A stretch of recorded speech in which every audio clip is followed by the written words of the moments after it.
Another Savior. Holy, holy, holy, holy, Adimebujuku. Another Savior. Another Savior. Holy, holy, holy, holy, Adimebujuku. Another Savior. Well, this is Mobian. This is dedicated to the gallant heroes of the Nigerian Biafra War and IPO families all over the world. I remember the Nigerian Biafran War, in the thickness of the Biafra genocide. Hey, one man revived the vanishing hope to life. Let the great Biafran army to fight, and they were singing out, holy, holy, holy, holy, is another Savior. They were singing out, holy, holy, holy, holy, is another Savior. Holy, holy, holy, holy, is another Savior. Many years after the genocide, whoa, yet another great leader has risen up now. Oh, and he's leading the Biafrans to victory. Inyamadika yabika kwa namno wao. Hey, anamekele mazuche mefo. Mwanemo, it's an honor having you on board. When I'm singing along, holy, holy, holy, holy, Namdekano is another Savior. Just sing along, holy, holy, holy, holy, Namdekano is another Savior. When I sing along, holy, holy, holy, holy, holy, holy, holy, holy, is another Savior. Getting it right and getting it fast now. Holy, holy, holy, holy, is another Savior. Holy, holy, getting it right, never freedom. Is another Savior. Never freedom. Holy, holy, holy, holy, Namdekano is another Savior. Another Savior. Holy, holy, holy, holy, Adimebujuku. Another Savior. Another Savior. Holy, holy, holy, holy, Adimebujuku. Another Savior. Well, this is Mobian. This is dedicated to the gallant heroes of the Nigerian Biafra War and IPO families all over the world. I remember the Nigerian Biafran War, in the thickness of the Biafra genocide. Hey, one man revived the vanishing hope to life. Let the great Biafran army to fight, and they were singing out, holy, holy, holy, holy, is another Savior. They were singing out, holy, holy, holy, holy, is another Savior. Holy, holy, holy, holy, is another Savior. Many years after the genocide, whoa, yet another great leader has risen up now. Oh, and he's leading the Biafrans to victory.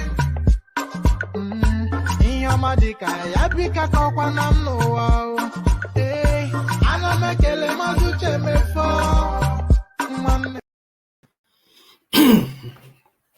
I don't know how many times I've done this session, but that song still always catches me off guard. So that song still always catches me off guard. It's still always catching me off guard, I should say. So welcome, dear friends. We meet again. Apologies for yesterday. I just couldn't do it. I was too tired and there's too much going on in my house. I thought, no, if I don't enjoy it, then I shouldn't do it. And I wasn't going to enjoy it yesterday, so I just did not do it. I have to get some joy from it. But apologies, but here we go again. So here we go again. The session starts your company required. That thing that happens fairly frequently, almost virtually every day, and probably will happen every day all the way through to February. So that thing that happens with regular frequency happening exactly right now. So if you're available, just surrender yourself here. Just steady yourself in. Get that one cup of chocolate, but don't have that biscuit, or you know you're meant to be on a diet. After all of the things you ate during Christmas, you shouldn't be eating that biscuit again. So leave that biscuit to one side, but you can have that cup of warm chocolate, or if it's if you're picadillo, it's a coffee or anything, just get yourself a warm drink and a bit of a snack. I'll recommend fruits, and just surrender yourself to the session for however long it lasts. So we go again, and hopefully you come with us.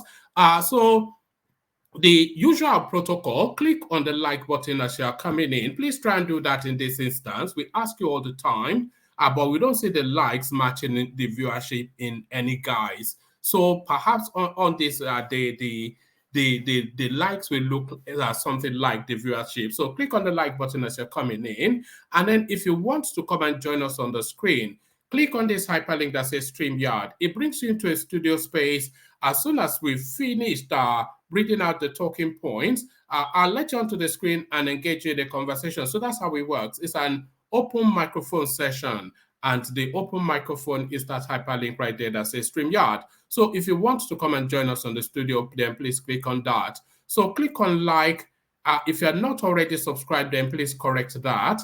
And then if you want to come join us on the studio, click on that hyperlink that says StreamYard.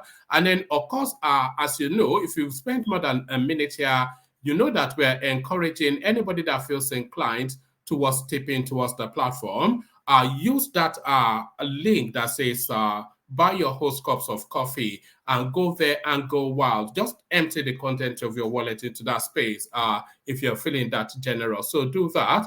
Like, subscribe, click on the hyperlink that says StreamYard to come join us on the studio, and you're feeling especially generous, tip towards the platform by buying cups of coffee. So holy, as guys, I bring you this.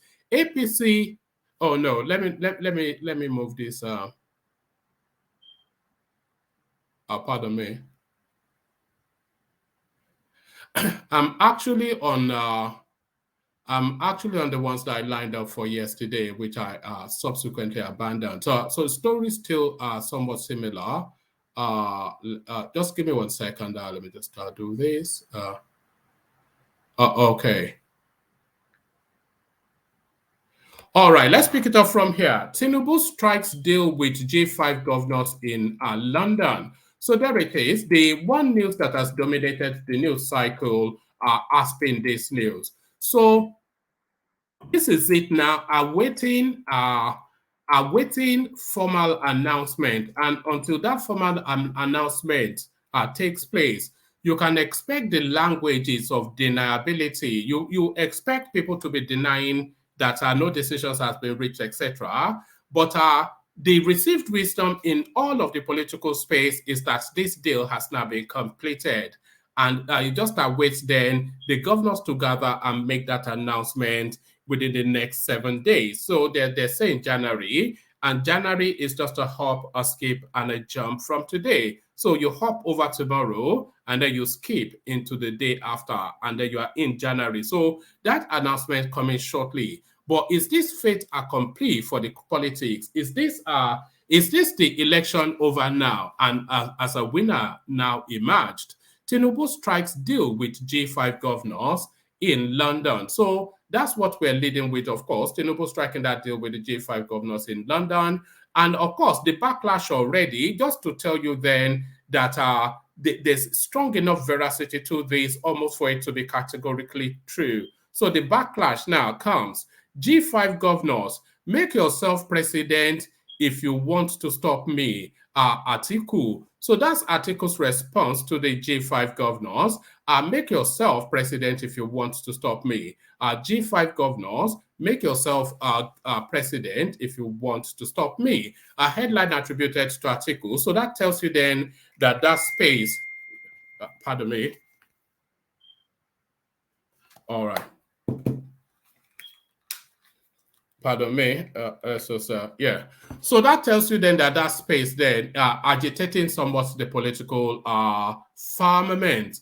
2023 presidency, Keyamo speaks on G5 endorsing Peter Obi. So, of course, to the bitter end, they still cling on to that space. But, of course, Peter Obi at all, not a consideration by the G5 governors. So, Peter Obi are not a consideration by the G5 governors. So we've heard Atiku's reaction. Now let's hear from the Southeast. Wike killed Igbo presidency, says Ohaneze youth. So Ohaneze youth, of course, they know the implication of this. And that is why I said earlier that is this fait accompli for the politics? Have we effectively now seen the political cycle come to its crescendo? Are we now seeing that the election has now run its course? Have we not seen that the election has now run its course without a ballot even being cast, without a single vote being cast? So certainly that's the fear in the Southeast. Wike killed Igbo presidency, says Ohaneze youth. So quite why they are saying that, we'll find out shortly. So on to the next. Like I said, this is the story that will dominate pretty much a lot of the session. Wike speaks on G5 governors reaching deal with Tinubu. So I'm expecting some coyness from this space that nothing has been agreed. We are still discussing and all of that. So you expect that language to be embedded, of course, until a formal announcement can be made. So until a formal announcement can be made, there was one other headline that I seem to be missing somewhere. Let me see. Oh, all right, here it is. So let me bring you this then. Article, Wike G5 governors about to commit political suicide. So this is Dilo Melaye, the spokesperson of the APC space. So they are saying then that because of course you have to understand that of all of the governors in the G5 group, I think it is only Wike's name that is not on any ballot. He's not campaigning for any electoral office. He has run his 2 terms in River State, and of course, he did not pick up a senatorial ticket, so he's not at all on the ballot in this upcoming election. But the rest of them, they have something at stake. Seyi Makinde, of course. I think Governor Tom as well might not have anything at stake. But Seyi Makinde, certainly, he's just running his first term, looking to complete a second term. So he has something at stake. And the other 2 Southeastern governors, their name I struggle with, they are gunning for senatorial seats. So they have something at stake as well. So that is what emboldens this headline by Dino. Article, Wike G5 governors about to commit political suicide. So that's Dino Melaye then making threatening noises. So, of course, that political suicide then will be to deplatform those governors so that then they are not able to contend for whatever it is that they're looking to compete for in February. But very quickly, INEC leaps to the aid of these governors. No, says Mahmoud Yakubu. No, you cannot use that against them, says Mahmoud Yakubu. PDP expulsion of G5 governors won't affect their candidacy in 2023. So there it is, because they received wisdom, and I've even heard it said by no less eminent a person than Ruben Abati, that a candidate must have a platform in order that they're able to compete. They have to have somebody sponsoring their candidature, and that person has to be, of course, some form of political party. So if they de-platform these governors, then you think that they'll be struck off the electoral register as candidates. But it looks as though that might not necessarily be the case. PDP expulsion of G5 governors won't affect their candidacy in 2023 elections. So that's INEC making the headline there. So quite what is in play there, I will find out shortly. And then we go on from that to this. Tribunal dismisses Segun Oni's petition affirms Oyebanji as Ekiti governor. So, like Osun State, there's been an axe somewhat hanging over the victory of Oyebanji, who, as we know, succeeds Governor Fayemi as the governor of Ekiti State. And that axe that was hanging over his neck was Segun Oni, who petitioned, of course, to invalidate his victory. But it looks as though the tribunal has now found in favor of Oyebanji. Tribunal dismisses Segun Oni's petition, affirms Oyebanji as Ekiti governor. So quite what that means, I will find out shortly. And then there's a narrative going around as well. I seem to have lost a lot of the headlines I had lined up, but let me see if I've got it here somewhere. There's a narrative going around as well, and yes, there's a narrative going around as well, and I think I'll find it in the course of the next musical intermission. There's a narrative going around, though, that Rotimi Amechi is about to cross over to PDP. And there was even talks that he had conversations with Buhari to that effect. But then, of course, you have to have that expectation, because that ties in quite succinctly, quite elegantly with the conversations going on at the moment. So if Wike is about to park his support with Tinubu, that is to tell you then that Wike will be the APC's champion, even though it's a convoluted space. So listen, let's unpick it in the most rudimentary language that we can. If Wike parks his support with Tinubu, and it looks as though he has done that, then that will make Wike then the champion of the Tinubu space in Rivers State. And when Tinubu becomes president, or if Tinubu becomes president, then Wike will be the go-to person in Rivers State for the APC. So that would then give Wike the final victory over Rotimi Amechi to completely decimate him and destroy him and wipe him out of that state completely. So Wike, not Wike, Rotimi Amechi, now seeing the signals, seeing the smoke signals, he's then of course trying to recalibrate his own political future. So if he cannot be a APC big fish in Rivers State, then it can jolly well be a PDP big fish in Rivers State. And it looks as though those conversations are ongoing. I saw a headline just yesterday about conversations that he was having with Buhari about him crossing over to the PDP. And it looks as though the PDP will welcome him with open arms. Wike, let's woo Amechi to PDP. Reno Omokri urges Atiku, are you? So there it is right there. Carpet crossing in politics as old as time itself. APC governors holding regular meetings with Atiku in Dubai. So this is Yemsen Wike continuing to open the block course of the PDP party. So there it is. Nigerian High Commission restrains DSS from, oh no, this is yesterday's headline. But the other headline that I was going to bring you is the narrative of,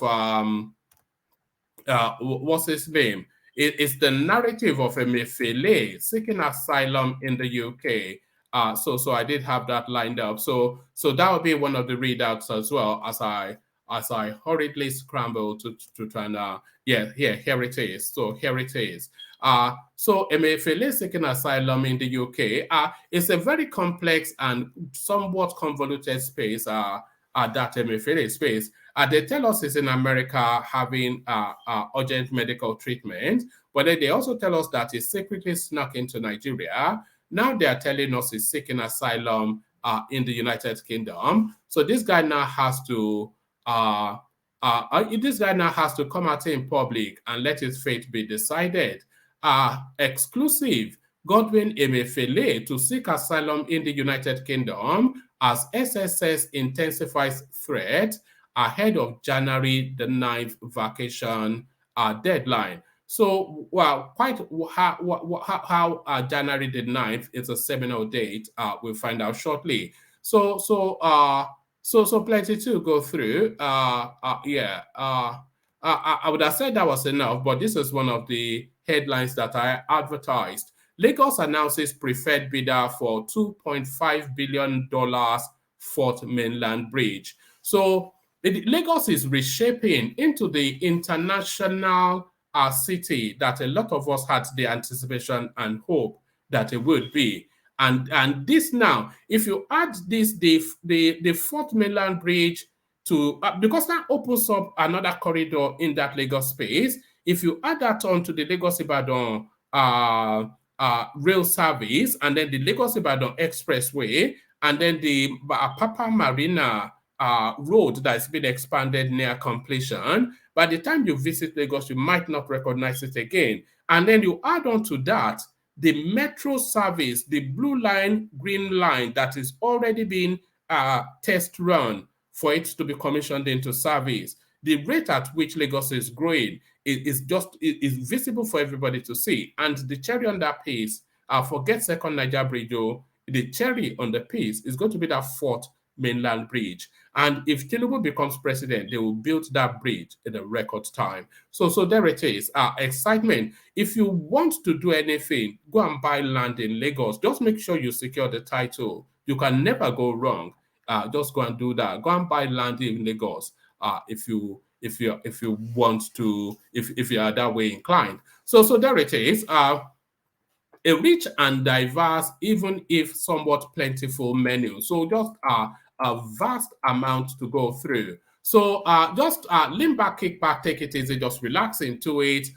So the usual protocol, I've already told you to click on like and subscribe. So I'm not going to continue to labor that. Anybody that intended to do that would have done that. So me asking you to do that now, I don't think it's going to move anybody to take any action. So just relax into it. Let me take a pit stop with a mini little musical intermission. And then when we come back, we get straight into the throes of it. But first, take care, guys. Only water, where they see ma.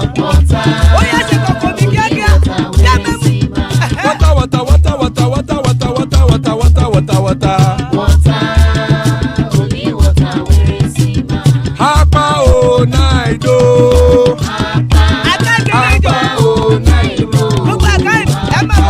Hapa you don't come o.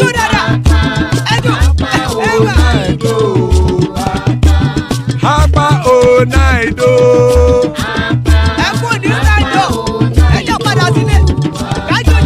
Oro kẹ̀kẹ́ ẹlẹ́mù yé o. Ilé sọ́dí àkẹ́kẹ́ rẹ̀ ẹlẹ́mù rẹ̀ o. Bobby master kẹ̀kẹ́ rẹ̀ ẹlẹ́mù rẹ̀ o. Chifu Wike ti kẹ̀kẹ́ rẹ̀ ẹlẹ́mù rẹ̀ o. Eruku lẹ̀lẹ̀ ẹlẹ́mù dé. Eruku lẹ̀lẹ̀ ẹgbẹ́ ẹlẹ́mù dòde ojàre o. Eruku lẹ̀lẹ̀ Ghana ti dé ẹgbẹ́ bọ́ọ̀dì o. Ọmọ ẹlẹ́yẹ ẹyẹ o ó dilé o. Odúyẹ̀lá ẹyẹ o ó dilé o. Petrosonama ẹyẹ o ó dilé o. Petrosodúnkẹ́ ẹyẹ rẹ̀ ó dilé o. Ẹlẹ́kọ̀ ọ̀run mú ìní o.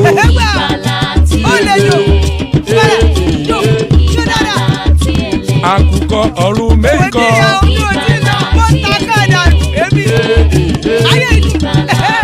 Ikú kò ní ríwà gbéṣe o.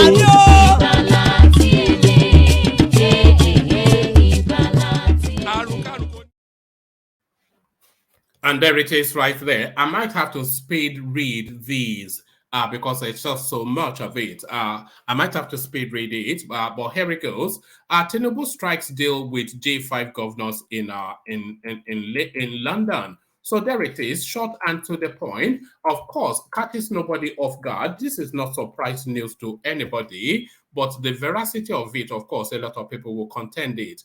Indications emerged on Thursday that the presidential candidate of the All Progressive Congress, Asiwaju Bola Ahmed Tinubu, has struck a deal with the members of the G5, the 5 aggrieved governors who are members of the People's Democratic Party, PDP. Correspondents had exclusively reported on Wednesday that Tinubu and the 5 governors will meet in Europe, where a deal on their alliance for the 2023 presidency would be struck. An impeccable source close to Tinubu told correspondents that the meeting was held on Wednesday at the London residence of the APC presidential candidate. He said all the G5 governors, Yemson Wike, Seyi Makinde, Samuel Otom, Okozia Akpabio, and Ifeanyi Agwanyi attended the meeting. So just to pause it there for a moment, there's a lot of people contending that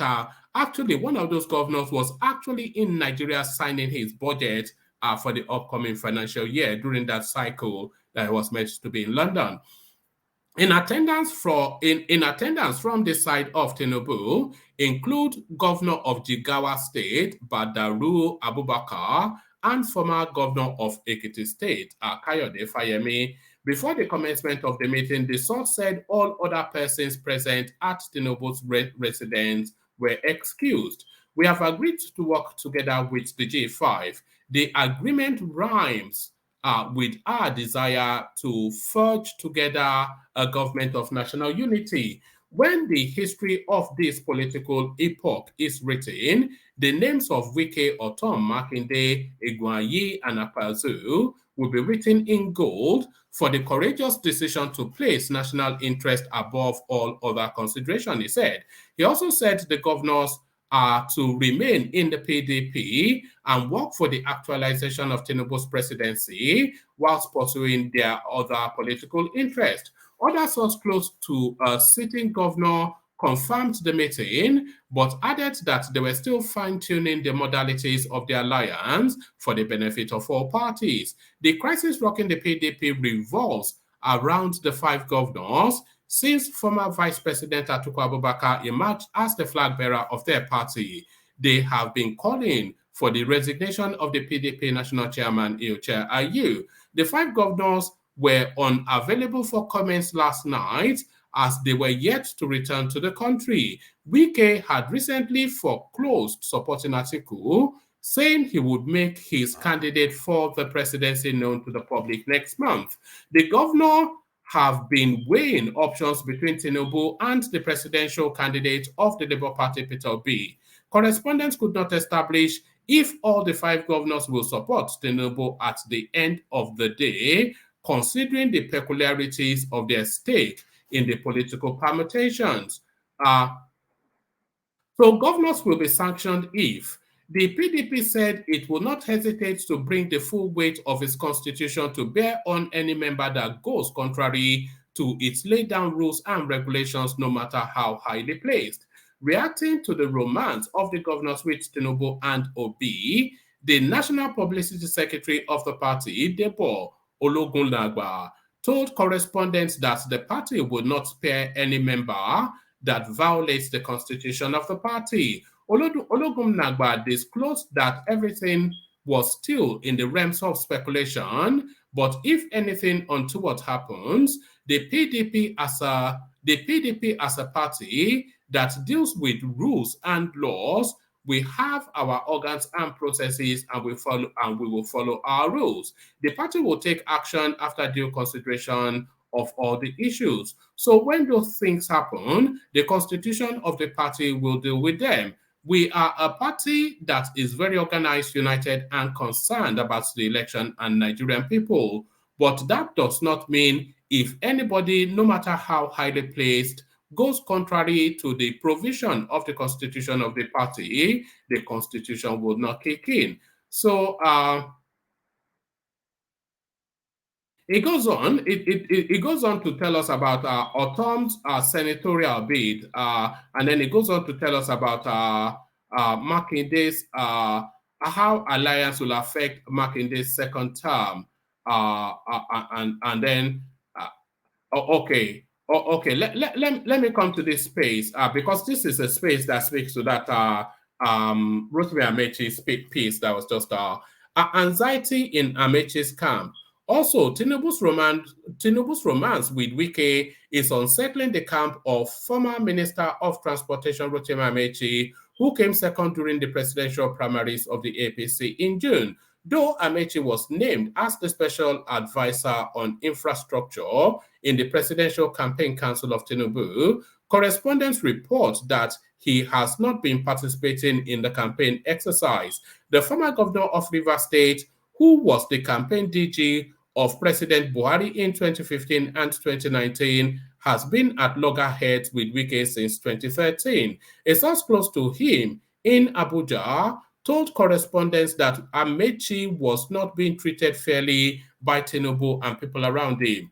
It is an understatement to say that Amechi, is not happy. When Oshiomhole went to Port Harcourt, he asked people to only support Tinubu and that for the other positions, they should support Wike. A similar thing was re-echoed when the Ebonyi governor visited the state. He said he, however, faulted the report that Amechi was mulling defection to the PDP. It is not true that he has met Atiku. He is not leaving the APC. The party was co-founded by him, he said.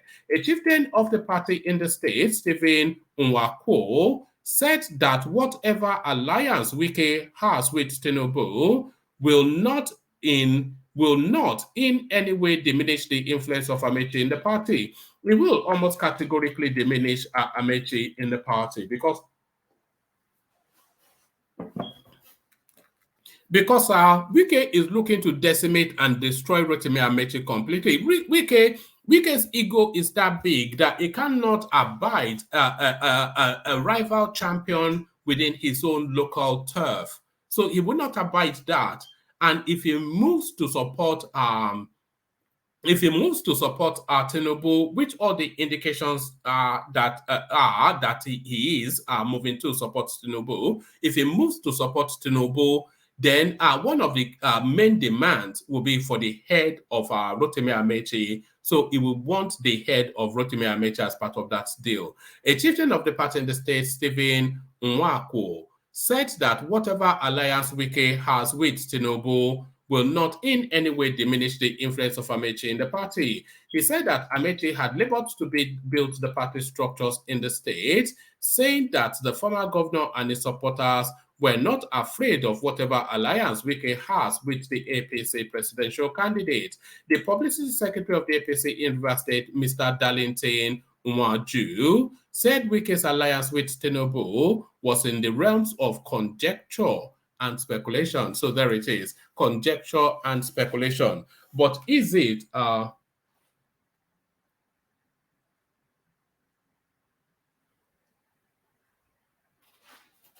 all right, I'm just all right, okay, I'll deal with that later. But is it conjecture and speculation? Certainly not from Atiku's prism. Certainly not from Atiku's prism. G5 governors, make yourself president if you want to stop me. So this is Atiku now responding to that space. The presidential candidate of the People's Democratic Party, PDP, Alhaji Atiku Abubakar, has said that anyone that plans to stop him from achieving his political ambition should first make himself president of Nigeria. The former vice president equally noted that he was not perturbed by plots of the 5 aggrieved governors, popularly known as J5 governors, to endorse presidential candidates of their choice. He stated that he is an elephant that has seen everything, noting that he cannot be taken by surprise by the aggrieved governors. Atiku, who spoke through his special assistant on public communications, Frank Shaibu, said anyone boasting of having such powers to stop his presidential bid should make himself president. His words, Atiku will be president. Whether the cock crows or not, the sun must rise. Power belongs to God Almighty. No man can arrogate to himself the powers of God Almighty. Any man who can boast of stopping Atiku should first make himself president of Nigeria. Atiku is an elephant. Even when an elephant walks on thorns, it does not limp.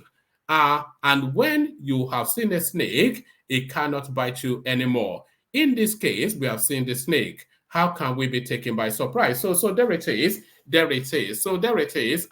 They are starting to. It is. Are those jittery words? You have your interpretation. Are those jittery words? 2023 presidency. Keyamo speaks on G5 governors endorsing P2B.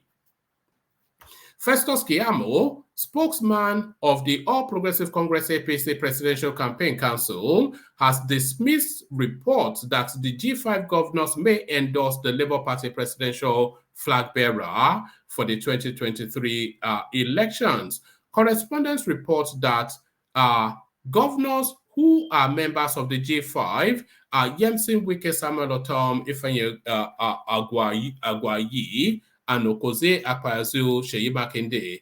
The 5 governors are chieftains of Nigeria's main opposition party, the People's Democratic Party, PDP. They have been at loggerheads with the party's presidential candidate, Atiku Abubakar, after Wike failed to win the party's presidential ticket. They are also unhappy that Atiku rejected Wike as running mate and are demanding the resignation of Uyicha Ayo, the party's national chairman, allegedly to reduce the dominance of the party by the North. It was gathered barring any last-minute change in political permutations. The aggrieved PDP governors are presently in London, United Kingdom, for strategic meetings, may have concluded plans to endorse Obi, a former governor of Anambra State. Reacting to the report of the G5's imminent endorsement of Obi, Keyamo said the Labour Party has no electoral value. The Labour Party that you claimed many of these G5 governors are looking at is untested and cannot be trusted. It has no electoral value for now because it has not been tested. It is a known fact that anybody who has been tested has already gone through the ballot, and the LP, as presently constituted, has not done that. As proper politicians, there is no other place to take a chance outside of the APC. So that's Festus Keyamo then just shutting that down immediately. Wike killed Igbo presidency Ohaneze youth. The Ohaneze Indigo Youth Council yesterday came hard on Governor Yemsin Wike of Rivers State over political intrigues playing out in the People's Democratic Party PDP, saying he killed Igbo presidency ahead of the 2023 general elections. Wike and his aggrieved G5 governors are currently out of the country, where they are expected to take their final stance on the candidates to support for the country's top political position. A statement by the national president of the youth wing of the Apex Igbo Social Cultural Organization, Oku Ndabike, described Wike's movement as one driven by selfish interest. He stressed that the G5 governors are likely to choose between Peter Obi of the Labour Party and Bola Tinubu of the APC, having fallen out of favor with their party's candidate Atiku Abubakar. Oku berated Wike for working against a Nigerian president of Igbo extraction. Wike is now playing the ostrich. We want to tell Nigerians not to be deceived by the likes of Wike, who claim to be fighting against injustice in the PDP, whereas is merely pursuing selfish interest. It is on record that he scuttled the micro-zoning of the PDP presidential ticket to the southeast because he felt he could wrangle his way and get that ticket. But having failed to realize his selfish ambition, he turned to shouting for justice and equity. Where was equity when he chased to be out of the PDP? Where was equity when he refused entreaties to back someone from the Southeast for the PDP presidential ticket? Now that he has failed to clinch the ticket, he now realizes that there is equity. So that just gives us even further the backdrop to that space. You know, because Wike was quite vicious towards Peter Obi when Peter Obi was in the PDP. It was quite brutal, very, very brutish. He more or less flogged him out of that party. Oh no, so I cannot see then, because it got personal quite very quickly within that space. So I cannot see then how Wike would suddenly make a 360. But they say there are no permanent friends or permanent enemies in politics, of course. But from all of the indications, it looks as though that decision has been made to go with Tinubu. But has it? Wike speaks on G5 governors reaching deal with Tinubu. Governor Yemson Wike of Rivers State has denied media reports that he and his 4 other colleagues have struck a deal with the All Progressive Congress APC flag bearer Bola Tinubu. Several reports emerged on Friday that the 5 aggrieved governors of the People's Democratic Party (PDP) had struck a deal with Tinubu to form an alliance ahead of next year's presidential election. One of the reports said Tinubu and the 5 governors met on Wednesday in the United Kingdom at the London residence of the APC presidential candidate, where a deal to work together was finalized. It was said that part of the deal is that the APC candidate will not make any financial... Oh, wow. Let's see. It was said that part of the deal is that the APC candidate will not make any financial commitment to the ruling party's candidate, whose positions are being sacrificed for the G5. So have an understanding of that. So what that is telling us essentially is that as part of the package of deals for them to agree to back Tinubu, there are certain positions that are, let's say, for it, like the positions, for instance, like Seyi Makinde's position in, let's use that because that's the most that's the pearl of all of the political ones of the G5 group. So let's say let's say in Oyo State, for instance, part of the deal, and I'll reread it again so you have a clear understanding of it. Part of the deal that they have struck with the Tinubu space is not to ask him to withdraw the APC candidate from Oyo State election. Of course not, because that's too impractical and that's too obvious. The optics would not look good.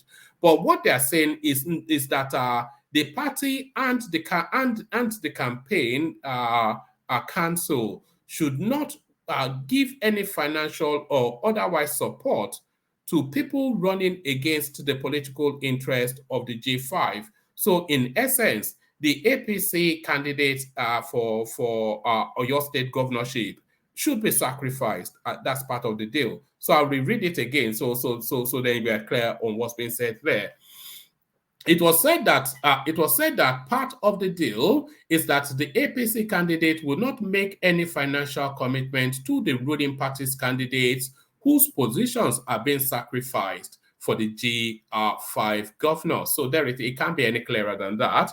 Also, it was reported that Tinubu would deflate his party's campaign in the respective states to accommodate the interest of the G5 as one of the demands of the governors. Speaking during the flag-off of the construction of Eneka Igbo Ete Road in Port Harcourt on Friday, Wike stated clearly that he and the G5 group have not struck any deal with any presidential candidates.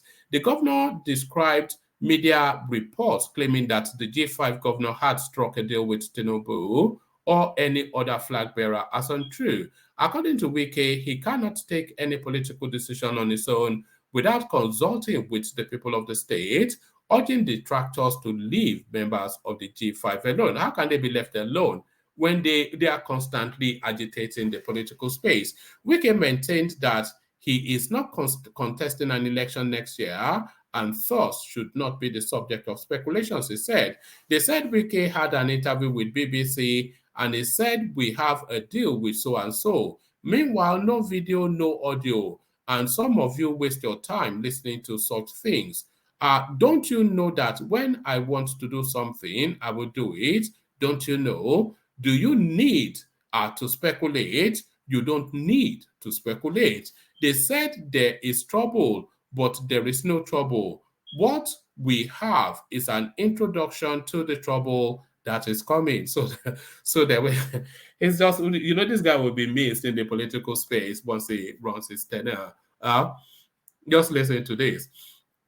They said there is trouble, but there is no trouble. What we have is an introduction to the trouble that is going to come. So, my dear people, I just want to tell you that whatever decision I will take, I will let you know. I cannot take any decision without taking advice from you. I urge the detractors of G5 members to leave us alone. I want to enjoy myself and my family. So is that what they call plausible deniability? But that's not even plausible. It's too widely reported and too many sources and too widely reacted to.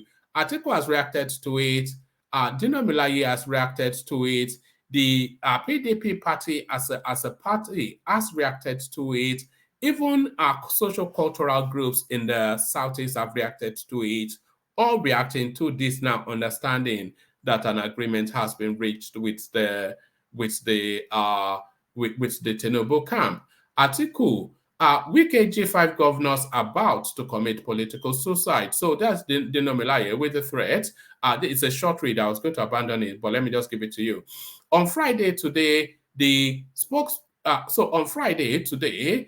spokesman of the People's Democratic Party Presidential Campaign Council, Dino Melaye, said the governor of Rivers State, Yemsen Wike, and the G5 governors are about to mark their political suicide by failing to support their party's presidential candidate in the 2023 elections. Correspondents report that Melaye said this during a chat with Arise TV.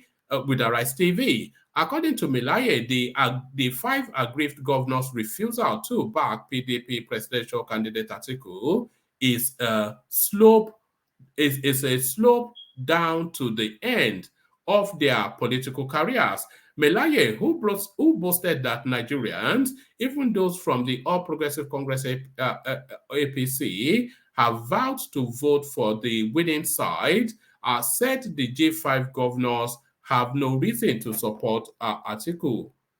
Have no reason not to support Atiku in the coming elections. Correspondents report that the G5 governor made up of blah, blah, blah, you all know their names, are demanding the resignation of you-know-who.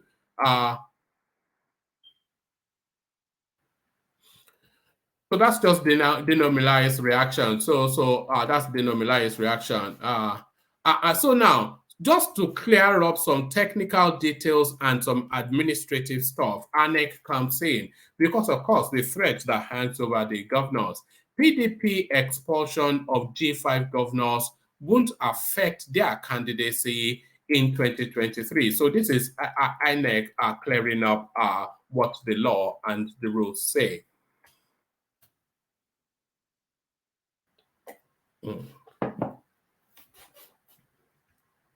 The Independent National Electoral Commission, INEC, says the expulsion of the G5 governors of the People's Democratic Party, PDP, would not in any way adversely affect their candidacy at the 2023 general elections. Festus Okoye, the spokesperson of the electoral body, told correspondents all the candidates that their names have been submitted will remain candidates until elections are over. Okoye told correspondents ahead of the 2023 elections. So I want to pause it there for a moment and go back to the last story we did 2 days ago when we were speaking about Akin Oshitokun being a candidate for the Zenith Labour Party, registered to be on the ballot for that party for the senatorial district in Ekiti. He now being the campaign director general of the Obi Dati space. But what Akin Oshitokun said was that he was abandoning that ambition and he has written to the Zenith Party. But what INEC is telling us is whether he writes to the Zenith Party or not, whether he abandons that ambition or not, he will remain on that ballot and his name will be listed as a candidate to be voted for. Can you then imagine then if Akin Oshitokun goes on and wins that senatorial seat? So that's one to reflect on.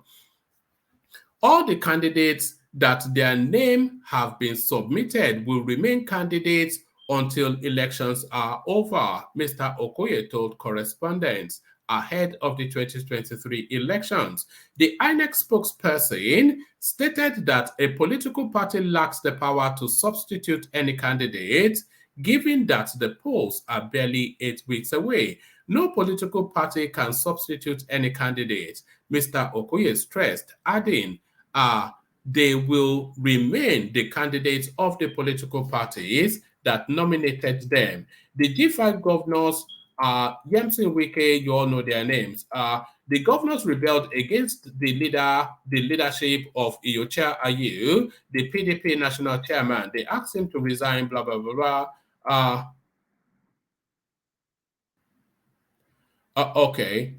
Let me just give you this. Meanwhile, the PDP has threatened to sanction any party member engaging in anti-party activities, fueling rumors that the aggrieved governors may lose their nominations at the polls. But INEC's clear position that the governors whose names have been submitted will continue to be nominees of their political party will end such rumors. So they can, even if they expel them from the party, you know, they cannot disenfranchise their candidature.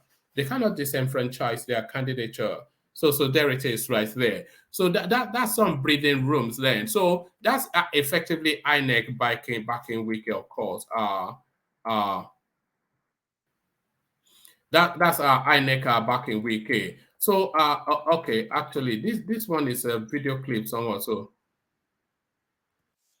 okay, let me copy this. I'll save myself having to read it out, and I'll just I'll play it to you instead. So let me copy it, and then I'll pop it into the room. So yeah, where is it? Yeah. It's, just give me the micro of a second. The micro, not the menu, but the micro of a second. A microsecond to do this. Because sometimes it's even better to, in their own words, hear what they are saying rather than, because it's always subjective, of course. It's always subjective. When you are reading it, then they could say it's out of context and all of that. But if you hear it in their own words, and then that often always better. So let me just let me just pop this into the room. I've captured it. You know. Have you ever do you have histories of setting snares when you were younger in the forest? So in the manner that you'd have been setting the snares in the forest, I've captured this piece for you. Okay, so there it is. So that's it downloading there. So yeah. I'll just give me 1 second. Let me just pop this back and that back and that back. Oh, okay. Let me just give you the headline and then I'll play you the clip. Wike denies having deal with Tinubu, reveals Atiku holds meetings with APC governors in Dubai. So we've already heard the denial, but this meetings then that Atiku allegedly, purportedly is holding with our PDP governors in Dubai. That is where the interest is. Tribunal dismisses Segun Oni's petition, affirms Oyebanji as our Ekiti governor. So there it is right there. So it looks as though now there's no stopping him anymore. I think Segun Oni may well have even served Ekiti erstwhile as a governor. I'm not quite sure if Ekiti has actually had a governor that has served 2 concurrent terms. We know that did Stomach Infrastructure serve 2 concurrent terms? I'm not sure. Remind me. Tribunal dismisses Segun Oni's petition, affirms Oyebanji as Ekiti governor. The Election Petition Tribunal has upheld the election of Governor Biodun Oyebanji of Ekiti State and his deputy Monishade Afuye. The tribunal, in its judgment on Thursday in Ado Ekiti, dismissed the petition of the Social Democratic Party SDP governorship candidate Segun Oni. In the judgment read by the chairman, Justice Wilfred Kochi, a member of the panel, Justice Saad Zadawa, resolved all issues in contention against Mr. Oni and his party SDP. The panel held that the petition filed by Mr. Oni against the return of Mr. Oyebanji and Mrs. Afuye, respectively, failed woefully, head or tail. So I'm not quite sure. That might well be a new one. I've not, because they will say it failed on the technicality, or there's something wrong in the filing, or it wasn't quite substantive enough. But this is quite a verdict.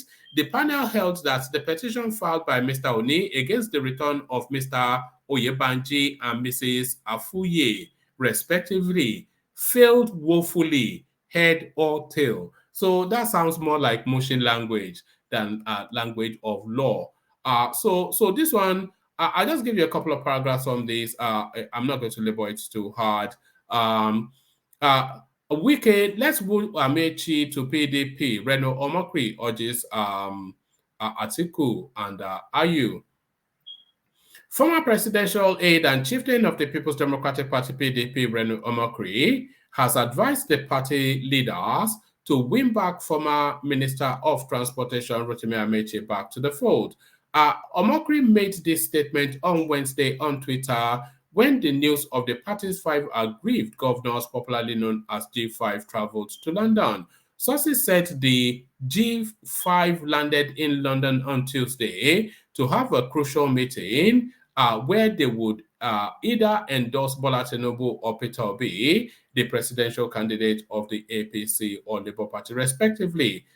Reacting to the G5 governor's trip to London, Omokri issued advice to PDP leaders, including the presidential flag bearer Atiku and his running mate Okowa, and the party's helmsman Ayu, and others, to do all they could to hold on to Wike, who has been the frontrunner of the disgruntled governors. He then added that they should bring Amechi back if Wike eventually aligns with any of the opposition party, stressing that the former minister started his political career with the PDP. My dear People's Democratic Party, let us do all we can to keep Wike in the PDP. But if, despite our best efforts, he endorses outside of the party, let us extend a right hand of fellowship to Rotimi Amechi.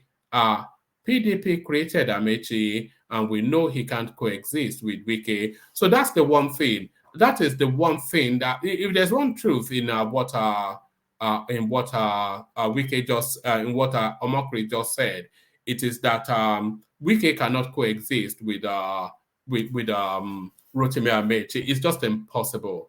It's an impossibility for the two of them to be in the same party. So abandoning politics for a moment and going to infrastructural development, Lagos announces preferred bid for $2.5 billion Fourth Mainland Bridge. The Lagos State government yesterday announced Massa's CECC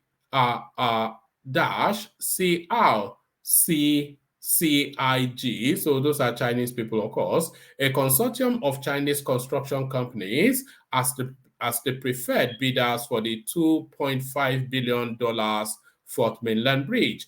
Announcing this at a press conference at the Baguada Kauto Press Center, Alausa, Ikeja, Lagos, the special advisor to the government, let's do that again. The Lagos State government yesterday announced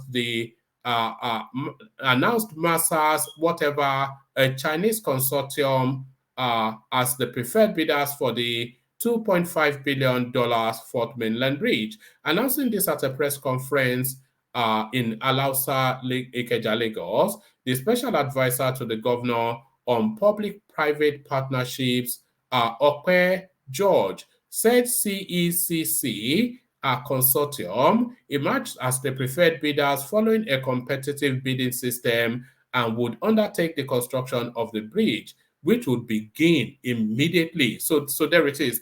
So that is to tell you that they've perfected the funding. So it begins immediately. And it cannot be more than a 4-year loop, maybe even a 3. If they've perfected the funding, then it should not be more than a 3-year loop. So within the tenure of Sanwo-Olu, if he gets a second term, he will be cutting ribbons for that. But then, of course, they'll put toll gates on it. At the joint press conference addressed by the Commissioner for Information and Strategy, Gbenga Omotosho, Special Advisor to the Governor on Works and Infrastructure, Engineer Adeyoye, said the fourth mainland bridge project, which is a proposed private-public partnership, transport infrastructure development, would comprise the construction and operation of a greenfield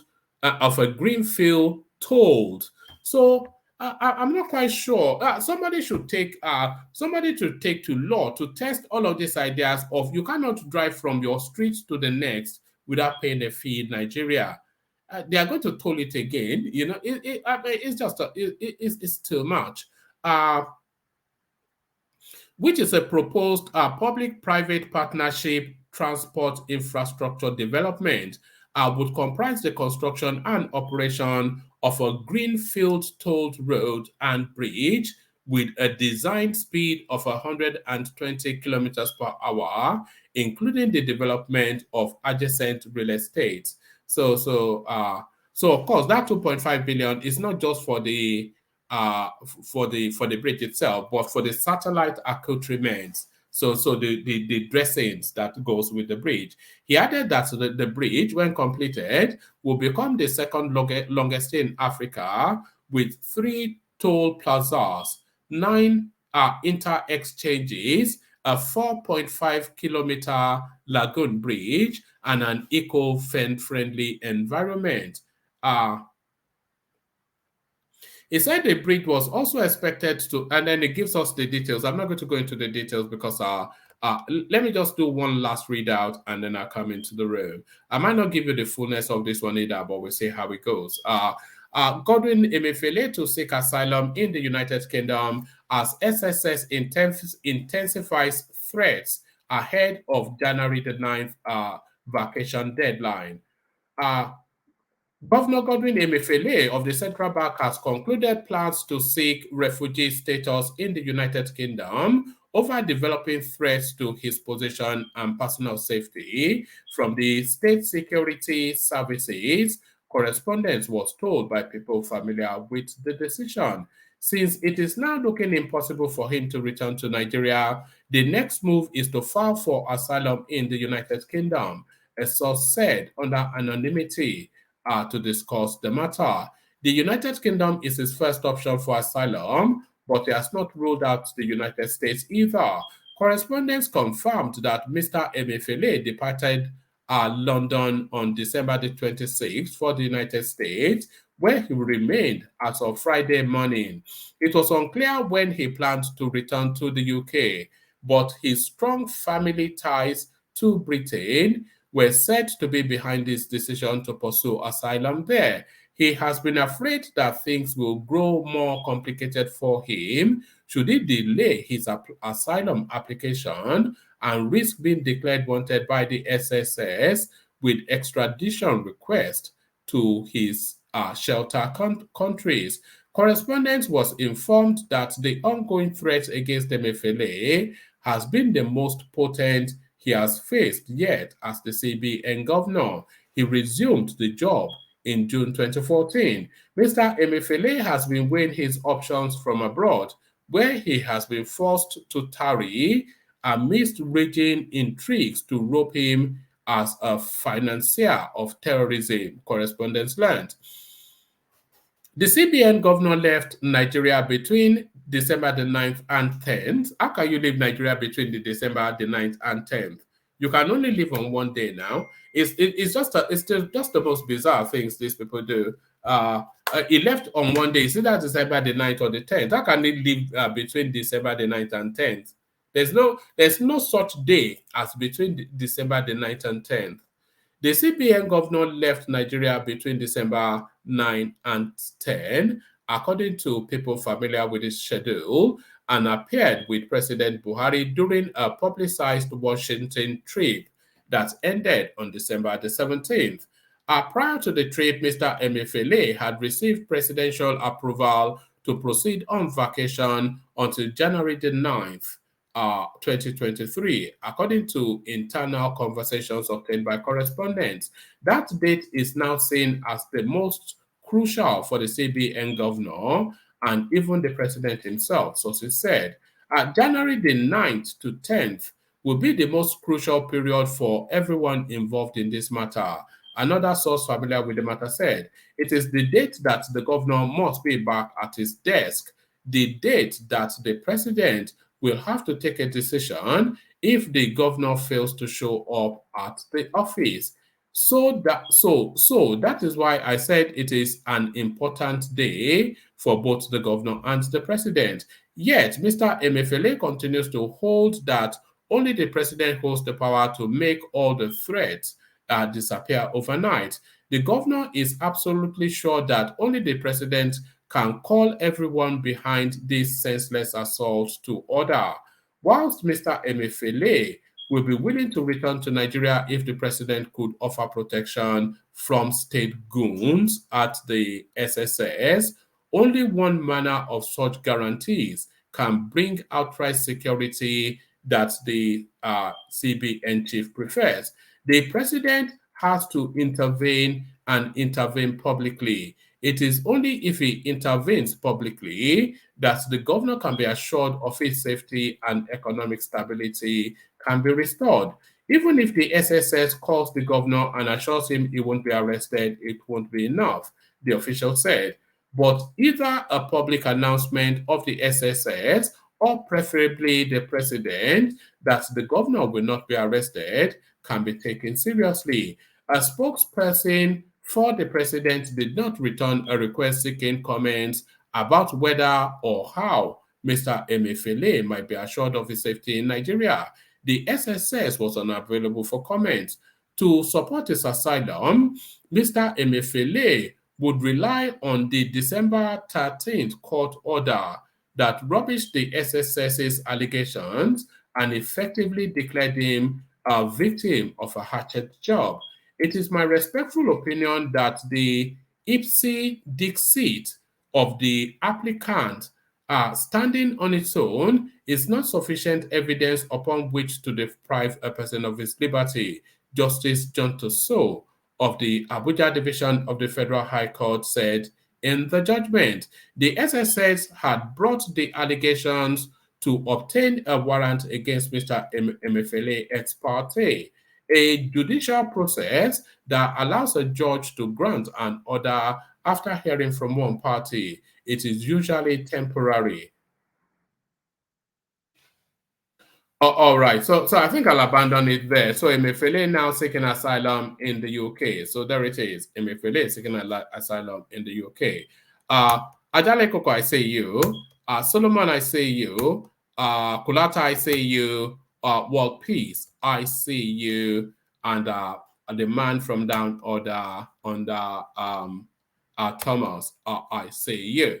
So good to see you, gentlemen. Good to see you. But before we go into it, let me play this clip because it speaks to what Wike has to say, both about supporting Tinubu and the antics of Atiku. So let's hear from the brandy lover from River State Central. We'll go and swim. You are worried. Yet you tell Nigerians you don't bother.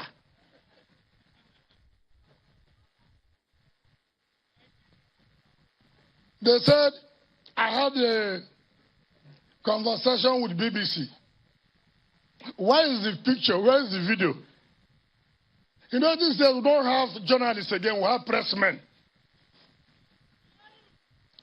You can see people not being able to give out correct information. You see newspaper houses that are now running election. You see television houses now standing for election. Wike had an interview with BBC. Wike said we had a deal with so. Meanwhile, no video. No voice, anything.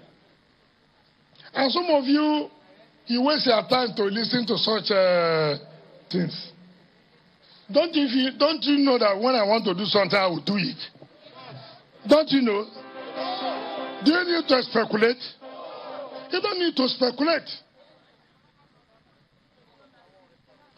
They say there's trouble. There's no trouble. What we have is introduction to trouble that will come.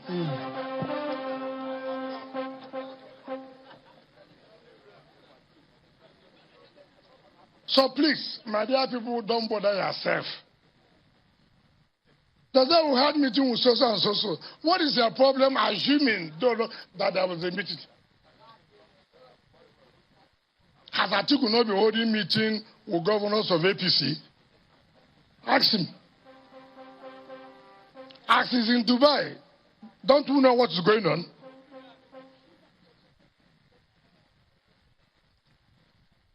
So, why do you bother about us?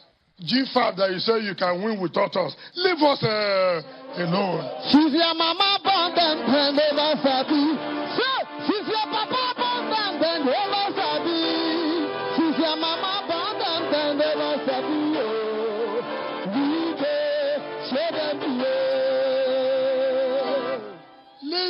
Leave me alone. Leave Sheima Kende alone. Leave Autumn alone. Leave Ibazu alone. Leave Ugwanyi alone. Focus on your problems.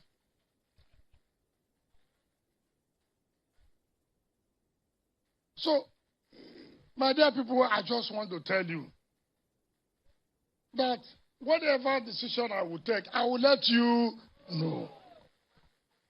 And I cannot take any decision without taking advice from you. Is it not?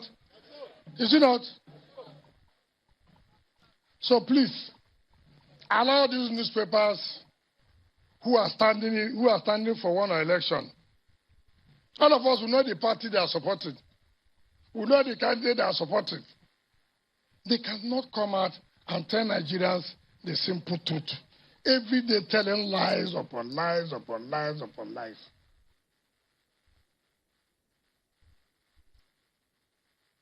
I'm not one who will go and see somebody and I will hide. Hide for who? Who is that person that will threaten me? He said he will sack me. Go ahead. I'm not worried. You that is sacking, you are worried. Me that will be sacked, am I worried? Try and see how you will survive it. So, I just went to enjoy myself and my family. Don't you see the one looking at? Don't you like the one looking?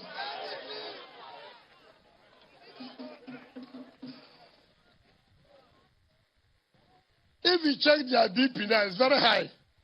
My own BP is like a kid, you know. Bring a doctor and check my BP. But your own, their BP is rising high every day. Killing themselves for nothing.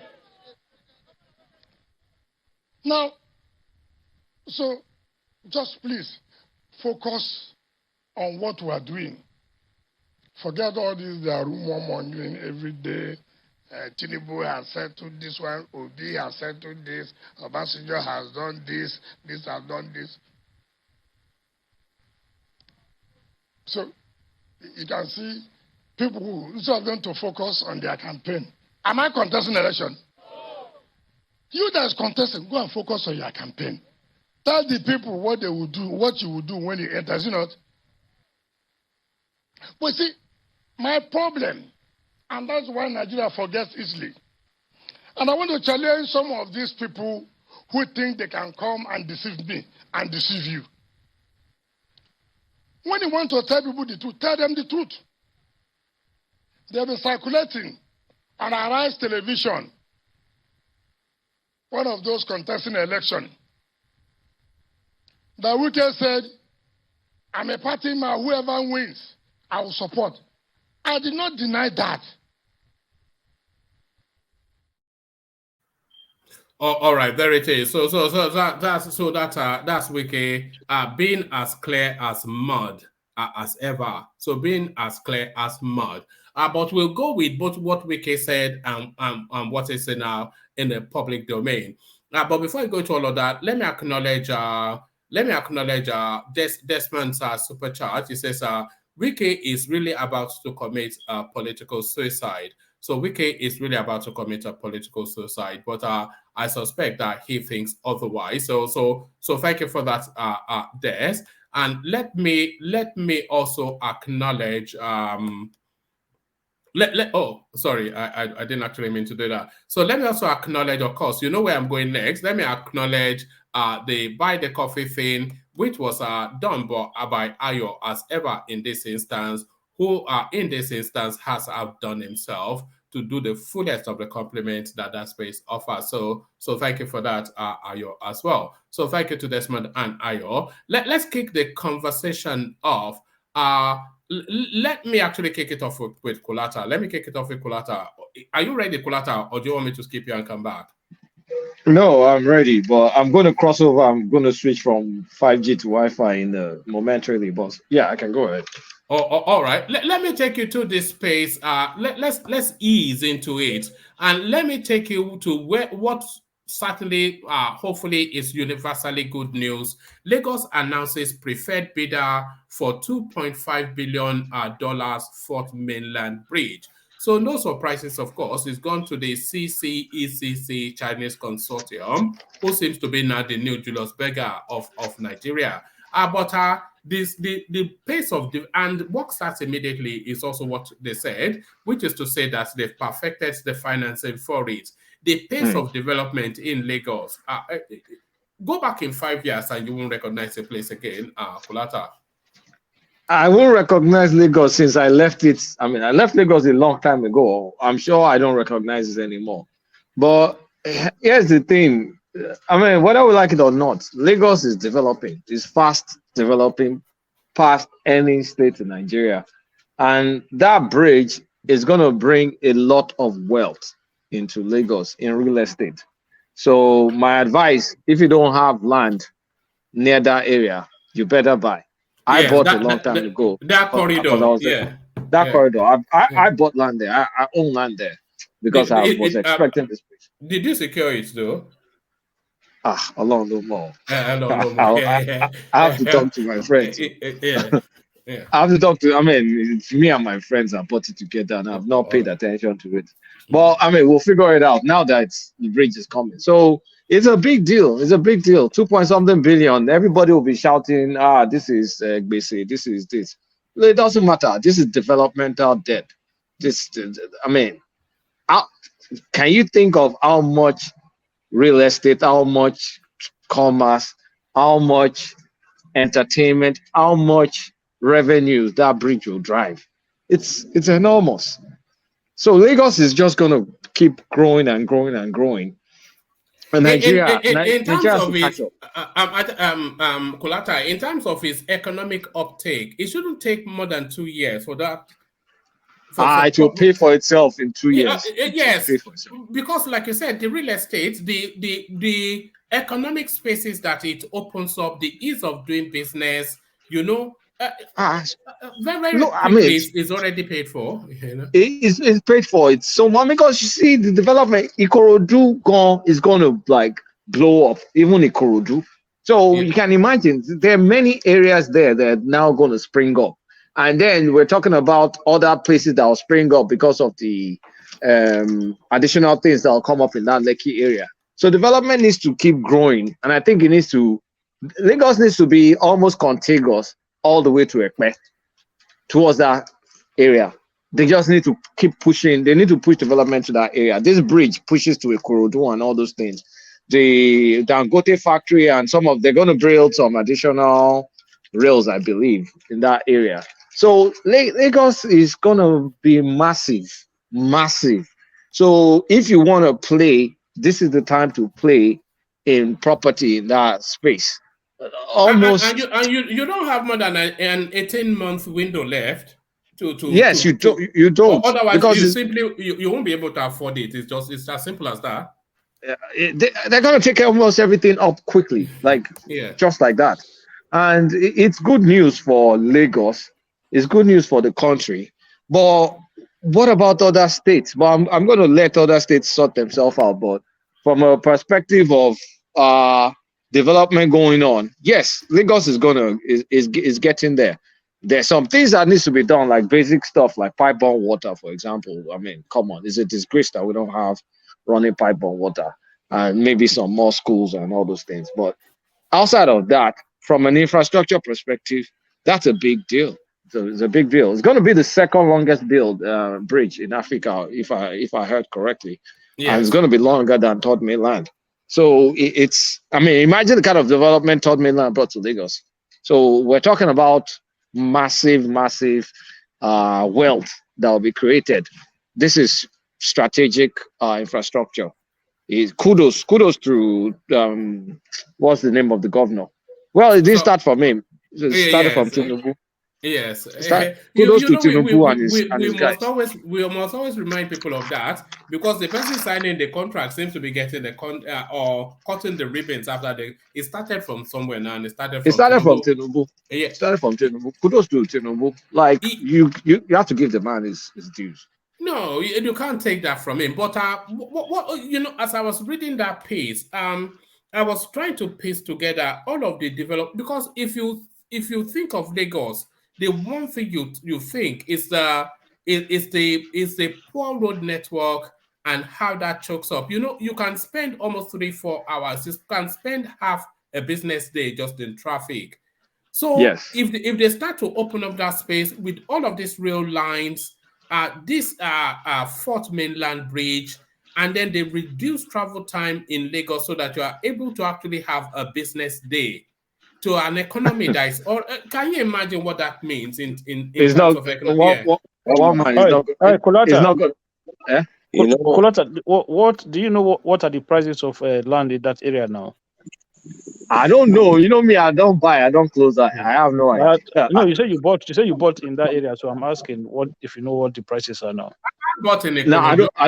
I don't know. I don't know what they are now. I don't know the prevailing prices now. I can ask a friend. I just send money and I tell them to do. I don't know what it's the cost. Kolata, you know why all this stuff I think is rubbish? Because all this development real estate makes no sense if there's no transition from the lower class to the middle class to the upper class. It's total rubbish. Because now, let me tell you, people that are still buying this real estate or building real estate or selling it are still the rich people. One day, I tell you, every rich people is going to have a house, and they're just basically circulating the houses or the real estate between them. If there's no transition from middle class that can actually buy that land or buy that houses, with time, having a property wherever, nobody is going to buy it because all the rich people have already probably bought something. So that's what I'm saying. It's total rubbish if Nigeria doesn't work.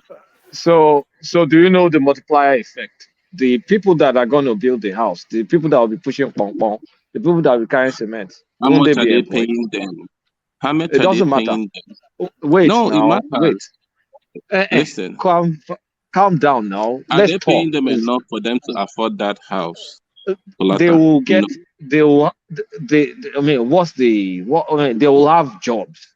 They will be able to build. You're not getting. They will go to the market. I know what you're talking about, but it's kind of like you're painting it like a what's the terminology? Or it skips me. You're painting like an all or nothing scenario. Like there's no middle ground. Understand me? It's not even wise. It's not wise to start purchasing or buying houses or building houses. Entering real estate in Nigeria. If you entered it a long time ago, you're gonna make profit. But I'm telling you, if Nigeria doesn't work, futuristic aspect, it makes no sense. No. You have to think more about it because it's a non sequitur. What you just said, it doesn't cohere with you know what brings out the economic opportunities to elevate somebody from a certain bracket economically in society to a bracket up, to what levels people up. You know, there are things like job and things like that. And what creates all those jobs? There are infrastructures. You know, their infrastructures. So if the infrastructure is there, it eases up the economic opportunities within the state. And when the economic opportunities are eased up within the state, it multiplies the economic output of the state. So it expands its commonwealth, and that cascades all the way through. So they call Let me it, give you an yeah. example. Anybody that wants to looking out, if you want to buy a house, you're talking nothing less than 300 million or so. Do you get? Who has that money except the elite? You're making a mistake. What business does a poor man have buying land in Lekki?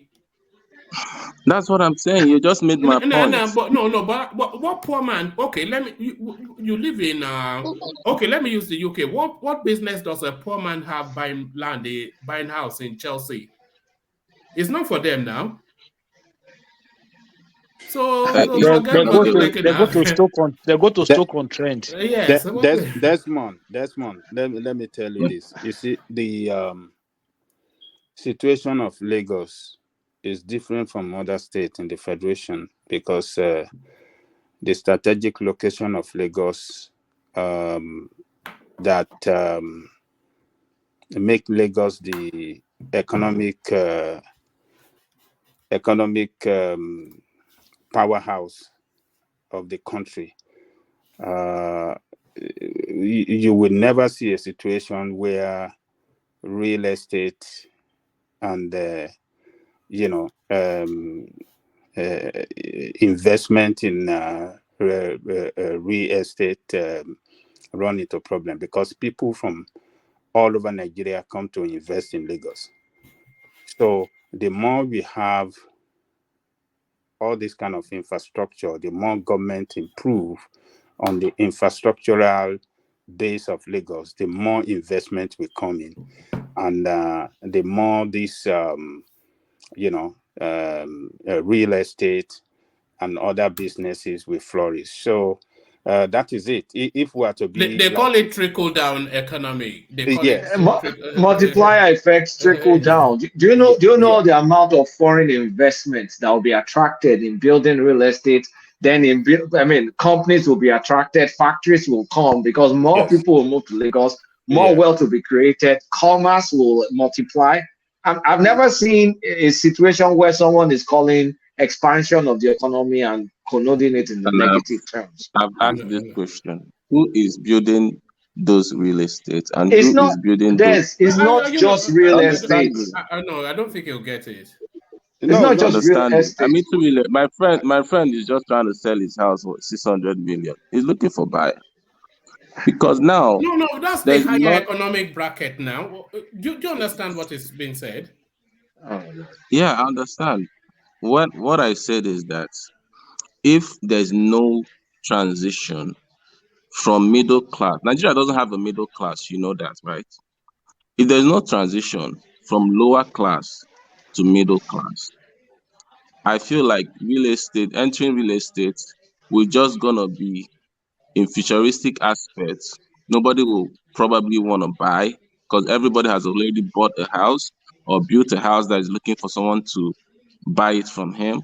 So as I say, it doesn't make any sense, except Nigeria works. Sorry, hold on. I don't want this to. But this is what they call cognitive. This is cognitive. This is what you're doing. I think it's called cognitive distortion. But what he's saying, I understand what he's saying, but it's cognitive distortion. It's all or nothing, and it doesn't have to be all or nothing. Simple logic. Simple example and logic is Eco Atlantic, since it has been developed, not up to 1% have been bought. No. All right. Let me just. Sorry, Kolata. Let me just say this, and then I want us to move on because I'm not sure that you are getting it. we're not talking. Nobody's talking about real estate, and who is going? The Eco Atlantic is not even for people like us. Never mind the masses. So it's for the 1%ers. So whether they buy it or not is none of our business. But what this Fourth Mainland Bridge does is it opens up, it expands Lagos economy to the point that everybody benefits. The Third Mainland Bridge, the Red Blue Line, the Lagos Ibadan Rail, the Apapa Port thing that is being fixed, all of these things, they expand Lagos, the Lagos economic space so that everybody benefits. At whatever tier of society you are, you will benefit because it expands the economic portal of the state. So nobody is talking about Babasule going to buy land in Lekki now.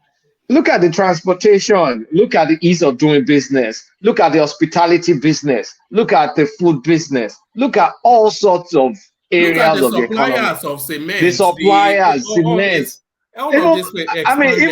Even outside building the infrastructure itself, entertainment. After you build it, it's up and running. Look at how much traffic, business. Like, come on, man. It's going to expand the economy of Lagos, and it's not just real estate. Don't look. Lekki. How many people can buy a house in Lekki? Very few people. But how many businesses run off Lekki? Just think about how many businesses run off Lekki. Restaurants, transportation, every single thing you can. Security. Just think about every single thing that you can see in Lekki now exploded to other areas. That's what we mean. It's going to be a few people like this that can build house or buy house there. Not everybody's going to be like this, but there are going to be a lot of Suleiman that'll be helping them. No worry, you can make your money again. Go back. There'll be a lot of security guards, a lot of canteen people, a lot of entertainment, a lot of things will happen. But one man, before this interject, I was going to say it's not going to solve the traffic problem in Lagos. So bad news. It's never going to solve it. Because I went to a similar city recently, like Lagos, with 15 million people. They have tunnels, they have bridge, they have everything. But their traffic is just like Lagos. So when I saw that, I shook my head that Lagos is not going to improve. Because there's a subway here, there are tunnels all over the place, there are taxis, there are every single thing. But the traffic is still as F as Lagos. No, Carlotta, it's an habit that government policies can address. It's just more like in London now, right? There are places where you drive past and you have to pay for it. So I think there are ways you can address issues like that by encouraging people, encouraging people to use those public transport facilities. But then they have to be in very good conditions, because you cannot expect somebody to leave their car at home and then go and jump on some not up to standard public transport. So I think government policies can especially Lagos is one of the smallest states in Nigeria. With a huge population of people coming from both outside the country and within the country. I think they have to do something about it, because Lagos as it is, I don't think it can sustain, even no matter how much money the Lagos state government is putting into Lagos. I think Lagos is one state that should be getting some level of federal government derivation just for its own statutes, because I don't think the state government can meet up to the level of migration that is flowing into Lagos daily. And it's going to get worse.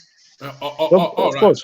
And it also depends, by the way, Kolata, on the geographical size and the population size of the city. So I'm not quite sure what the city you are drawing a parallel. I'm comparing it with Istanbul. Istanbul, to be precise. Right. Istanbul, Istanbul has 15 million people.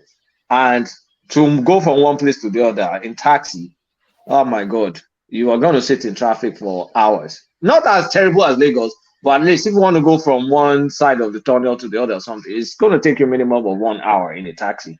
But you still have the option of jumping into their version of tube station. I mean, whatever they call it, that will be faster. But vehicular traffic is not going to stop in Lagos. It's still going to be terrible.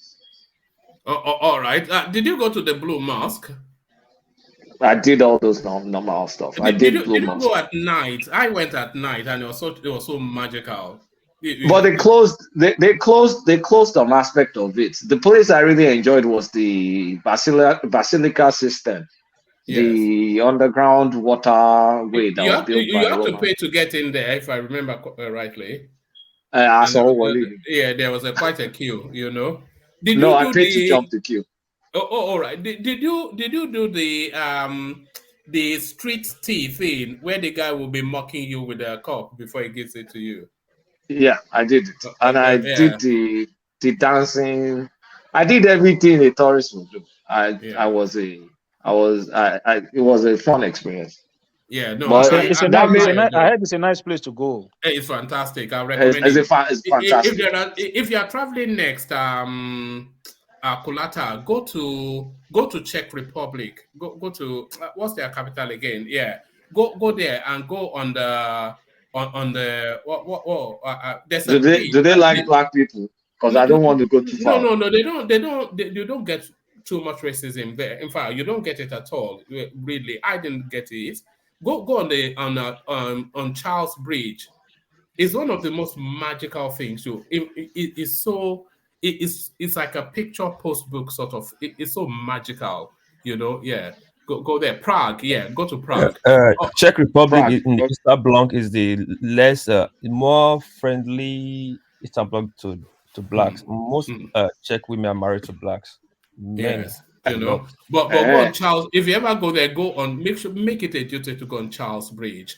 I've seen the picture. I think I'll like it. Yeah. It's so delightful. But let me move you on and take you to Segun Oni, throwing his final hand and being rejected. You know, of all of the judgments that I've heard from all this electoral tribunal. So this is Segun Oni challenging Abiodun Oyebanji's victory at the Ekiti elections recently. So the verdict of the electoral tribunal comes in, but it is the wording that really tickles me. The panel held that the petition filed by Mr. Oni against the return of Mr. Oyebanji and Mrs. Afuye, respectively, failed woefully, head or tail. Failed woefully, head or tail. But is that Nigerian Tribunal or the court? You know, the tribunal. That's what I don't know, but that's what they. Why would tribunal say something like that? That's they put it in quotation marks, so they are quoting it verbatim. I think the drama is in that phrasing. How would they phrase it like that? But I mean, Segun Oni, what's wrong with Ekiti? Like, Segun Oni had been governor before. Like, almost 3 governors in Ekiti had been governor before. They got them out and they became governor again. So Segun Oni's attempt now to become governor again failed. So I don't understand that Ekiti, honestly speaking, because Fayose and Segun Oni at one point were governors, got removed, went back, but Segun Oni has not been able to go back. So, but what did he think? He lost miserably against APC. I mean, there was a significant gap. So, what was his case to see if he could turn it to his own? I wasn't especially following the space, but I suspect it will be on a technicality rather than on the results. Maybe on some technicality. Okay, he's looking for one man. If you had Oni's result and a PDP together, it was still not up to what APC got in that election. So how is it going to what technicality? Exactly. That's how I was saying, what is he looking for? Like, maybe that's why they wrote what they wrote, because it's ridiculous. All right, brilliant. So I'm easing you slowly towards the main talking point. But before we get there, the idea of Rotimi Amechi mulling the options of carpet crossing to the PDP. If Wike, of course, if he backs Tinubu, then River State will be a no-go area for him. So, I mean, is there some veracity to that? And if there isn't, is it something that he should explore? Because, of course, is political relevance fast being lost? So, see, I mean, I'm friends with one of the Rotimi Amechi boys on Facebook. Facebook friend, kind of. So they've been crying since the reason I knew this G5 guy were getting serious with Tinubu. The guy started coming on Facebook and started crying anti-party activities going on in Rivers State. So people didn't really figure it out because then nobody knew who was talking to who. But I was trying to add 2 and 2 together. So it makes sense. But it doesn't help Amechi to go back to PDP because he can't achieve any political ambition in PDP. So, and Wike too doesn't have the ambition to move to APC. Wike just wants to use APC for immunity after he leaves the election because of his EFCC case, the case against him, and the case against the guy that's his candidate. You know, his candidate has case with EFCC. I can't remember the candidate's name. So I don't see a situation where they have to accommodate each other in the same party because they're simply not going to be in the same party. But the problem is now what happens to the fate of Tonye Cole? Because Tonye Cole is the APC candidate going for Rivers State. If Tinubu cuts a deal, then depending on Tinubu's deal, they're not going to like morally support Tonye Cole candidacy because I don't think Tonye Cole needs anybody's money.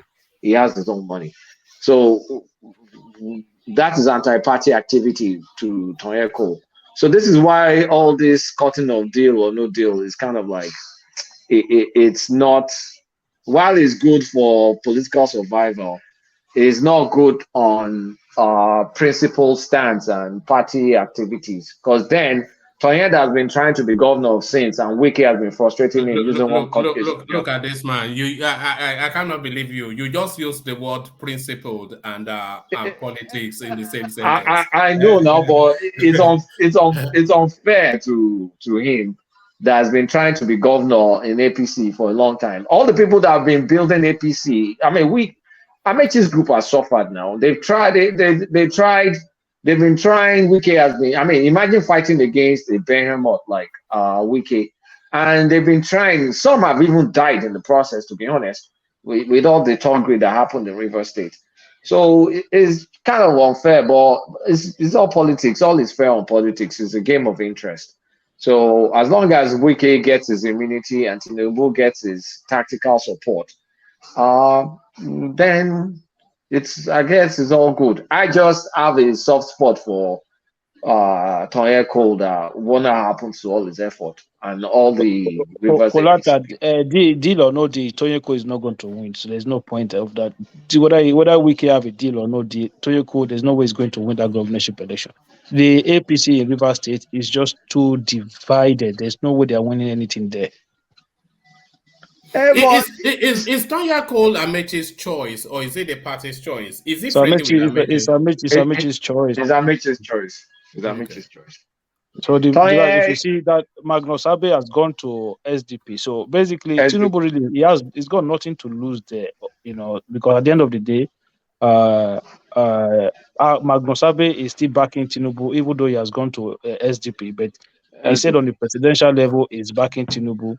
So his own part of APC that moved to SDP is still going to be on Tinubu's side anyway. So I think it makes sense for him to work with Wike, but where I think there's a problem is Oyo State. Getting to the topic. Yeah, we're headed towards there, but so back to you then, because it might as because if Wike makes that decision to back Tinubu, he will of course take the whole of him backing Tinubu will mean that APC will have to tone down their support for their candidates in Rivers State. So he will retain Rivers State by proxy, and he will have a very huge influence within the APC. So that marks the end of Rotimi Amechi politically, and he has to make a decision now. Yeah, Amechi is done from politically. I mean, electorally. What else can he go for apart from president? He's done, and Amechi will be further done in terms of he can't godfather anybody. He can't endorse. His endorsement will mean nothing after this move because I mean, what weight will he carry? But when you think about it, Amechi has been politically useless for a long time, because even when as soon as he moved to APC, he wasn't able to deliver Rivers State. No, wasn't even able to deliver 25% of Rivers State. So when you look at it, apart from giving APC money, Amechi is like a dead duck, because he's not been able to, he's not had any significant electoral influence in any APC election outside of his money. I keep insisting he gave a lot of money in 2015 election and also 2019 election, but outside of his money is not electorally relevant, and this just further reinforces his relevance.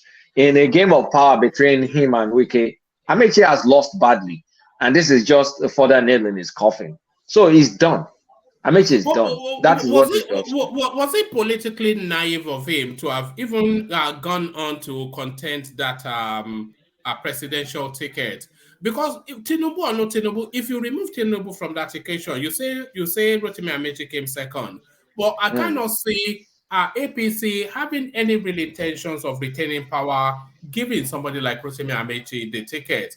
It doesn't have the national presence. It doesn't have anything outside of money. So did he betray just the level of naivety of the man for him to have even contended that primaries for that ticket? Honestly, you brought up one part. I was shocked that Amechi actually went for it, because something funny must have been going on in that Aso Rock cabal, that they've been promising many people many things. Because for Amechi to have the audacity to run and also to garner the kind of support he got, he must have gotten some word or some backing from a group of people that kept him in the race, and also actually made him viable in the race because it was the second. But where that came from, I don't know, because within that same group, you also had people backing up Lawan, and then you also had Oshibajo. So what exactly is going on in Buhari's Aso Rock? Like, it's very confusing. How many people did they promise the same seat? Because some people will have sworn that Buhari backed Yemi Oshibanjo. Some also swore that Buhari wants Amechi because they want Igbo president, and Amechi will be the easier of the Igbo Remember option. when they even banned him in Katsina as the damn Mariah Joss of Katsina or something? They banned him to something. So someone must have been speaking something to him that he felt he will be able to win the thing, and maybe he thinks Buhari likes him because at least he delivered the railway stuff that he worked on. So it was just very confusing to me, like how many the mixed messages that was being sent from Aso Rock about the possibility of the number. It kept changing from week to week. At some point, they even said Ogbonai or Onu or some name like that. So it's just, I don't know. Buhari did not handle this thing well. I guess that's why Tinubu had the opportunity to trounce the so-called cabal in this thing. Because it's confusing to me that they will back Amechi. Where did that come from? I think I think apart from Oshibajo, if they wanted to back somebody, I would have preferred they go for Dave Umahi. Yeah, that makes sense. I would have preferred they go for Dave Umahi, apart from Oshibajo. But say to go for Amechi, I think it was misled by some people within that presidency. But he should have known that Buhari is one of the most incompetent when it comes to leadership. That man, he will just be looking at everybody. This one will go and meet him. I want to run. Okay, fine, go and run. The other one will go and meet him. I want to run. Okay, fine. He will just tell everybody to go and run. That was what happened in that primaries. They all went there and said, "Oh, I got the blessing of Buhari." Yeah, he's just telling you to go and run. If if it was an Obasanjo, that situation would never be like that. It would just pick one person and say, this is the person we are all going for. That's it, done. But Buhari is not like that. Buhari is so incompetent when it comes to his leadership skills. Is it incompetent? I think Buhari is the most nonchalant leader we've ever had. Perhaps one of the leaders worldwide that he just is like, he doesn't care. You tell him something. I think you're being generous, Kulata. I would have chosen the word ineffectual. Ineffectual. Yeah, because it's meant to be, it's meant to have a supervisory role to keep people streamlined, and he never did that throughout his tenure. You know, it But never. the man is just unperturbed, unconcerned, disconnected, just like he's floating, apathetic. Like he's just there, like whatever. Whoever says anything is more like whatever. Every narrative you hear about him is that kind of behavior or attitude that you hear about him. Nothing piques his interest. Like, oh, okay, let's talk about this. It's just do it, do that. Is it allowed? I mean, what did they go and tell him? I said, You know what they said about him, Kolata? They said he always goes with whoever speaks to him the last. the And we last. saw, yeah, and we saw that under that Mia Malabuni cameo. Remember when they were trying to step Mia Malabuni down as the chairman of the APC, that everybody, even El Rufai, he was all over the news stumps telling everybody that Mia Malabuni is gone. And then they went to London, Mia Malabuni, Abubakar Malami, and the rest of them. And by the time they came back from London, Mia Malabuni, and they said they had agreed it with Buhari before he went to London. This was what El Rufai told us. So it just gives veracity to that thing that whoever speaks to him the last is whoever he goes with. Is it that he forgets, or he just doesn't care, or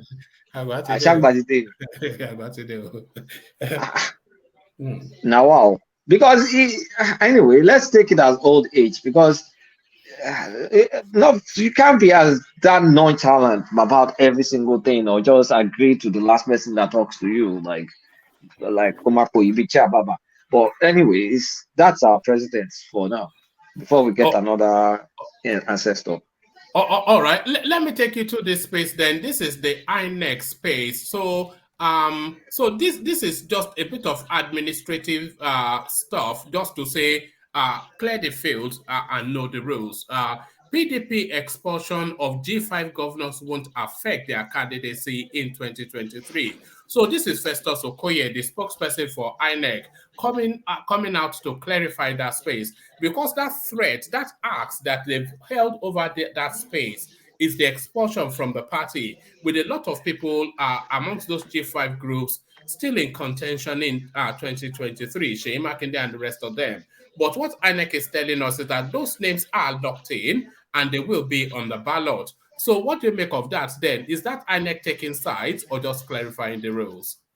No, I think INEC is clarifying the rules. The rules are pretty clear. I think the deadline passed. I think they even talked, I mean, I'm not sure if we talked about the time we talked about it here or something, but the deadline for all those things passed. The party has presented its candidates, it's been ratified, is there.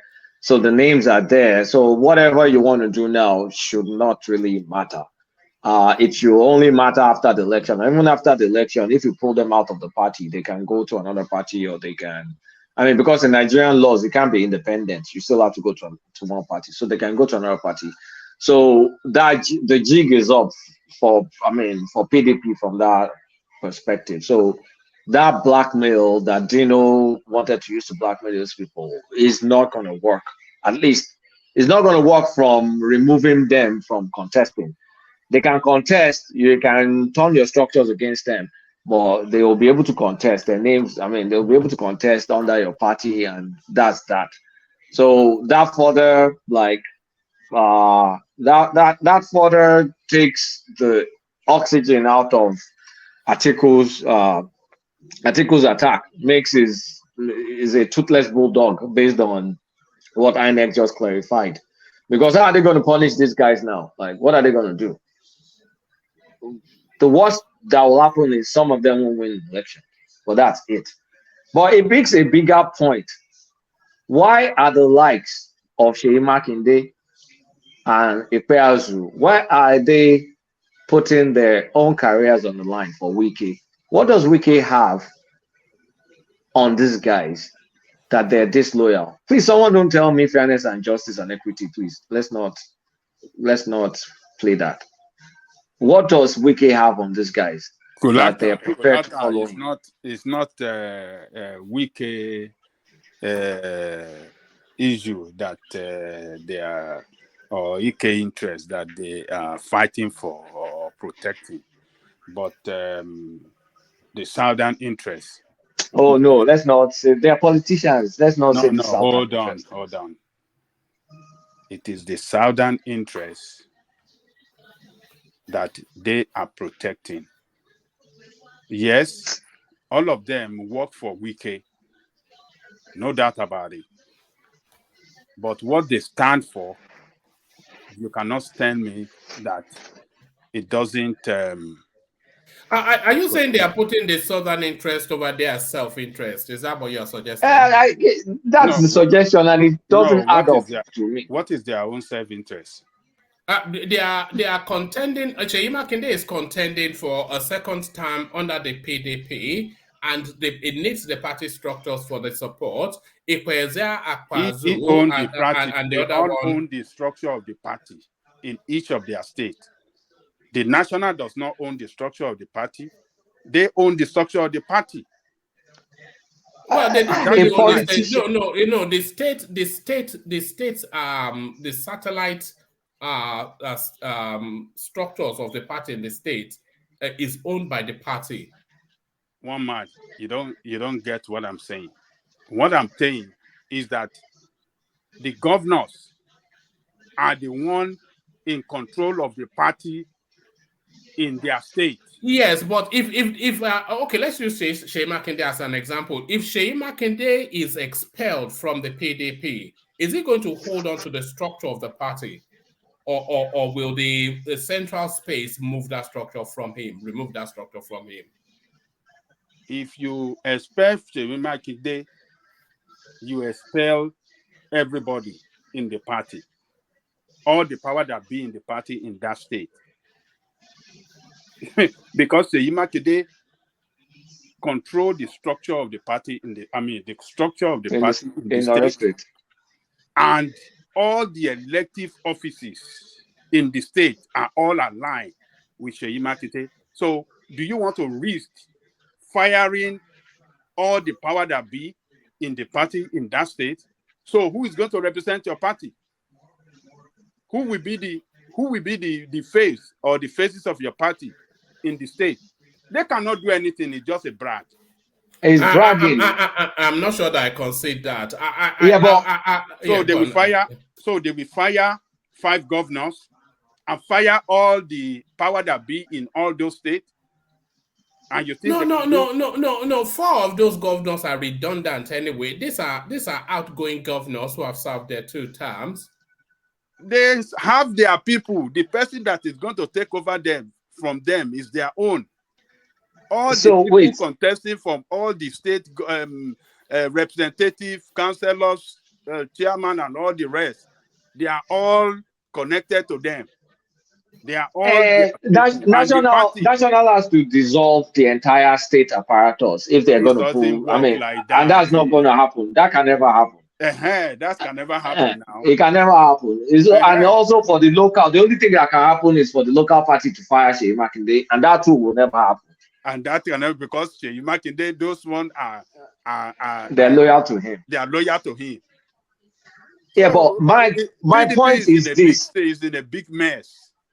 But here's my point. Are you trying to tell me these guys take principle over personal ambition? A Nigerian politician, even an American politician, takes personal ambition over principle. It will be the first time in the history of that country if that's the case. I've never heard that before. But let me tell you, that's not the first time, one man. Let me tell Peter you, has been like that. Forget Peter. Oh, I want no begin to say.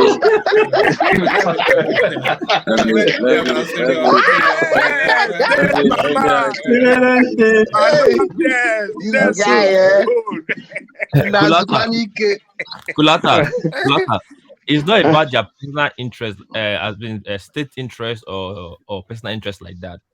If they allow what's going on PDP to go on and Atiku succeed, the certain politicians, the elite in certain politics is gone and dead forever. But peace.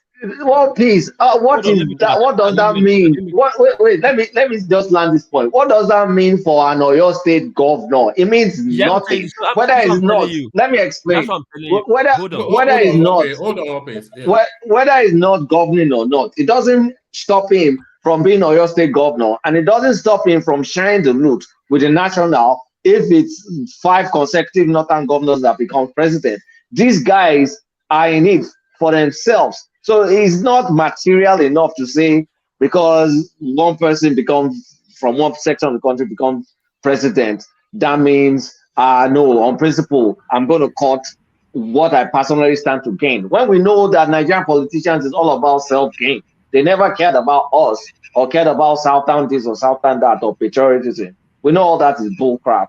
It's all for it about themselves. That's why I'm like saying like Wike must hold aces on these No, guys that is beyond what we can see.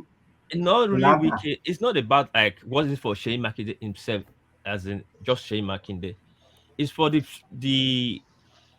PDP or your PDP now, right now.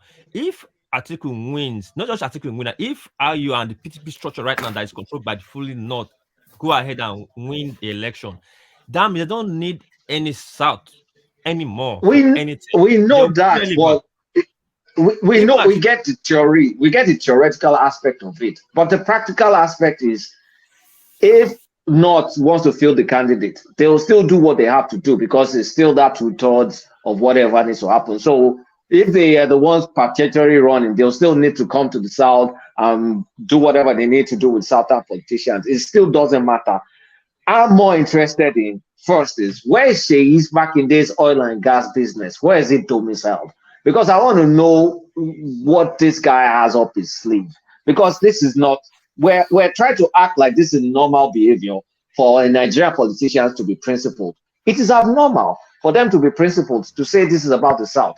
I think this is the excuse. This is the righteous excuse to back up what they're doing. But I don't think it's based on principle. It's based on something else. It's just my own opinion.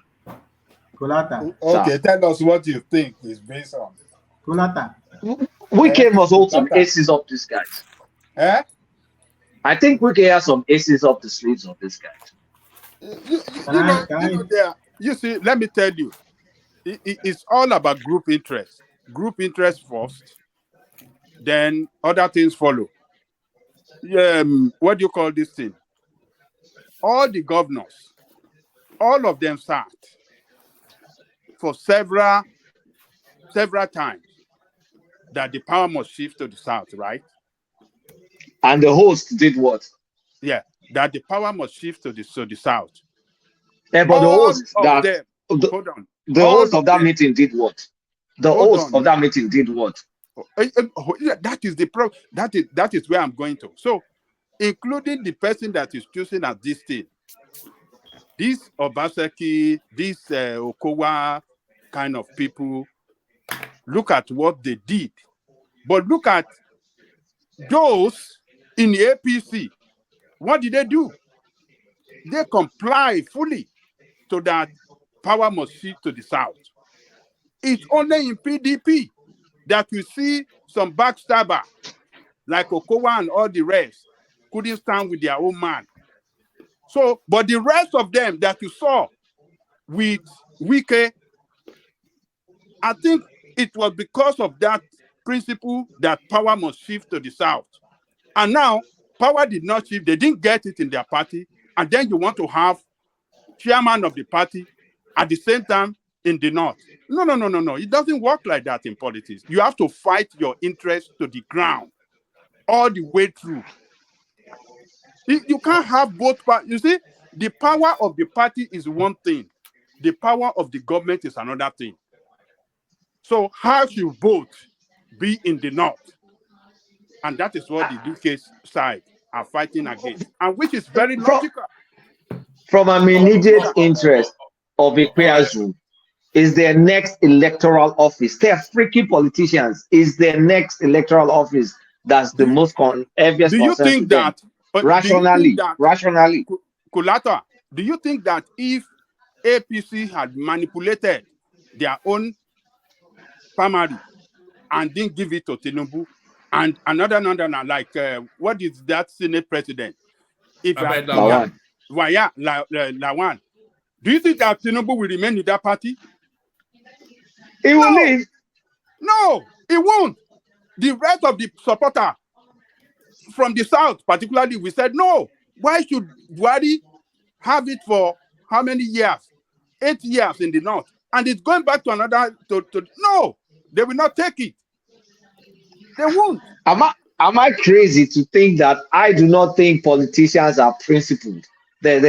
I don't know, man. Not anywhere on this planet will you find a principled politician. Not anywhere on this planet. I tell you that interest, that interest is forced. And when you don't get, when that interest is defeated, everything is shattered. What is Ekpeazu's interest?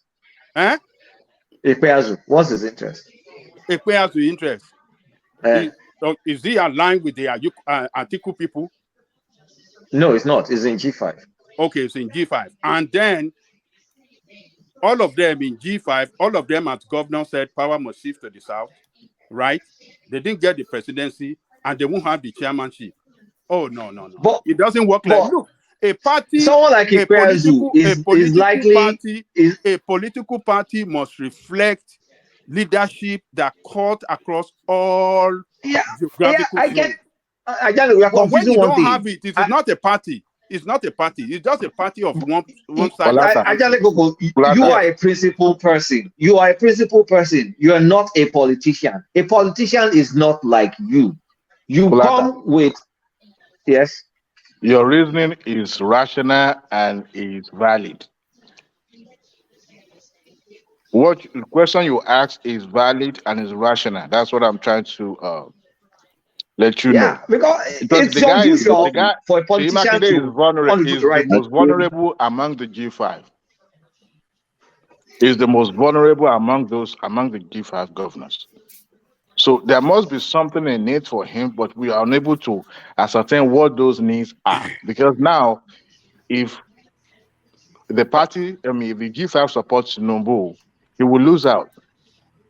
Because okay, let me ask you a question, Adewale. Okay, if Seyi Makinde go to the side of Atiku now, does that guarantee him that position of governor?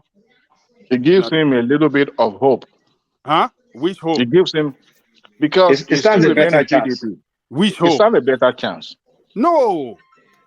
Look, if he strike a deal with Tinubu now, he can still get that position. They will just work this out. Where would the Tinubu put Folarin? Oh, they will promise that one ministerial appointment now. You are kidding me. Come on now. That is his full soldier in your state. It has happened before. It has happened before. People, party, two parties will work at the leadership level, and they will work among themselves for one position and the other. They will share it. They know the way they will do it, and everything will work out well for them. It's not a big deal. It's just a matter of striking that deal in a concrete time, and everything will work out well. You might be right, because his deputy attended Tinubu's meeting in Akure, so it's possible that is also possible. But I'm looking at the timeline towards the election period. It's very short, and I don't know. But a day in politics is like a year, 1,000 years, so it's possible. Yeah. All right. Can I interject a little bit? All right, come in Fatai, and then after Fatai, Kulata round out that space, and then I want to take you to the main talking point. But let's say from Fatai. I think Kulata, you are very much on point. The basic stuff is the principle that it must come to the south, but the game has moved beyond the principle.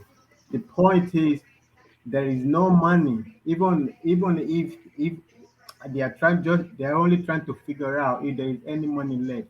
All the money to be used for the election, they have made the point that what's his name, the chairman, is all the money is Bamu. There's no money anyway. Even if they stay in PDP, there is no money to be spent for the election. So what they are fighting why they have to stick with the principle is that there is no money anyway. There is nothing for them anymore in the PDP. There is nothing for them to gain. They are just looking for I think the only thing that is holding the deal is Otom's angle. There is nothing for them. There is nothing there for them to be gained in PDP. Are you caucus? They will 15 billion is gone to be spent on the election. Okay. So there's no upside for them in the PDP because it's not based. Politicians never do things on principle first. It's personal interest before principle. Okay. Yeah, that's the roundup. One man. Yeah, all right. Brilliant, Kulata. So to the main point, then a meeting held in London. The outcome of that meeting has ricocheted around the Nigerian political landscape. Everybody up in arms. The on Ohaneze Indigo Youth Wing, they said that Wike has killed the chance of an Igbo presidency. The PDP space, they are all up in arms. Atiku responding said that if you want to be president, you go and be president and contend. And then Dino, of course, telling us that they have ended their political career.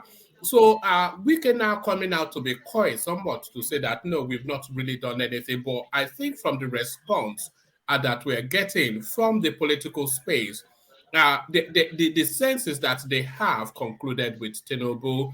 So what are you then making of what is emerging from that space, Kulata? First of all, I think definitely they have something with Tinubu, and I think they purposely planted this story in the press to create this chaos so Wike can come back and continue doing the Maverick Wike and say, no, we don't have a deal, but we have a deal. Kind of like two-faced nonsense that Wike does. So they've made their mind, but I'm surprised they even went this route because the two Southeastern governors that are running for Senate, like, are you telling me they're going to endorse Tinubu and that will matter? It's not going to matter now. Like, it's not going to matter whether Ikpeazu cannot tell people not to vote for Peter Obi, and he's not going to tell a lot of people in the Southeast that can't stick Tinubu's guts to now vote for Tinubu. So I think those two ones, that's kind of like, because I have to take them one by one because they come from they have different levels and different position in this matter. So those two ones, it doesn't matter. I expected them to just, maybe those ones can endorse Obi while another one endorses Tinubu, but I'm shocked that they're going this route. And I'm positive that they've actually made this decision. Now, when it comes to Autumn and Seyi Makinde, those are the difficult ones because that Reverend Father in Benue is gaining ground. That's main competition. Autumn will not be able to get his candidate in Benue if he endorses Tinubu. That Reverend Father is probably, perhaps, may win. I don't know for sure, but perhaps he may win. And Seyi Makinde, we just talked about the situation. So one thing is clear is obedience can go and sit down and wait to 2027 because G5 is not going. Colata, yeah, I don't think that's the real truth, because now when you're talking about G5, what's their main objective? I think we just said it for no, it's not moving even presidency to the south. No, it's not even the south. Equity, fairness, and justice. That's what they have always said. The five of them. So Obi's rubber stamp. Obi's rubber stamp for equity, fairness, and justice. Now, if they endorse Tinubu, it's basically all their words, equity, fairness, and justice, is gonna come back flashing on them. Like, what are you guys saying?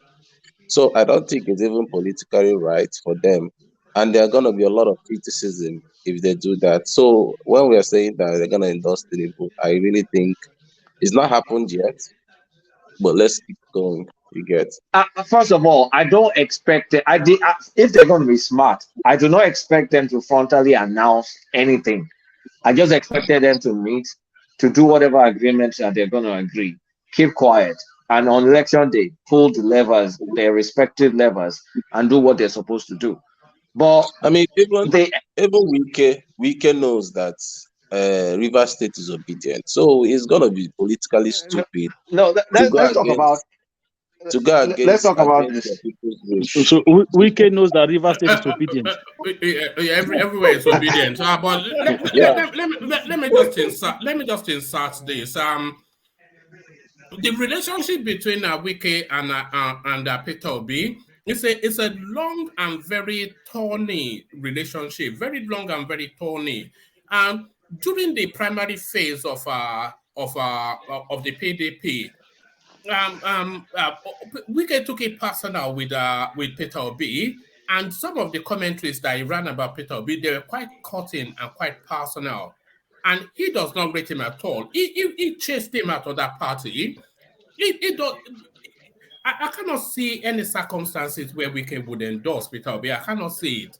Either politically or personally, I struggle to see it, but that's just me reading the landscape. But Kolata, back to you. Yeah, I mean, so look, see, Wike has no upside endorsing Peter Obi because he knows that Peter Obi is not going to be the president. Now you have to think about what does Wike needs. Wike needs immunity. He needs immunity for himself. He also needs immunity for these governorship candidates because they can arrest him before he goes to office. So if that is what he needs, he only has one choice.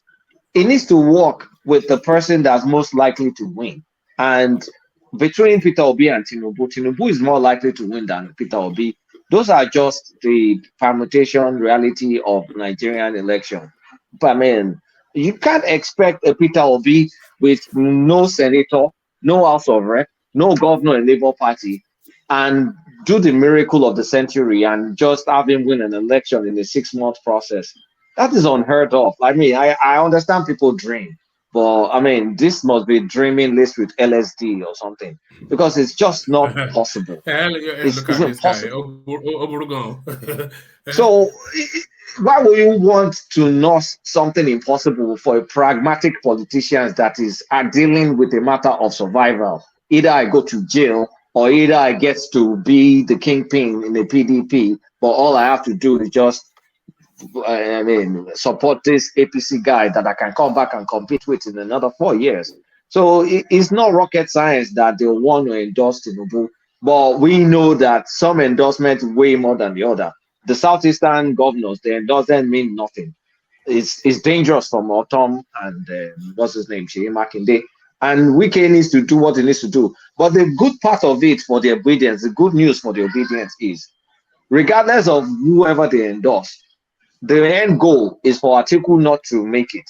So for Atiku not to make it, for Atiku not to make it, any vote that goes to Tinubu or goes to Obi is an anti-Atiku vote.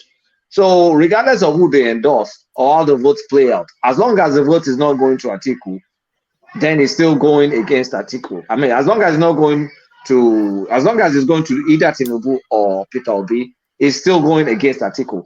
So they're okay there. Their goal will still be made. But to think that a Wike that drove Peter Obi out of that party will now come and endorse Peter Obi, you must be kidding. There's zero chance of that. Zero chance of that. Zero chances of that. I don't know why you people are saying that Wike drove him out of the party. What do you guys mean? What kind of what kind of statement is that? It's the turn of the Southeast in PDP. He left the party by himself. I haven't seen it clearly that he doesn't have the money to pay delegates, and it wasn't looking good for him to win. It would be disgrace. So that also Wike did not kick him out of the party. So we should not be making this kind of statement against Wike. Wike ran a campaign, a very good, sound, successful campaign. Obi was not able to run it. He was just running his campaign by mouth. He wasn't having the resources to push that mouthy campaign that he was running. And he saw it clearly, he couldn't win, and he ran out of the party to Labour. So we shouldn't be saying that Wike kicked him out. He didn't kick him. He didn't do anything against him. He just So just to clarify that. And also to further to let me make this quick point to further strengthen Wike's position. If Wike just looks at the pathetic rally that Obi did in Port Harcourt, are you telling me he's going to look at that rally and say, this is guy I'm going to support? Even with P Square and everything, we had like maybe 500 people or something. That's the person is now going to say is going to endorse, and stake is whether it goes to jail or not on. Are you kidding me? It's not even going to do that. And we should know it. It's time we start to get to reality and look at the game as it's played. 50 days or something to the election. Sorry, I think Akim was going to interject or something. Yes, I was going to kind of support Ajali Koko's position on that because I think a lot of people, we need to still understand that Wike did a lot of work beforehand. So it wasn't a situation whereby the primaries just come around and then everybody went to the field. No, this guy has already paid his due. He's paid his dues a long time before the primary. So it's something that he has worked towards. So it wasn't like people like Peter Obi and others who were absent from the scene when times were difficult. And then during the primaries, then you expect those delegates to come and support you. No, these guys, they were state. They are PDP state. They are state where PDP did not have governors. It was people like Governor Wike that were funding PDP in those states. So he got a lot of, if not for Tambuwa, that guy would have been the presidential candidate. Because even me at the time, I underestimate Wike. But after that primaries result, I was like, you know what? You have to give it to him. Because I never expected him to come that close. You know, so it didn't change Obi out of the party. Obi just saw the handwriting written boldly on the wall, and it felt like there's no hope for him there, and he went to pitch his tent somewhere else. So that was what happened. All right. Hello, man. Yeah. Yeah, well, bullying is part of politics. Yeah, because Wike has been spending on the party, spending all his money on the party, and Obi has been keeping his money in Panama, and he just want to use the Southeast sentiment to collect the ticket. He has to bully him now. Bullying is part of politics. Who will spend all those kind of money and you just come one day and want them to microzone to Southeast? He has the right to bully him out now, because when he was spending money, you kept your own money. You didn't invest, and you want to read there. No. It's not done. Well, I don't think Wike has any fault. That's the normal thing in politics. Thank you. No, I agree with that. But Kulata, let me hold you still to that space. So I think you touched on it a little bit.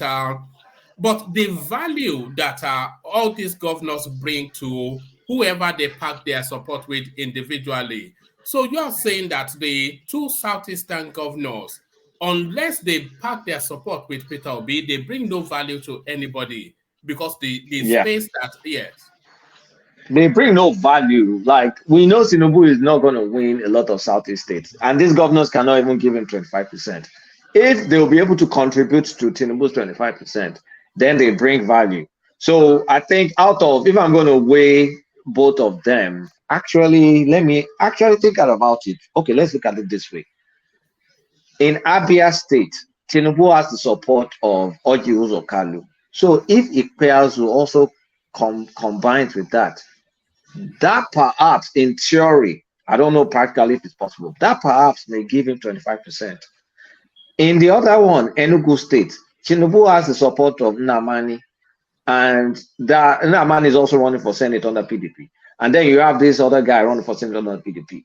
And if both of them combine their structures for Tinubu, in theory, they should be able to give him 25%. So they're not so useless after all, if you think about it that way. But they're the most useless anyway, but they're not so useless after all. I just never put 2 and 2 together to come up with this. It's just now that I'm realizing. I'm not sure what value, and I'm somewhat broadly, but I wouldn't go as far as 25%. I don't think there's any circumstance that would give Tinubu 25% in those states. because I see Peter Obi taking a good 60-65%, if not 70%, but at least Are you still 60%. sure? Are you still sure Peter Obi can run those kind of numbers now? I'm starting to doubt. As you know, I said something a long time Are you ago. going by the optics of his rallies? Are you going by the optics of his rallies? No, you know, I said it a long time ago, and everybody abused me on this platform. That as we get closer to the election, and it looks apparent that it's becoming more apparent that Peter Obi is not going to win, his support is going to dip. I said it. If you guys remember, I said it a long time ago. That is coming back to me. I'm thinking if it's looking more apparent that this guy is going nowhere. Yeah, and but of course, I'm not sure that his support is essentially. I think there's a zealousness. It's almost like a religious fervor, isn't it? But if you now factor in Simon Ekpa, I believe politicians are using that Simon Ekpa guy, and all that Simon Ekpa guy has to do is get paid. Collateral, please don't say that. They're not using him. He said it the other day because people are saying Tinubu paid. What is he going to tell? Oh, right. Solomon, so if they were using him, we will come look at this guy. So, Solomon, no, even if they tip him. Wait, even if they tip him. For saying that. He will look at See, they are not using Simon Ekpa. I'm telling you the fact. Really? So they're not using Simon Ekpa? No, hold on. Why is that a fact? Why are they not using him? This guy is serious. They are serious about this agitation of the thing. And you see, people are underrating these guys. This 2023 we're about to enter. Don't worry, Sha. You're going to see the statement, even if they don't get Biafra, but the actions they are going to take will be unexpected. They are not going to take any action. Let me tell you what I think. There was a period that place was in hiatus. It was quiet for weeks and months. And then over the last 4 to 6 weeks, it suddenly energized again. The weapons are out, the aggression is out, especially by Simon Ekpa. So there was a period that it was still making a lot of these noises, but just in whispers. But now it's somewhat amplified. So what has amplified him over the last 4 to 6 weeks? That's where the question is. You know, he hasn't been he has been whispering it, but now it's very frontal and aggressive.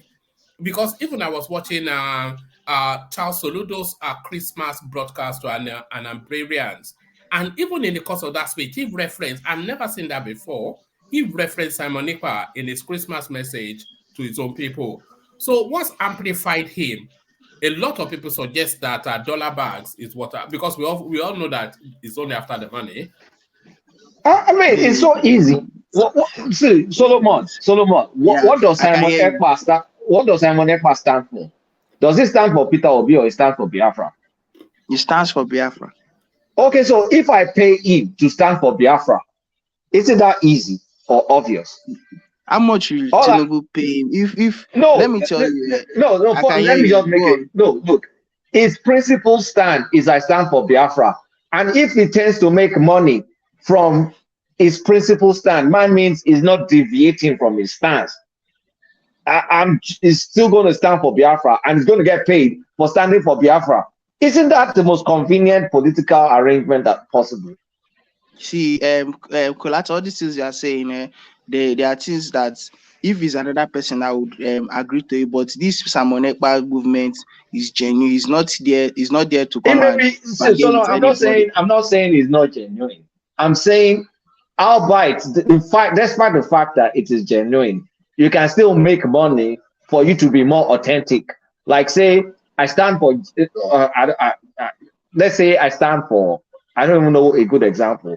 Let's say I stand for black jackets, and someone now says, "Oh, you like black jackets, Kulata? Okay, let me pay you to have more black jackets." Would I take the money? Sure, you will take the money, but this guy's own is different. Sorry, Kulata, let me add on to your question.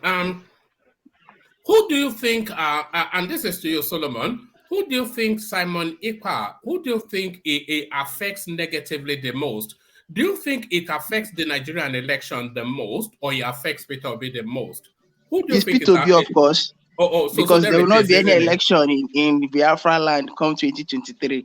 and they've There'll already said be it. an election, but not enough people will turn out. And all those people that don't turn out, they are not voting for Peter Obi. So it's only Peter Obi that Simon Ekpa's action will affect. Yeah, it's P2B, of course. It's P2B. It's just going to suppress the number of people that come out to vote in the southeast. So that helps APC because it depresses the number that Peter Obi can get to be able to disturb anything, and it also depresses the number that Atiku could have stolen from Peter Obi.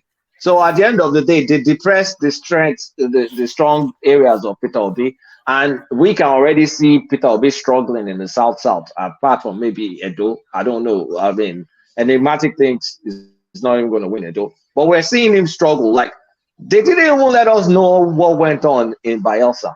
Just shows how embarrassing it was. So South is no walk back. I think Atiku is still going to do very well in South. Wait, Kolata, do you mean that? See, let me tell you. Let's not argue this Edo State space. Like Obi is going to win that state. It's going to have the I don't highest think so. I don't think so. I don't think so. Right, I'm telling you the facts for real. I'm telling you. It's going to do well, but I just don't think it's going to win it like that. It's going to do well there, but I don't think it's going to win like that. And but other South states is not going that well anymore. I think no, he's more only Edo and Rivers. They are the two South states that are sure for him to get at least like 60% and all that. No, not at all. It's barely. I mean, the way I'm looking at it from a very negative perspective. Who said 60-something% just now? Who said 60-something% just now? I'm the one at You're Edo people. Obi is like their savior. Progressive.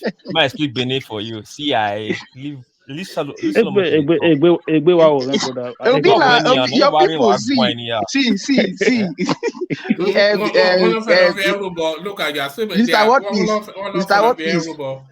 What Peace. See, Obi is like you. See, let me tell you now.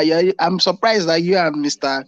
Progressive and Mr. Tony are the three persons from Edo State in diaspora that are not supporting Obi. But the rest of your people in diaspora, Obi is just like the savior. They are the ones that even said, if you not support, that Obi is the only hope Nigeria have.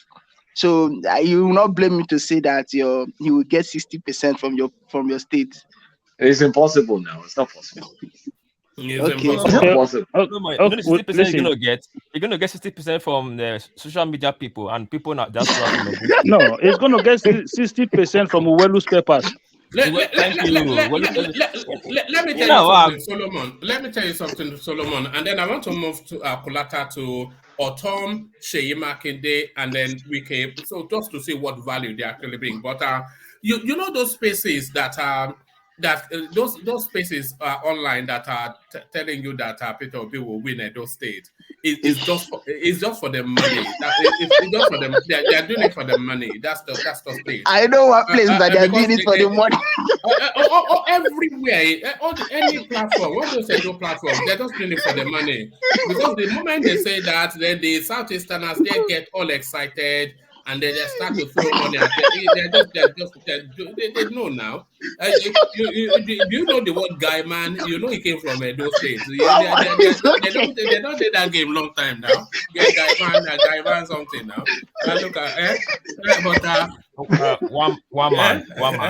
Yes. My snowboard. Not all Edo people are guy man. No, sorry, don't say that. Sorry, we're just a big guy man. We know now. See, one yesterday, I was my snub brother yesterday. I went to visit him with my kids. These are the people that control. These are the Ogbede Yama stock, as in that. This is they're the one in control right now. When we're talking, he spoke to me. He said, "All those Ogbede don't even know what's going on in those states. They're not going to get. They'll get protest votes that will end up to be nothing. That will just be only a protest vote. The vote." The election will be divided between PDP and APC in Edo State. These are people that decide what's happening in Edo State. These are the power people in Edo State. And Solomon is telling me... The bourgeoisie. You know that 60% you measure, I still can't my system can still can't, I don't even know how to behave now, you know. I'm whining, but your people are really supporting, like you said now. Look, like you said now, myself and World Peace, we have analyzed this thing on this platform several times. I've told you before, majority of our people in diaspora are from the southern part of Edo. Majority mainly from the Benin-speaking background. So, and this part of Edo State is comprised of just 3 local governments out of 18, which is the Ikpobaoha, Ego, and Oredo. Even in those 3 local governments, one man, by maybe in 2 weeks' time, I'm going to make a prediction here, and I want everybody to write it down. 10% Obi will not get in Edo State. Not. I'm saying 10%. He will not get 10% vote in Edo State. No, Please, you please, don't, I don't want. you don't have 2 weeks, by the way, because technically we've broken to the 31st of December today. So so in the latter session that breaks in the new year, I'll be inviting everybody to give their predictions, and then we'll lock it in.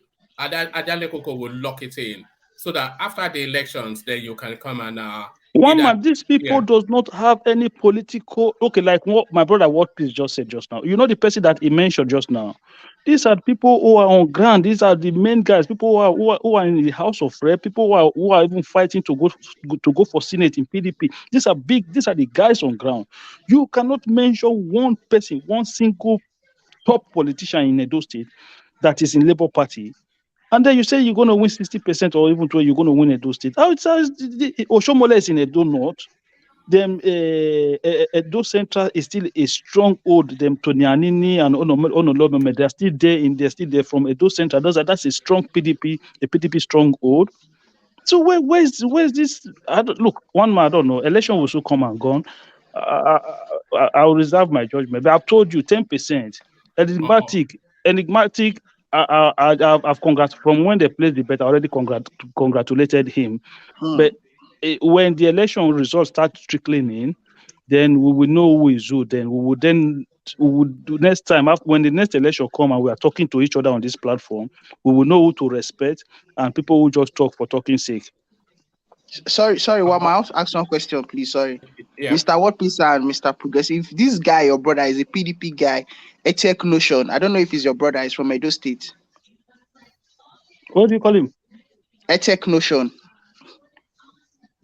I don't think I've heard that name. Who is he? What does it stand for? He's still a PDP young guy.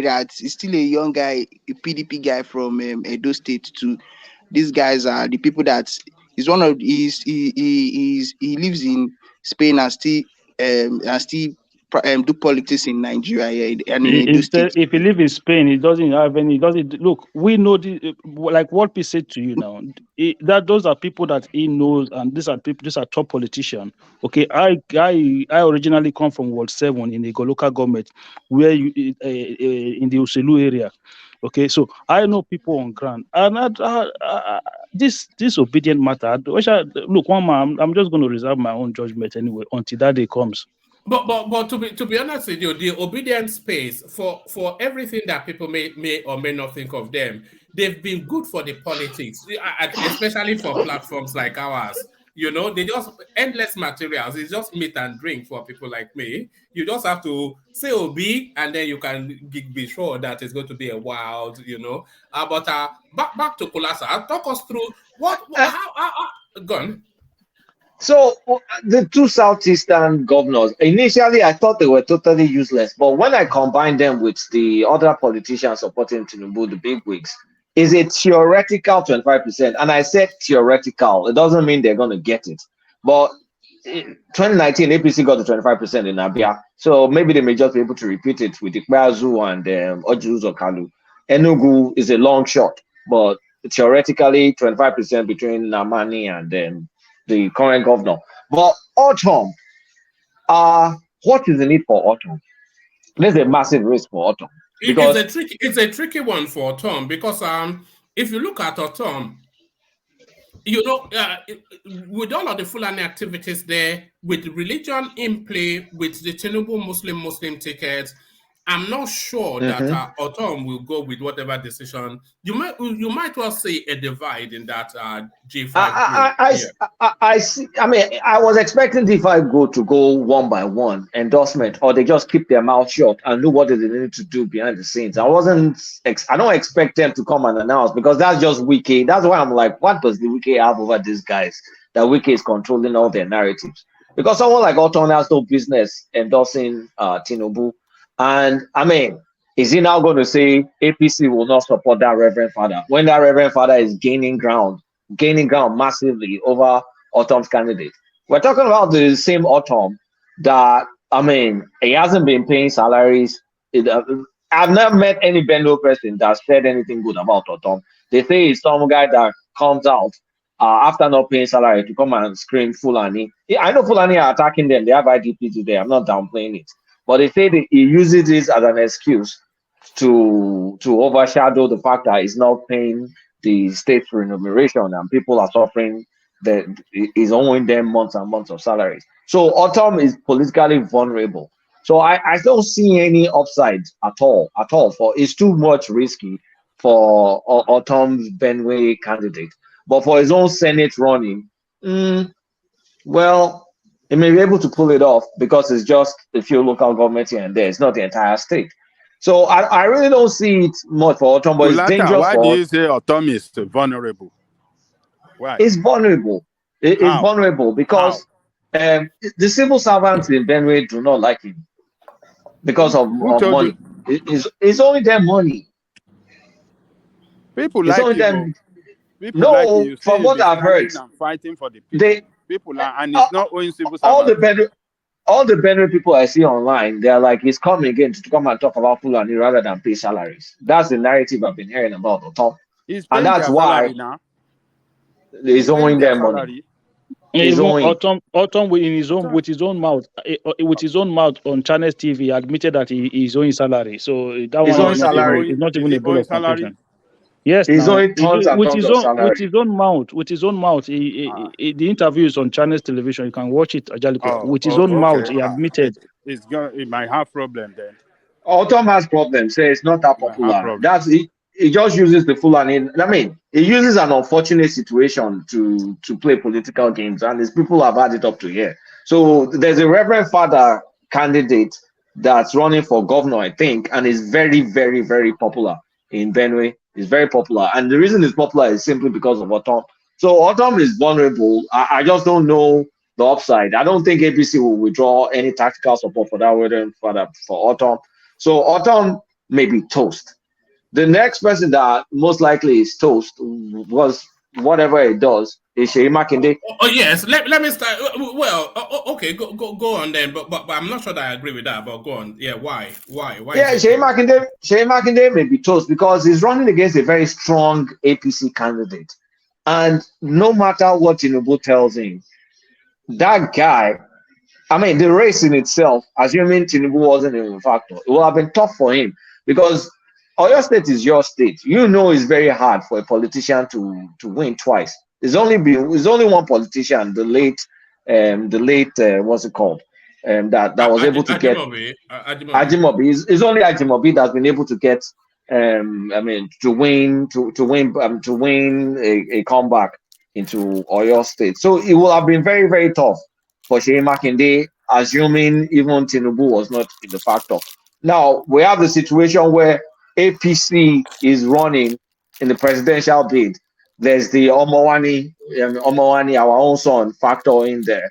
And you have a popular candidate that's perhaps was a senator or something. He knows the lay of the land. He knows all sorts of things. So that guy even stands a chance of beating Seyi Makinde without even Tinubu factor. So how will Seyi Makinde trust whatever comes from Tinubu's mouth that they should withdraw any tactical support? Even if they withdraw tactical support, the Oyo State APC guy still has the capability on his own of beating Seyi Makinde. So Seyi Makinde. Do you think Seyi Makinde's endorsement of Tinubu, do you think it's redundant anyway? Because It's we know, redundant. we know without his endorsement, a Yoruba man is contending to be president. I'm not sure that Oyo State is looking anywhere other than to cast. So whether he endorses, it doesn't make any difference. It doesn't make any difference. Oyo State that even has a higher population of Muslim Yorubas. I mean, what does his endorsement have to do with it? It means nothing. They're going to vote for Tinubu en masse. Apart from the PDP Yoruba people, there are a lot of PDP Yoruba people that will not vote for Tinubu ever. But it's Seyi Makinde's endorsement will not really matter because Tinubu is going to win Oyo State thoroughly. So I don't really see. I don't see. This doesn't matter for Seyi Makinde. Is either doomed or is lucky. I think this is almost like a toss-up for him. We have a lot of obedience in Oyo State too. Don't worry about that. I've never known any young man to be obedient. They are maybe in Bodija, maybe in Bodija people. Yeah, but maybe in Bodija or UI. Yeah, Bodija or UI. That's maybe UI. Yes, the UI crowd. But UI crowd. Yes, I suspect that the deal that may have been struck with Seyi Makinde is that, look, we'll back you for you to retain your position, but even if you lose your position, we'll give you a ministerial post, and then you can come back in 4 years' time to take that seat again, which was essentially what happened to Fayemi. Perhaps. But why will Tinubu sacrifice a ministerial post for Seyi Makinde? It doesn't have to. It's desperate now. It's not desperate for Oyo. He's not desperate for Oyo one man. He's not desperate for He doesn't need Makinde to win. He doesn't need Makinde for anything. Yeah, but if it's a group negotiation, if the G5 group, if it's if there's a collective will of a G5. No. If I'm Tinubu, I will not take that kind of deal because there are many people that are more strategic to him, especially in the Northwest right now. Tinubu has to contend with things going on in the Northwest because Atiku is playing a massive ethnic identity game right now in the Northwest. Atiku's the only strategy is to drag for second round, and the only way he can drag for it is to spoil the Northwest for Tinubu. So Tinubu will invest most of his political capital in the Northwest. So I don't think he can give Seyi Makinde any slot on whatever ministerial position he has. It's not for Seyi Makinde. So I really don't see. All right. Let me take Kulata to one more, please. 1 second. Tinubu already gave a slot to that man in Cross River, so I don't think he have that much to be giving out anyway. That the issue they had in Cross River State, he called the other man to withdraw the case from court. So that is either a senior ministerial or a junior ministerial post gone already. So I don't think he's got that much to be giving out. There's a lot to give out. So if you ring fence all the key ones like finance and petroleum, you can just give the rest out to the hungry people. But it's true anyway. There's NIMASA, there's everything. No, so many agencies. Yeah, APC has a massive campaign council now. Where will all of them go? All the people in the campaign council. Yes, I don't know, man. But I think this guy will have to do it as a matter of priority. But we'll see. They must have conditions for them to pack their support with him. And those conditions, as we know, place in Nigeria, it usually involves agreeing on portfolios that will come to them or some political patronage or support. So it's not going to be money. It's not going to give them money, I can bet Seyi Makinde is the weakest condition out of all of them, followed by Oton. That's probably the weakest. I mean, no, sorry, the Southeastern brothers, because Obi's going to win, so doesn't have to do much. But it can't. The only person he really needs to offer anything to, let's be fair, let's be frank, is Wike. Because what is he going to offer Ekpeazu? I mean, come on. Nothing. Kolata, sorry to cut you short here. I kind of bet difference, I think Wike for me seems to be the weakest among them, because he is the most vulnerable. He is not running to go to any office. For me, Wike really needs to secure his future with the decision, the next decision that he's going to make. So, look, you said you are going to make a prediction in 2 weeks' time. Okay, let me make a prediction now. Your next petroleum minister will be Yemsen Wike. That's just it. Yeah, but carry on. Okay, so if you look at the whole situation, right? Wike is not running for the Senate. He cannot go for governorship election. He's got nothing to do. So for me, I think what Tinubu should have done was just separate the G5 and just say, okay, I want a yes or Wike. That's it. The rest of you can go and do whatever you want to do. You understand what I'm saying? So Wike can easily make that arrangement with Tinubu, but he is super vulnerable and he needs to protect himself. But for people like the Sheyi Makinde, he is in a lot of trouble, man. I don't know, because he should not have ride with Wike on this whole G5 of a team. He should have just do his own thing, because right now he's kind of stuck. He's just stuck because I don't. How do you sort out Sheyi Makinde right now? What can Tinubu is? Look, if you remember one man, this is the same thing Obasanjo did to all those AD governors in the Southwest then. Exactly where I was going to talk about. That's how he messed them up. Yeah, it's our own. They decided to support him. All of them, they lost their state to PDP. Every single one of them, apart from Tinubu, that did not follow them in that line at that time. So at the end of the day, it's a very tricky situation for people like Sheyi Makinde. But for Wike, he just needs to protect himself. That's all. Yeah, we're saying the same thing, because I was going to say, I mean, the real negotiation is Tinubu and Wike. The rest are just gimmicks. That's why I was wondering. That's what led me to the question: what does Wike have over these guys? Because Tinubu is not having any real negotiation with Sheyi Makinde. With Ikpeazu and all those stuff is just to try and see if we can get 25% in the southeast. He's going to get those 25% in the south. So, all right. Let me take you to that Wike space then, the big elephant in the room. So what exactly does Wike bring to anybody's campaign? We know he brings a boatload of money, but in terms of electoral value, what does he bring to it? Well, let's use Tinubu as the example, because Tinubu is what we're talking about now. If you were to back Peter Obi, then you will say that Peter Obi has somewhat of a popularity in that space anyway, and it may or may not move. It may well solidify that rumored following that Obi has in that space. But if we were to back Tinubu, who some people will suggest that area they recoil from, what does he bring to a Tinubu campaign that could be a game changer, the brandy drinker from River State? They're tangibles and they're intangibles. Let's start the tangible ones. It brings a real and solid political structure for Tinubu on the election day. Wike is one thing. It may be a clown and everything, but the guy has like real structure. He can deliver. So he has 200,000 people.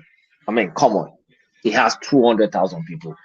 That is a lot of people that I can pay and make them do something. The total votes in some states that people are using to lead is like 200,000. Wike already has 200,000 people that can reach out to another 200,000 people or another 200,000 people. So he has political structure to unleash in terms of real power. And that is money. He has the money to finance it. And he's already showed his commitment. Look, he's called many people to his state to come and launch one thing or the other, but I've not heard him give anybody 300 million. He gave Tinubu State 300 million. That's commitment. He's already shown commitment. So that means if he can give 300 million casually like that, how much is he going to give during the election? So he has some real tangible movement. Now, the intangibles, he has a high annoyance factor. He's a noisemaker. His noise making is enough to demoralize the opponent. So you see how he's going to clown in front of the television and everything. He's going to suck up attention away and make everybody that's supporting Atiku to feel bad. So many people will just look at, Wike is not supporting Atiku. Atiku is dead. So a lot of Atiku supporters that are supposed to go and vote for him on election day, they'll just sit at home. because they're watching Wike clown Atiku on TV day after day after day. And they'll think Wike has this outside power. And then that means, oh, Atiku is not going to win. So what do? They just don't go and vote because they don't want to vote for Tinubu. So they'll just go sit down and vote, or they go and vote for Peter Obi. So if they go and vote and they vote Peter Obi, it's still not a vote for Atiku. If they sit down and not vote, it's still not a vote for Atiku. So at the end of the day, Wike wins. So when you think about it from the tangible power that Wike brings and the intangible buffoonery and clownery that Wike does, it's still to the detriment of Atiku, however you want to see it. So that's how I see what Wike brings in the picture.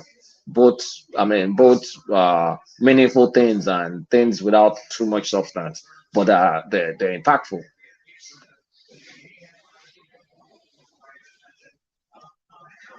Hello.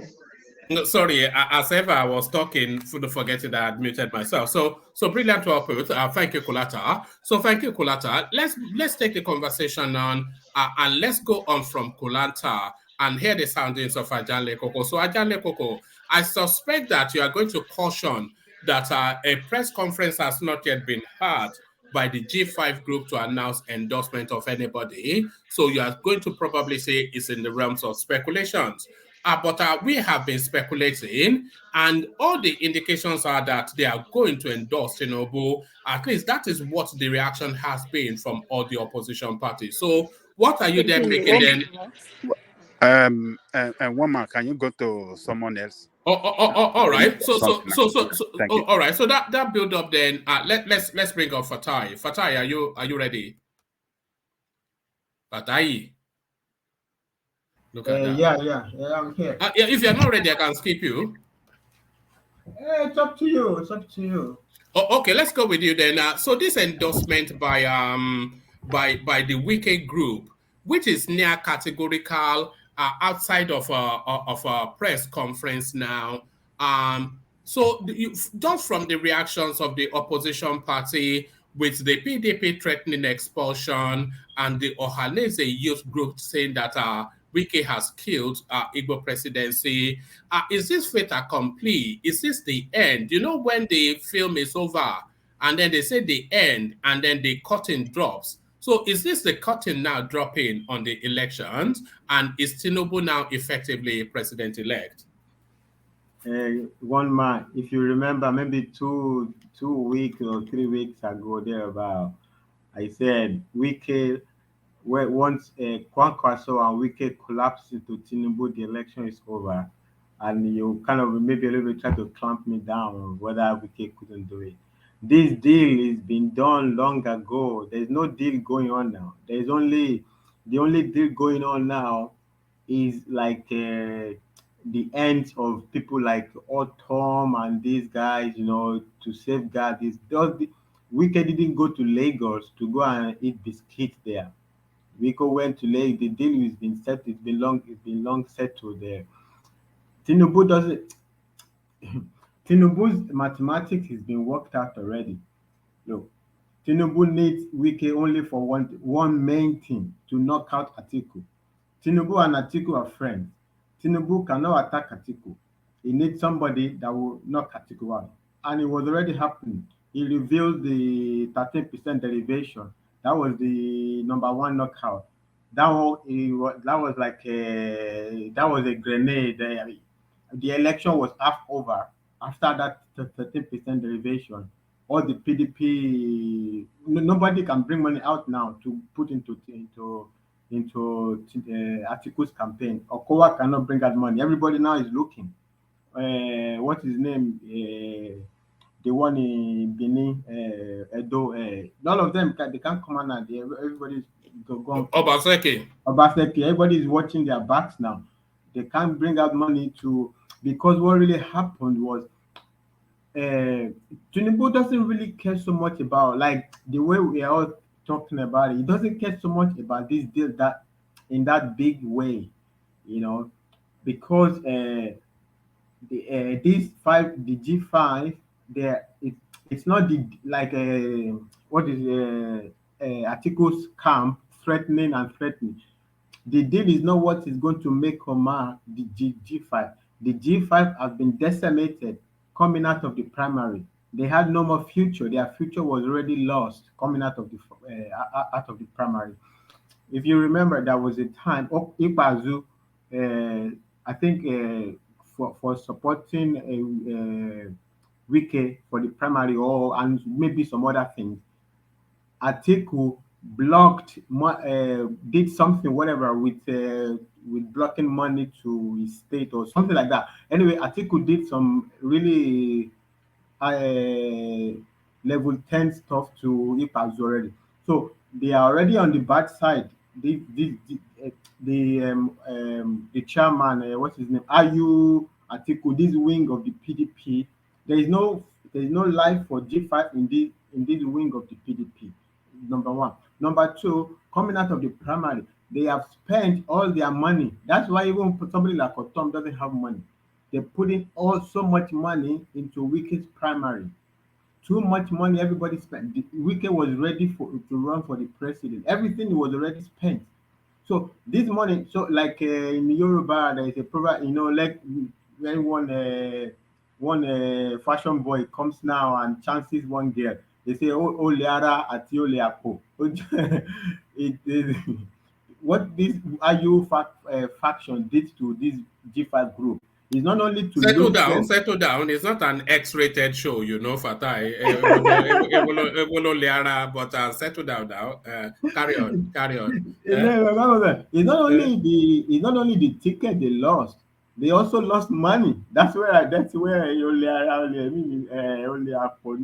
is coming from. It's not only losing the ticket, they also lost money. All the money they pumped into the primary, all the money is gone.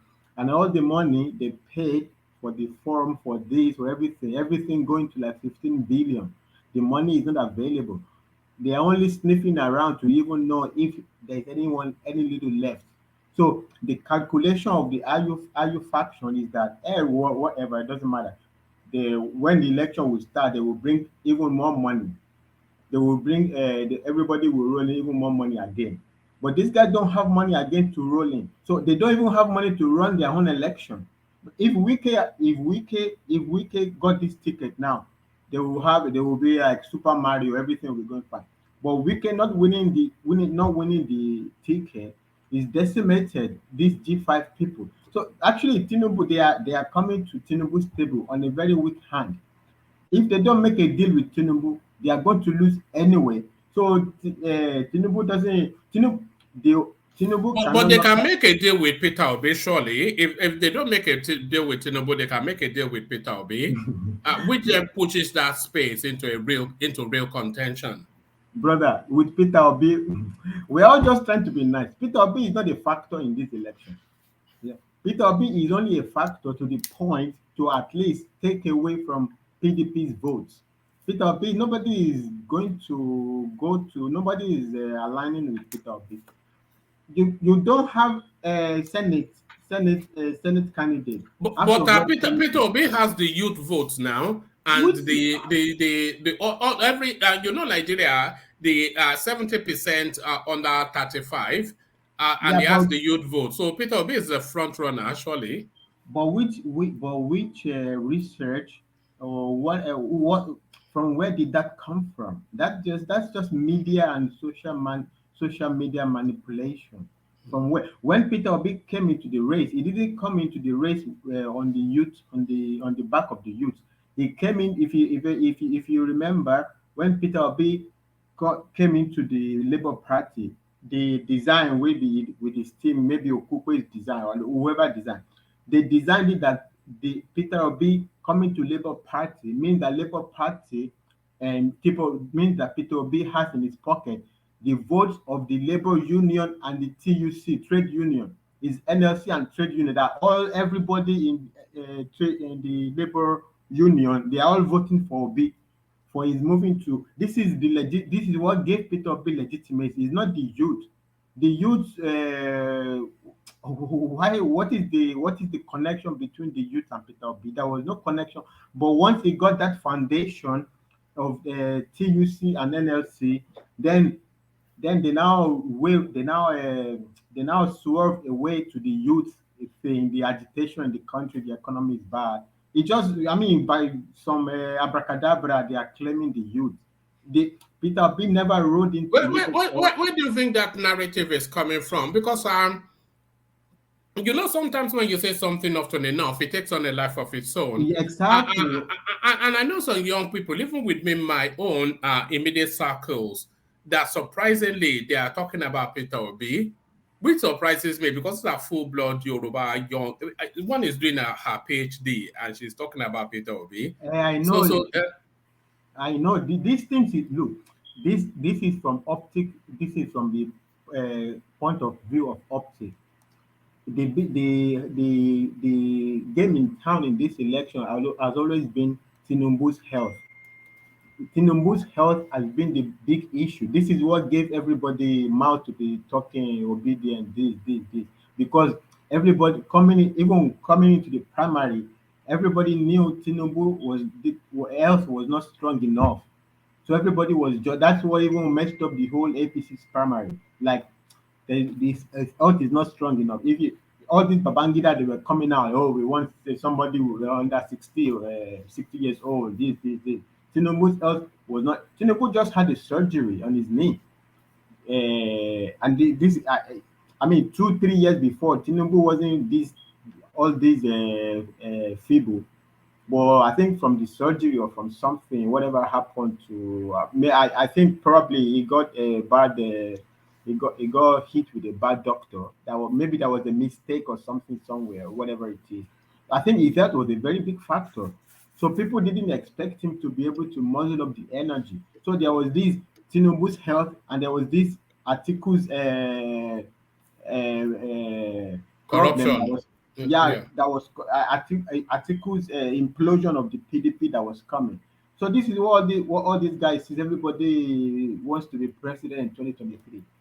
Other than these two factors, there's nobody will hear about Peter Obi or anything. If Tinubu was jumping up and down, nobody will hear about Peter Obi. Nobody will hear about Peter Obi.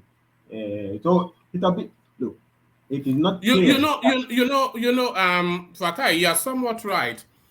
Because a lot of the Obi campaign is essentially about Tinubu's failings, and is essentially around his health, his full powers when it's incoherent sometimes. Those and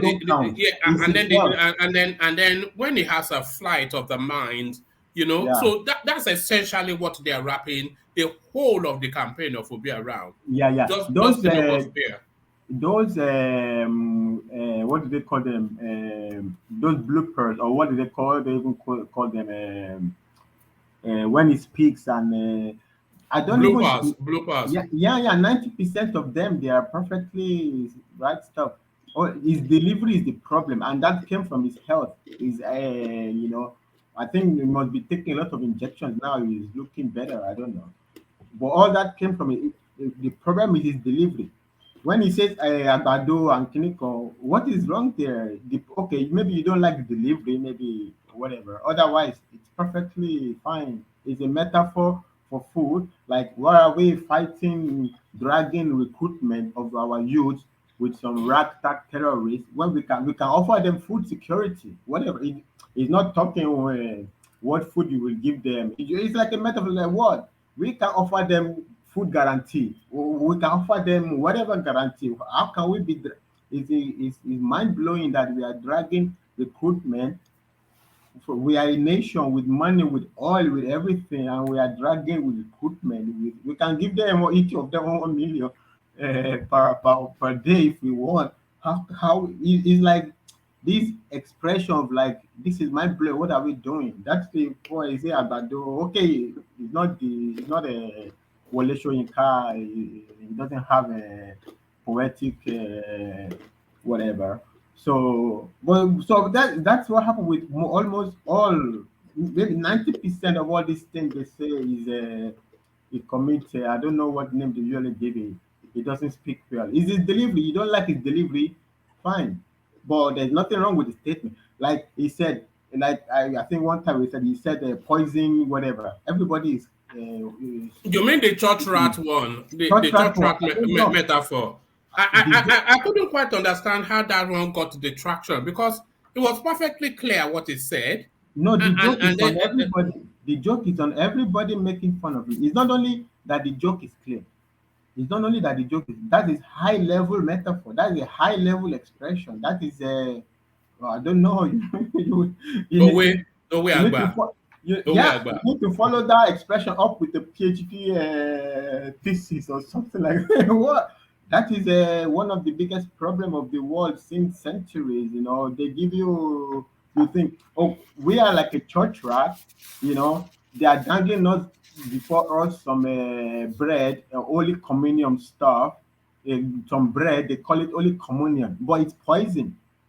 Why we need only to the what all we need is how to prevent ourselves from eating this poison holy communion or this poison bread they call holy communion. This is our challenge. This is the challenge of our life. They came with SAP, structural adjustment program with subsidy.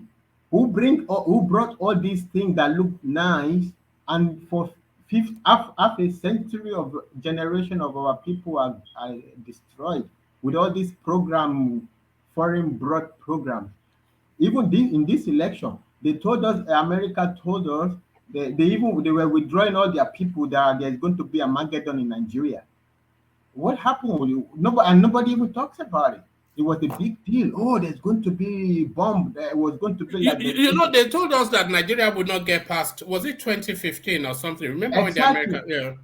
Exactly. They are bringing these things that look flowery, but it's poison. It's going to destroy. It's going to. They're trying to interfere in our election, and we are buying it like they are trying to warn us about security. What security? We have to cannot jet. There's no terrorist that is ganging around anywhere. You know, maybe some pickpocket in the country. Since the arrival of the Kano jet some months ago, there is no security issue. Nobody is hanging around to bomb you doing a court meeting in the forest when they know at any minute to Kano jet can start coming to bomb everybody. The security issue is gone. There's going to be election, it's going to be fine. There's not going to be any problem. Nigeria now has What about the area Simon? domination. Sorry, what about the Simonipa factor that somebody brought in earlier on? That is not. Do you think it's going to impact in any way, or are they going to? I just feel they'll ignore him.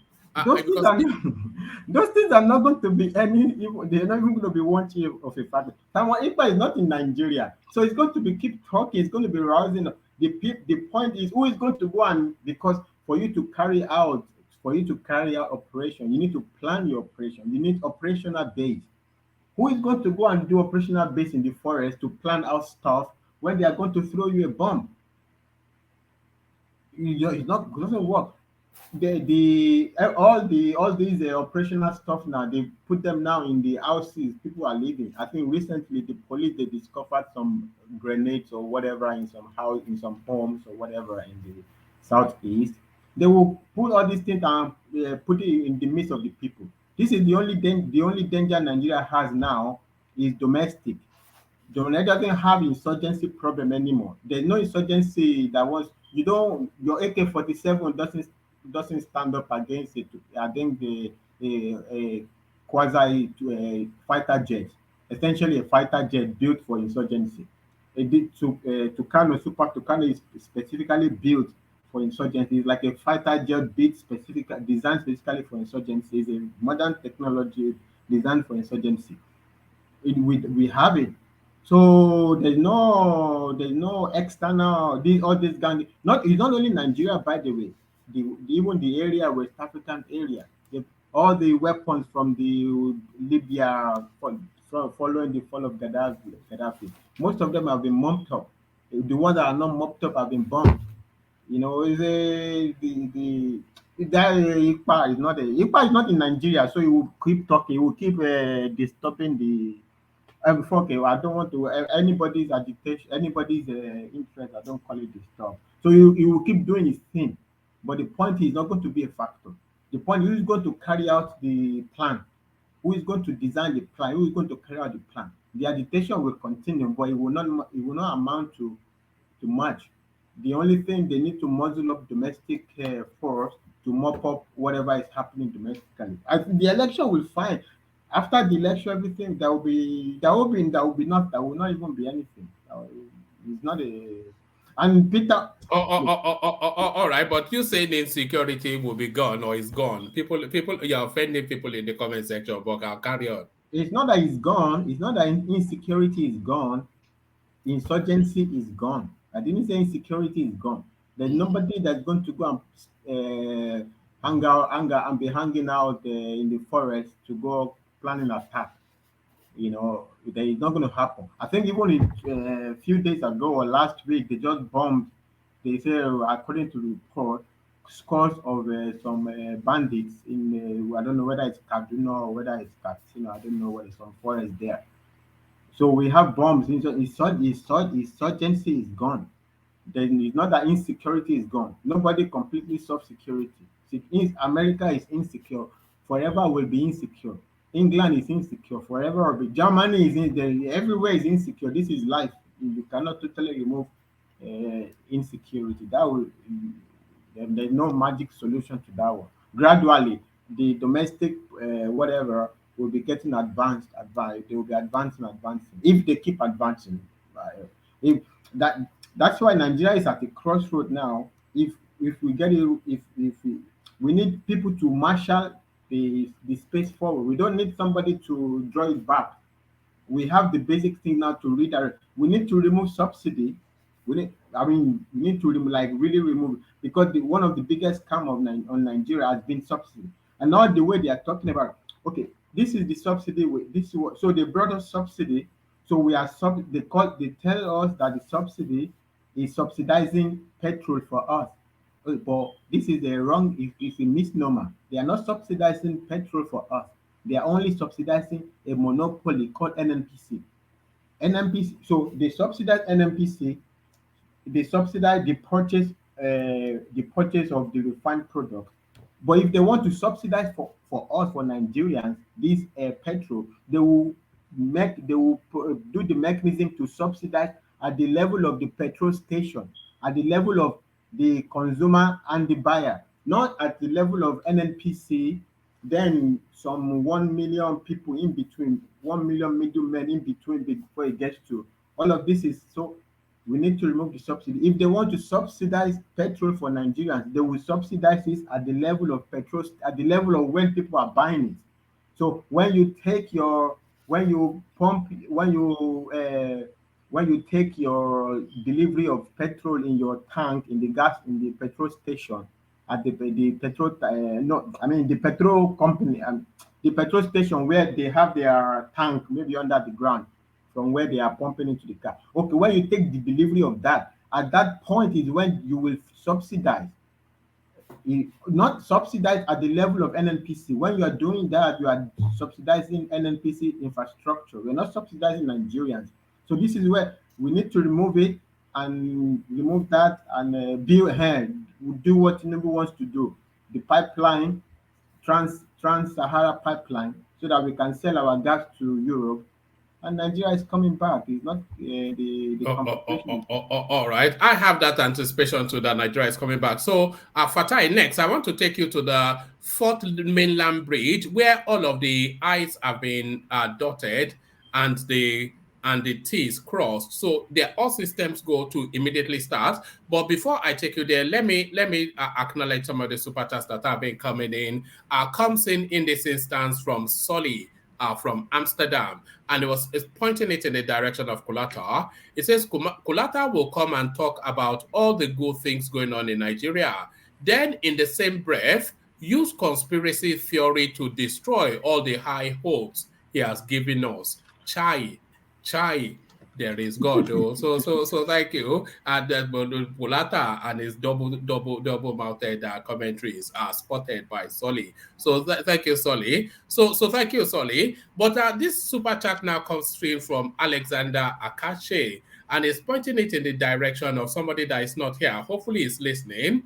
And we've noted your absence, by the way. We're talking about you uptown, and that wager that you made with Enigmatic for $2,000, which you promised. You were meant to come and deliver on Monday. Today is Friday, and we've not seen you ever since. I did tell you, I gave you that window to withdraw. Ajale Koko, you recall, I told him that if he wants to withdraw it, he can withdraw it, because if he doesn't withdraw it, people will mock him. So it looks as though the gentle mocking has started now. So you either come on and say you withdraw it, or you come up and put up. So where is your $2,000? Is what Alexander Akache is asking via this super chat. APB notice out for Uptown / Playtown. So they are covering you on all of your names, and they are putting fillers out on social media. Whenever you turn up under whichever name, they are looking for you. APB notice out for Uptown / PlayStation. So that is Alexander Akache. The super chatted a public notice. We want him not dead though, but alive. So there it is. Notice out for Uptown. So back to the conversation and back to you, Fatai. The rate of development in Lagos State. You go, if you start on Lagos for now, the way it's going now, if you stay out of Lagos for 24 months, you might not recognize the city you find again. So the third mainland bridge coming upstream, the fourth mainland bridge coming upstream, just to tie in with the new metro system and all of these developmental strides. So what are you then making of that, and what impact are you anticipating that it will have on Africa's fifth largest economy? This one, I was laughing before when you first mentioned this topic with Kulata, and I don't know who came in and was saying like because Nigeria essentially doesn't have a middle class, and then unless it doesn't, all of these things don't amount to anything unless Nigeria works, and everybody was having all this debate, and I thought everybody was just missing the point that the guy was making. He was making all of these don't work unless Nigeria works. But the question of his mind, he was expecting from everybody was, who is going to make Nigeria work? Peter Obi. So in other words, if Peter Obi doesn't win, all of these things don't mean nothing. That was the filling the gap. He said all of these things don't work unless Nigeria works. And the narrative that if Nigeria doesn't work, everything is nothing. Where does it come from? From the obedience. That only Obi is our Messiah. If there is no Obi, there's nothing in life that works. So even though you build fifth mainland bridge and all of them, they don't work unless you make Obi president. But if at the rate it's going, Fatai, at the rate it's going, am I being somewhat hyperbolic to suggest that in 10 years' time, Lagos will be on the calendar as one of the world global cities? Paris, New York, Berlin, Lagos, Nigeria. At the rate of development and all these giant game-changing infrastructural, and then you add security on top of that, then no. That's the transformation cannot happen in 10 years. I mean, these are cities that have been, their development have occurred over centuries. Industrialization, the age of these are no. Lagos is not going to compete with all these cities in half a century.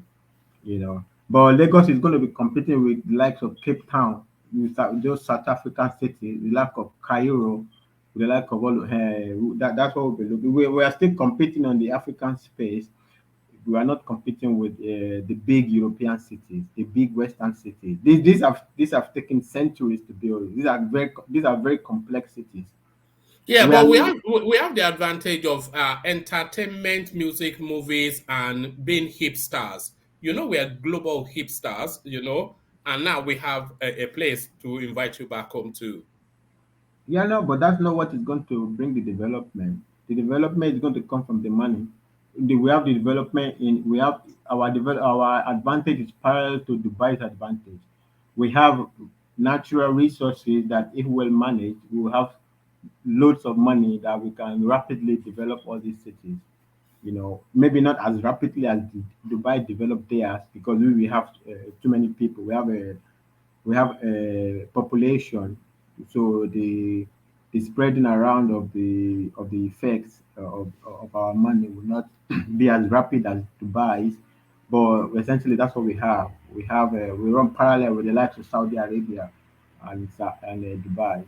But I mean, but development doesn't happen. China is still developing. You know, China is still not seen as a developed nation, even though I mean, so development is not. Fatai, please don't say that again. No, I've been to China. I've not seen anything in the West, in the US, that compares to what I saw in China. I know. No. I mean, I'm saying if you go theoretically on paper, China is not considered developed. Even China doesn't like to be considered as developed because of actually, I think that actually is largely political because of It's what. political. Oh, I It's flew over. I stayed in China. I also flew over China. The number right. of cities that are as big as New York City, in terms of all, I mean, let me say Chicago. Let me just say Chicago or something. I could No, not count. Yeah. No, I don't disagree with you. I don't. I'm just saying, like, I'm trying to put it in the context of like what 1 month's question, like in 10 years. I'm saying even China, Oh, as okay. rapidly evolved as it is, they are still using one wink to say it's They're not. still using. Okay, good. You know, I think you can double down on what you said, Fatai. You cannot say that if you are talking about first world countries, and then you're talking about England, you're talking about Germany, you're talking about the United States, certainly, you're talking about France, and maybe a little bit Japan, but you wouldn't, in spite of the fact that they're the second largest economy now, you wouldn't still bracket them as a first world country because they've not been long stayed in development. They still have all the accoutrements of finding a balance of human rights, proper laws, good business practices, and then, of course, actual infrastructural developments that are long stayed and tested. You know, they're not at the level of the United States or England, certainly not. They've Not surpassed currently. England and United States in infrastructure. They Because have. they have shiny stuff, Abi. Because they have It's shiny not stuff. just any stuff. They have One man. way more complex stuff. They surpassed. I'm not even kidding. If you have to see it to believe it, they One man. surpassed.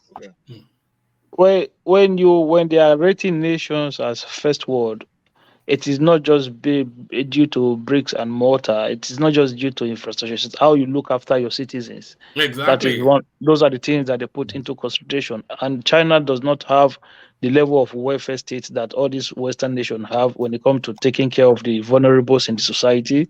So China is a developed country. Nobody's arguing that. But when it comes It's a to developing country, is what yeah, Fatai is arguing. Yeah. so when it comes to how it treats its citizens, in terms of the most vulnerable among its citizens, I think that is why they cannot be classed as a And first world nation. they don't yet have an egalitarian legal structure No, that speaks to as business, in as human in rights, institutions of environment, government. all of these things.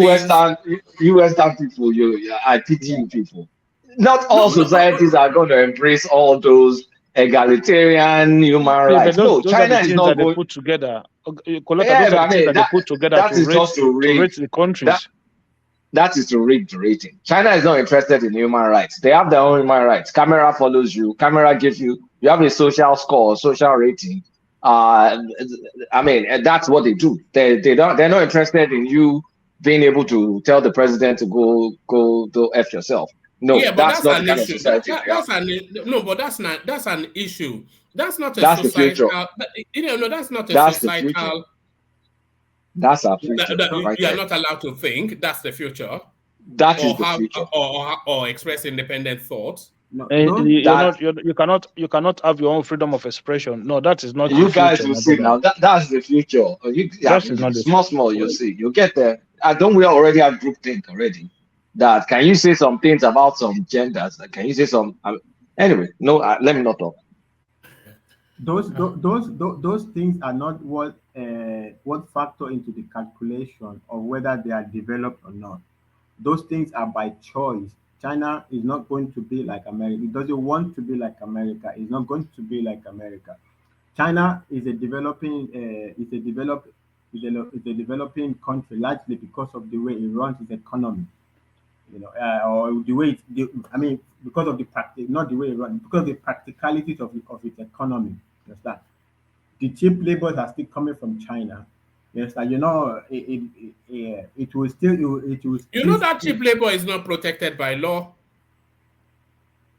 China's law is. Don't want to talk about China.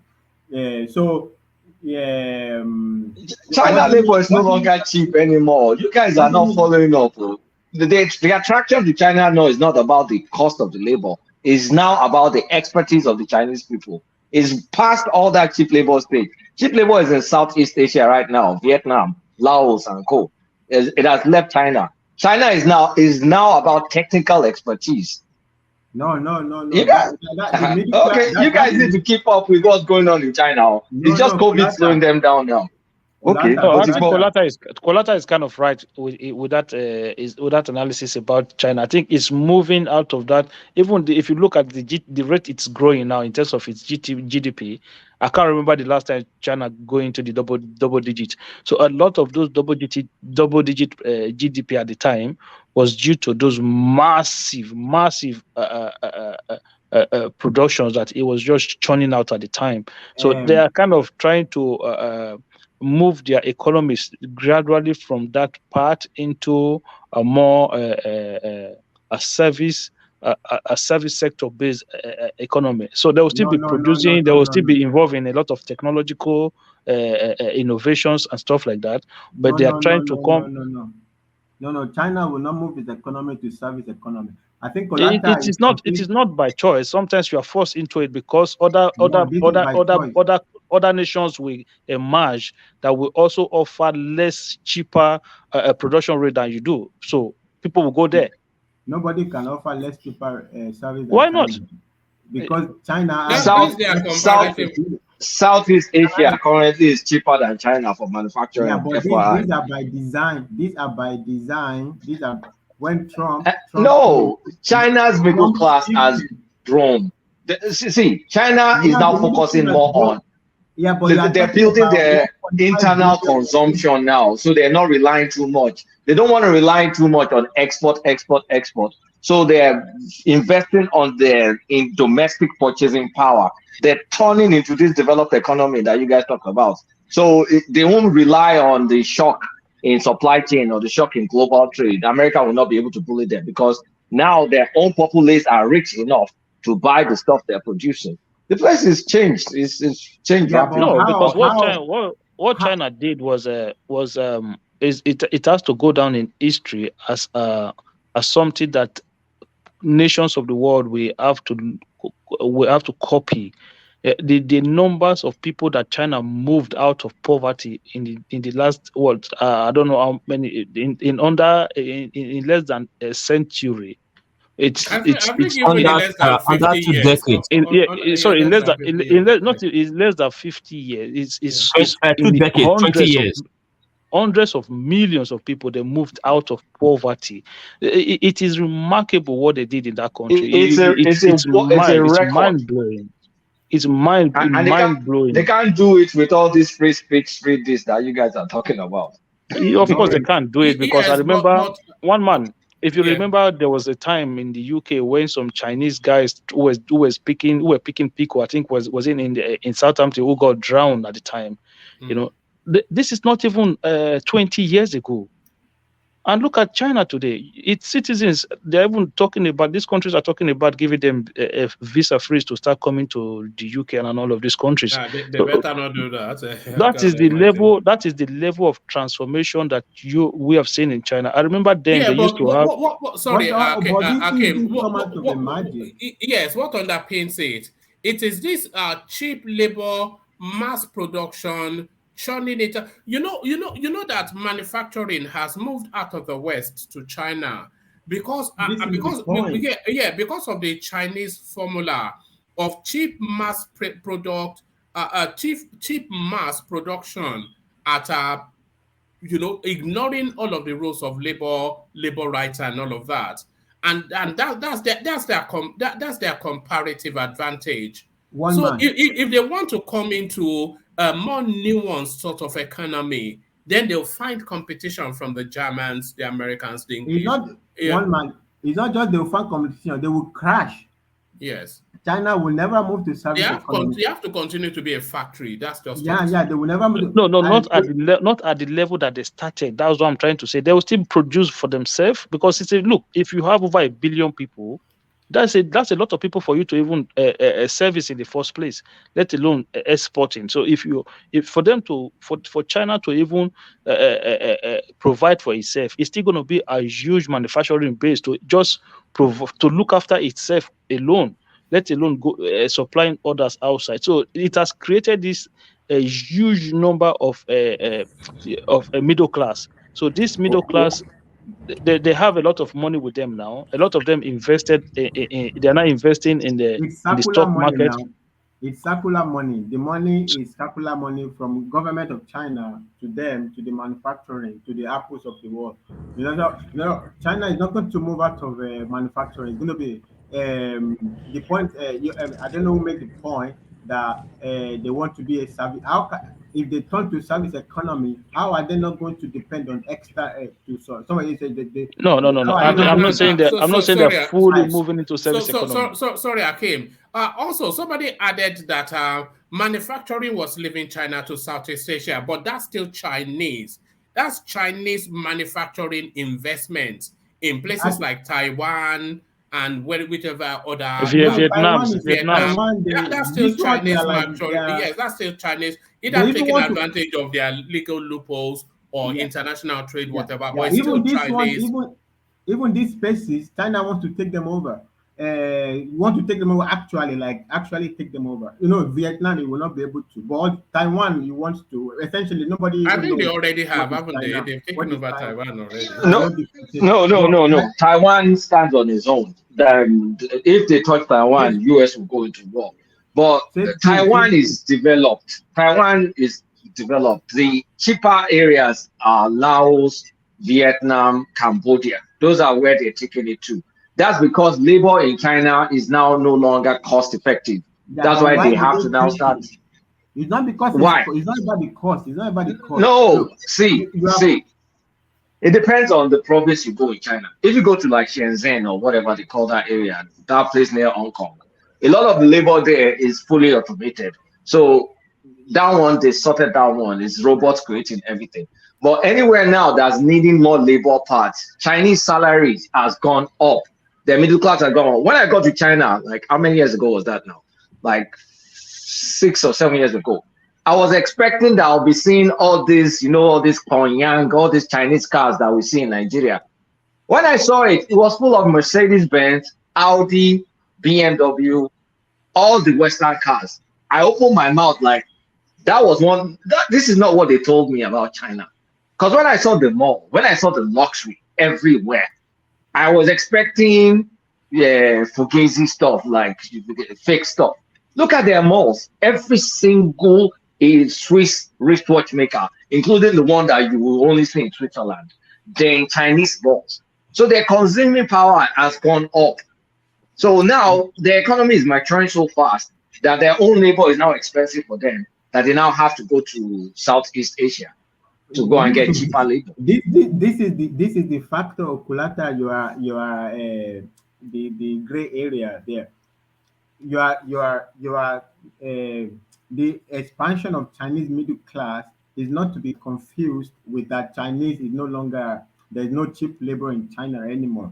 The middle class is they're looking for cheaper. I said it's getting more expensive, meaning as if you're a capitalist, you still want to control your costs. It's getting more expensive, so you go to a cheaper place. We are Chinese is 1.5 billion people, maybe more, maybe 2 billion. So you have 1.5 billion people. Even if the middle class expands, it doesn't mean the cheap labor is gone. If the middle class expands, but there is still lots of poor people. If you see a lot of Mercedes-Benz, it's not 1.5 billion Mercedes-Benz. The shift to Southeast, to all this Vietnam, all these things, this was engineered by Trump.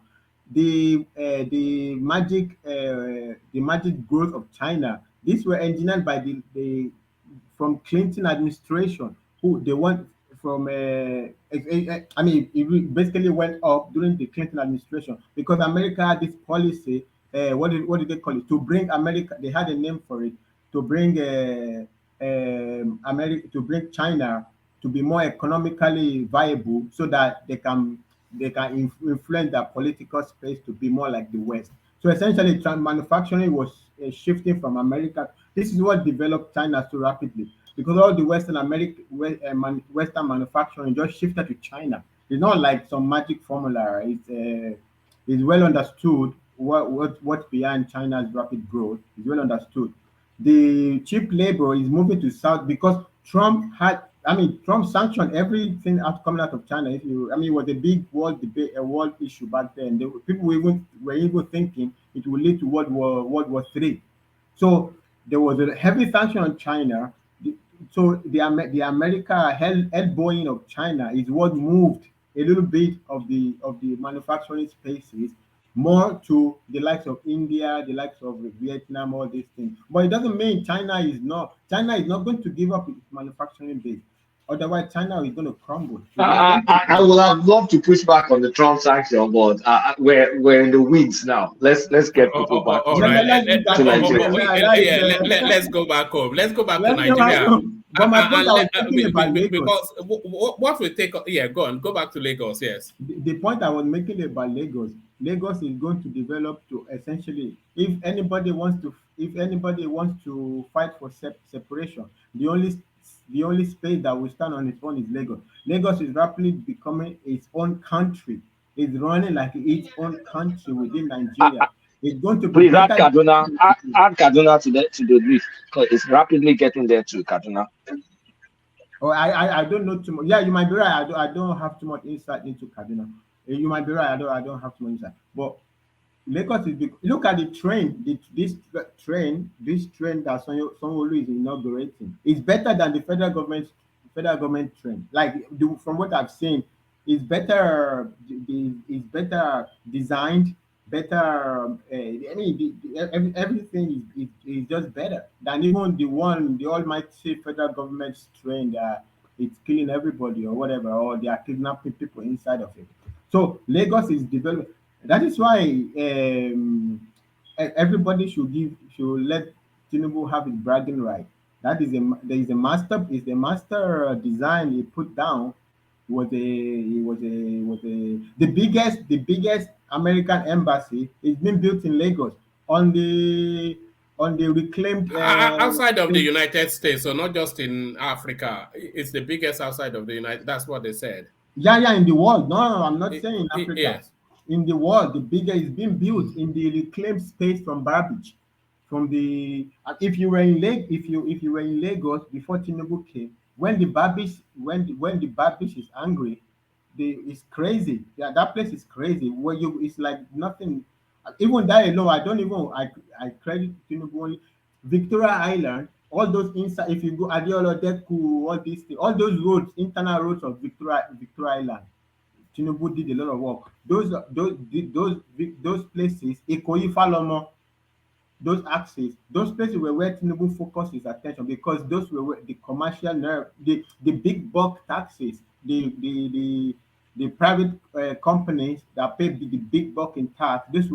So you paid a lot of Fashola and Co. Those ones they just gained publicity building mainland. The real money engine of Lagos. Tinubu himself built it. Victoria Island. He raised his startup. Globe will not come to his headquarters there. It was after Tinubu finished the lay down of all the Globalcom. If anybody, this Coach Charlie's in the end of Adiola Deku, that place you can't pass that place when it's raining. There's no, and it's Victoria Island. Victoria Island, sometimes when it rains, you will think you are in Ajegule. Today, if you go to Victoria Island, it looks like, oh, it's normal. It's not normal. The guy did a lot of work in Lagos. If you know Tinubu, you know this election there is no competition. That the guy is the only factor. Tinubu's only problem is his health, and it's a legitimate concern because if you saw Tinubu 3 years ago and you see him now, you wonder if there is something serious really wrong with Tinubu's physical. But he says if Tinubu doesn't fall down and collapse, there is no the election is all these deals, Wike, this. Wike is needed by Tinubu to knock at Wike, Atiku and Tinubu, they are friends.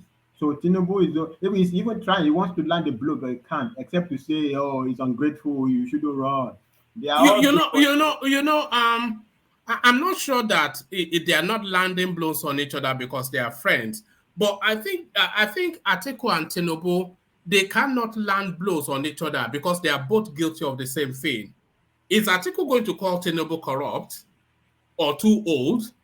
You know, so it cannot with any honesty, and you know, yeah, I know. It's impossible. Is Tinubu going to call Atiku corrupt? You know, or that is a looter? He can't, can he? No, with knowing his own antecedents.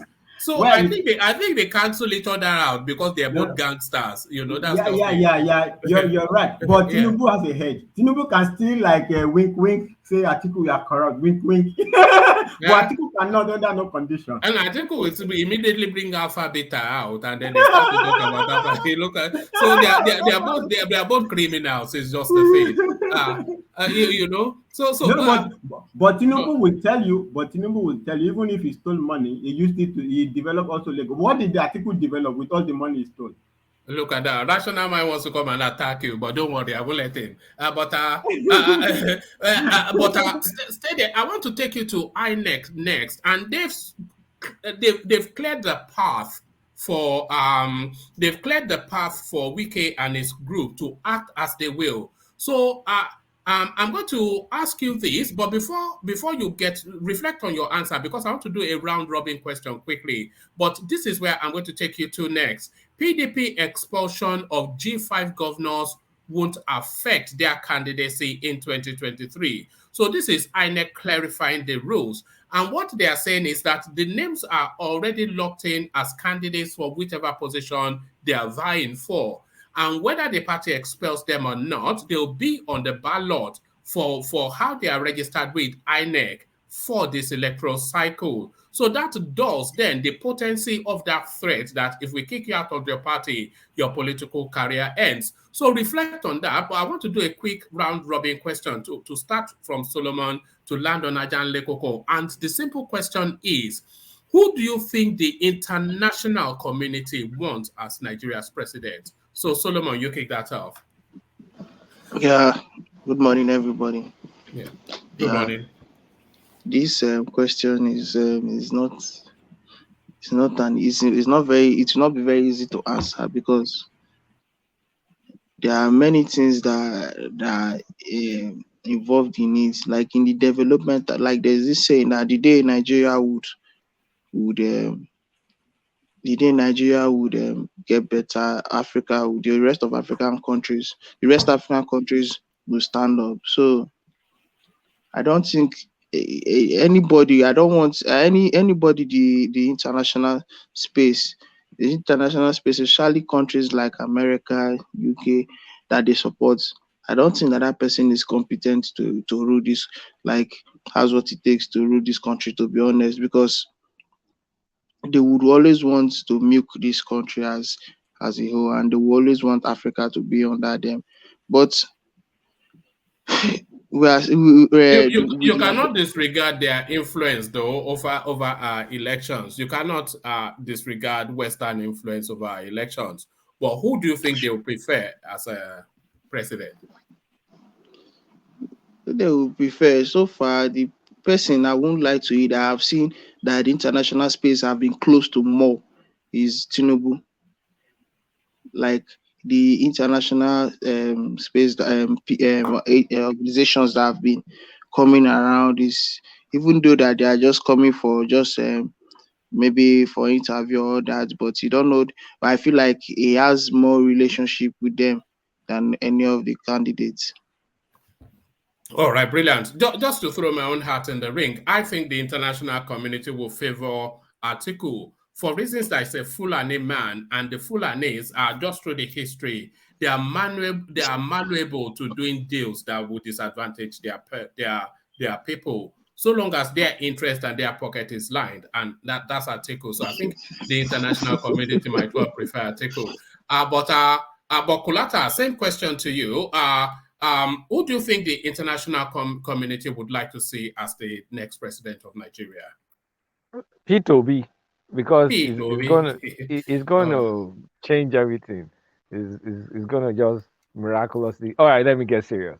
It depends on international. It depends on who you talk to. If you're talking about all these venture capitalist firms and all, like where for deals, probably Tinubu.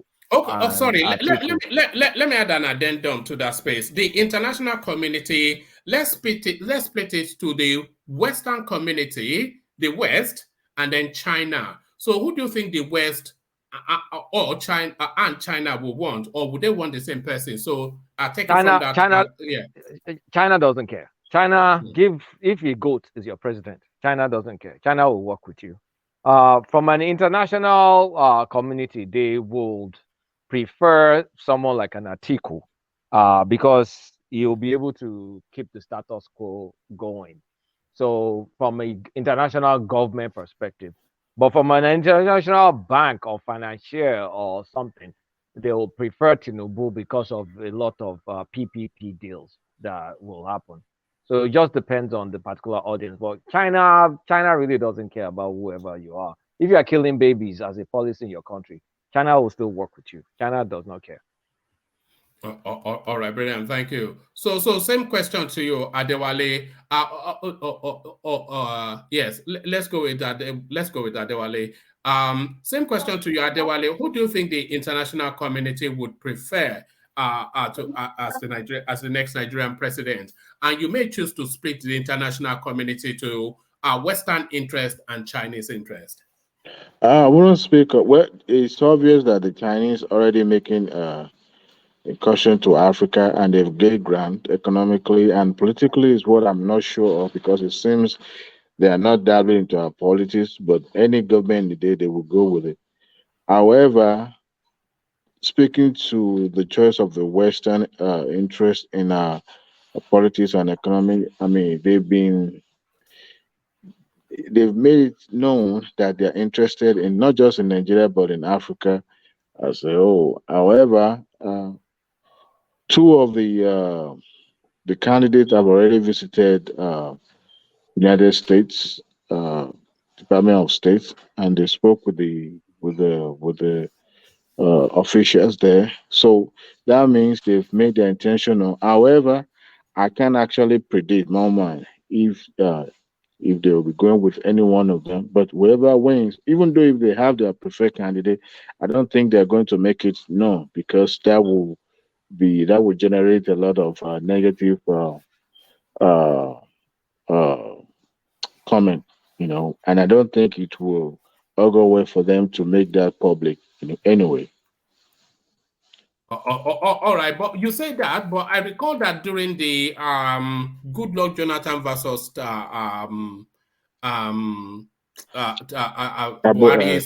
Buhari space.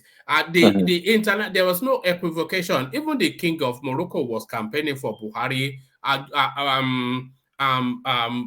Obama have actually told Goodluck Jonathan to just get out of that office. The whole of the international, not the whole, but the international community interest was quite clear in that space. Goodluck Jonathan versus Buhari. What happens during that time was it was obvious the moment United States refused to sell ammunition to the government of Jonathan, President Jonathan. It was clear, the handwriting was on the wall, that United States is not backing President Jonathan. And however, on the eve of the election, Secretary Perry, the Secretary of the State's Department, visited visited Nigeria, just to show solidarity and also to advise the candidate to think about it and make sure that democracy is deepened in Nigeria, not just Nigeria, but in entire Africa and other. It was already that visit alone shows that American have interest, not just in the politics, but in every areas of Nigeria. They have interest, but then they didn't make it, so obvious, to the point that the entire global will now see it as they actually taking side. But they show that they have interest in one Nigeria, and in unity they believe that their country will benefit more than to have a country that is imploding and all that. So it's a known fact that Americans have interest. The same thing with the countries in Europe, they have interest in making sure Nigeria remain one entity. However, their influences indirectly, some ways, also have some negative impacts in Nigeria. And it's a known fact that most of the time, now that Nigeria is focusing on Asian countries, especially in China, for financial assistance and all that, I'm not sure their negotiation agreement, but it seems because it doesn't seem that China is dabbling in our politics, but it seems that they are gaining more ground in terms of financial investment in Nigeria, and that is even more greater than political investment. Because if you're owing me money, then there's no way I will not be able to control you. So, and the investment are not just short term; they are long term investment. So, to me, Western world also, I think what the Western world is trying to do is not to be fully immersed in African affair or Nigerian affair. Let me put it that way, because it will seem that they are controlling everything that happens in Africa by allowing China to come into the continent, Nigeria and Ghana and the rest of. I think they make more inroad into the south, the Western Africa than some other part of Africa. So it's like it's for grab. Whichever way, any way they're able to gain is for grab, and they want to make use of the opportunity. So to me, it's a known fact that the Western world also they control what happens in Africa, and the China is trying to have part of the cake. That's the way I see it. All right, thank you, thank you, Wale. So thank you, Wale. So let's move the question on. And one man, yes, please. If I could just throw something to what Adewale said. The 2015 no, election. I'm coming to you. It's a round robin question, so everybody gets to answer it. Yeah. So let me go to World Peace. World Peace, you're up next. So if the international community were to have a candidate in this election, who would it be? And you may choose to divide rather the international community to Western interest and Chinese. World Peace. All right, we don't appear to have World Peace. Thomas. Thank you, one man. How are you? Yeah, I'm good. Yeah, happy New Year in advance to you guys. What I think is Atiku and Tinubu, and I will set the example. Atiku have said he's going to sell Nigeria to his friend, so they have more interest in his presidency, and Tinubu in extension as well, because at least we know how he attracts foreign investors in Lagos State. Lagos State is who is working, trying to work today. But it's not that some people that is shouting consumption to production. They can't even point to one company that are the set up in that same country or Nigeria. So I would say both of them. But Peter Obi, I don't think anybody take him serious. That is my submission. All right, brilliant. Thank you, Thomas. So thank you, Thomas. So which joke you they take laugh, Solomon? Because I never quite know you. This guy, you Now, have your Mr. own. Thomas, the guy they crack me up for this your program. The way they eh, enter obedient, No, they give them what not the way we talk about. He will find a way to be obedient. Even if we are talking about how to make bread, he will find a way to be obedient. If you say, how do you make bread, Thomas? He'll say, well, you put yeast and flour and then some butter, not like the obedient who will add milk, they or give them something. what You cannot escape it. But there it is. So same question to you, Fatai. The Western interest, who does it pan towards? China, the West. Well, China has become the world's confidence machine. China doesn't care whoever becomes the president or whoever becomes any. They have their game on anyone. They believe they have so much confidence. Whoever you bring, they will do. They don't worry about all these things. They have their cards for each one of them. They have their cards. It doesn't matter. They will play their game. Whether it's Tinubu, whether it's anybody, they will play their game. China will be fine. The real question is the West. The West, their number one candidate was Oshibanjo. Oshibanjo was the West number one candidate. And because also because I mean, if you look also or so many of Oshibanjo's trips during anyway, especially in the second term, it's too much of this climate change. They like to be professorial, and professorial people, the West know how to game them out. So the West loved Oshibanjo. After Oshibanjo didn't get it, the West doesn't like Tinubu at all. Actually, they don't want Tinubu to be president because Tinubu gets it. If you Yes, sorry. Let me pause you only to agree with you.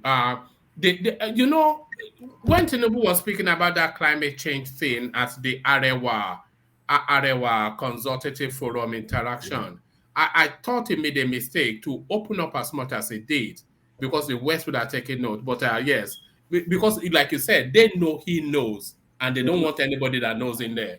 Yeah. Look, brother, Tinubu was part of the team, the audit team. I think it was working, whether it's Mobile or whether it's Deloitte or whatever, was part of the team that designed. I mean, I'm not saying he designed, it was just part of them. Aramco. Tinubu gets it. Tinubu understand the way the no that thing you said. Tinubu also intentionally said it. He knows. There was the last time Tinubu was giving a speech with some business community in Lagos. He said it by himself. He said, I don't want to talk too much because I want to be president. Even in that Arewa space, so he said, look, I know that you journalists, you want me to talk more, but I will not give you more. He knows, but he had to put in that punchline. Like it's going to be a new game in town, and that's it. It's still. But was it a mistake for him to have put that line in? Is the question. No, it's not a mistake because it's not a mistake. Should they not just have played dumb until because they don't want to think. It doesn't want people to be starting to think that he's clever. Does he? No, the thing is that this issue is also divisive in the world stage. It's not there's not 100% consensus.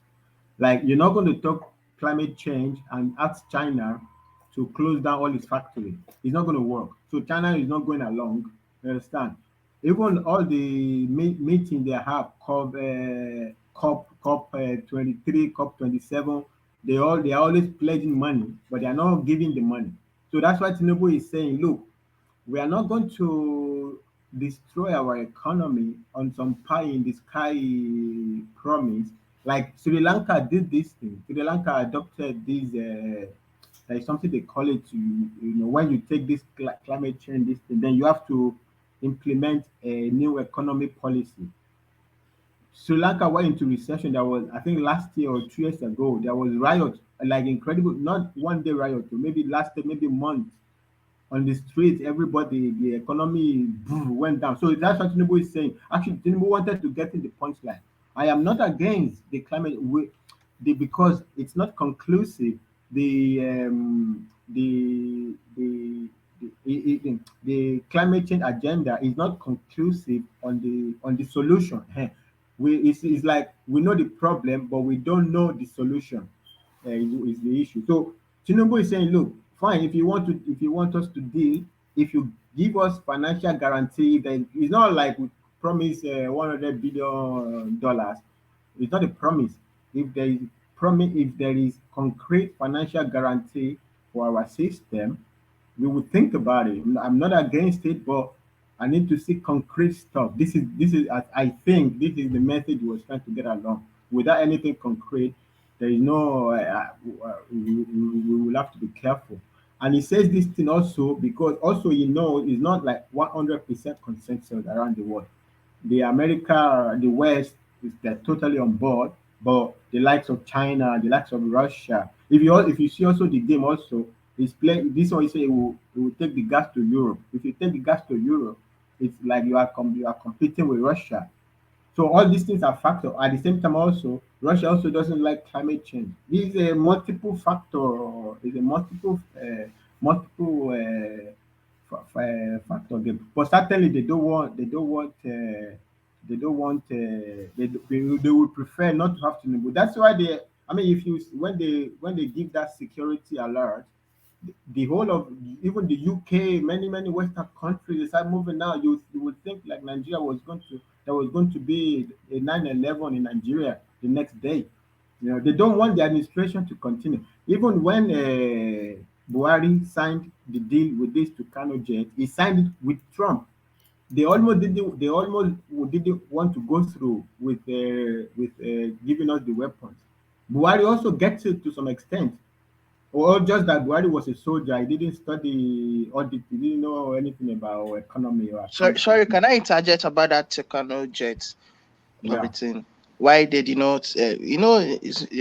Some people were pressing charge against that U.S. releasing that Tucano's jet to Nigeria because the propaganda or whatever they say about because Buhari is a Fulani man and them sponsoring terrorism and all those kind of things, that they will use it, it will enhance them in terrorizing Nigeria and in the what they call ethnic cleansing that they are doing. So it was part of the reasons why they did not release that thing at first. No, Yeah. they did not really. Okay, this is the story they gave. The story they gave is like human rights concern. They don't want to give it to a powerful weapons to a country that nobody can understand that if it actually get the human rights implication. So they will give us a Tucano jet now and some Malam will ask the soldiers to fly it into Lagos and to bomb people in domestically. You have before it was even started operation. Nigeria had to pass laws that guides the operation of the Tucano. You have to first define. You have to first define your target. I don't think they fly those jets without American approval. Yeah. What we heard was that they restricted it to fighting insurgencies in the northeast. Yeah, so you cannot use it to go and be bombing Anambra to say you are fighting IPOB. Yeah. This is the point I'm going. This is the point this is angle they were coming from. Yeah, you're right, one man. There is some deals about how the operational guide of the Tucano. But all these are not a reason to hold it. They could still have given us early enough and give these restrictions. This is agreement. They will negotiate how to use it. That's not there's an act in the U.S. Senate, Lee Act. It was Lee Act preventing U.S. from selling us some human rights conditions and all that stuff that they deemed Nigeria on. So they didn't sell it to us initially. No, and also when they sold it, they also barred it to the northeast. Yeah, this is not recently. The Lee Act is not specifically about the Tucano. It was even until now. It's about defense in general. In general, because they did not support. They didn't sell. They didn't quickly sell machinery, guns. I mean, guns, whatever weapons to us. Yeah. Because of that, yeah. Yeah. But Trump already went around this Lee Act to sign with Buhari the Tucano. No, this was I'm talking about under Jonathan. That one of the how they stifled Jonathan. Jonathan could not buy. Yeah, no, they from weren't America. going to. No, you are. But Right. it's curious that they will try to stymie Goodluck Jonathan with a human rights clause and sell it to coup plotter, ex Biafra war hardened. No. Fundamentalists like Buhari. It is Trump that did this. It is Trump that sold it to Buhari. You know, Trump is all about the money. Trump wants to make money. You want to buy a jet? We have the brain to do it for you or whatever. We can close it. You know, Trump is all about the deal. Yeah, you're right. It's under Trump administration that they eventually sold it. Trump is about the deal. If Trump didn't sign it, we would not have it. Even to if it was Obama still in office, Boko Haram no, will not Obama, they will not sell it. Nobody, they will not sell it. They will be holding on to the Lay's Act, whatever. They will not sell it. It was Trump. If I can come in, please. I think the past of the APC came back to haunt them. Let's not forget where all these things started. Before the Leahy Act came by, it was the constant accusation from the APCs that Goodluck Jonathan was going against human rights in Nigeria. We all know that Jonathan at that time was fighting the insurgency in the north. And what did Buhari say? Buhari said that that Jonathan was decimating the population of the north while fighting Boko Haram. Now came the Leahy Act. Another thing that played part in the Leahy Act, apart from the defense thing, because Jonathan was, and during the Jonathan time, we had the issue of the gay right marriage, where it was stipulated that it was recommended that 14-year sentence should be given to any person found, in the acts. Jonathan signed that paper. So there was many things that were going against Jonathan, but in this particular Leahy Act, the thing that really led to it was the accusation from the APC. Unfortunately, sometimes when you put up these laws in the United States, it takes time to it takes another committee after committee after committee for that act to for them to subpoena on that act. When Trump came in with this idea of, look, go in there and do your job, make money for the country. So he was the one that made sure that the Tucano jet was sold to Nigeria. But even 2 years or a year or 2 years into Biden's administration, I'm still surprised that Leahy Act is still there to prevent Nigeria from getting the required weapons, to fight insurgency.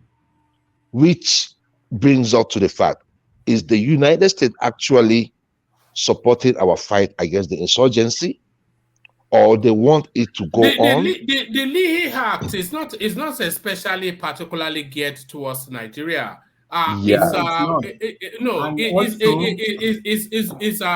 It's towards countries whose defense structures have a heavy history of violating human rights. That's what I'm saying. That's what I'm saying. That we tick all those. We tick all those numerations that was given as a result of that act.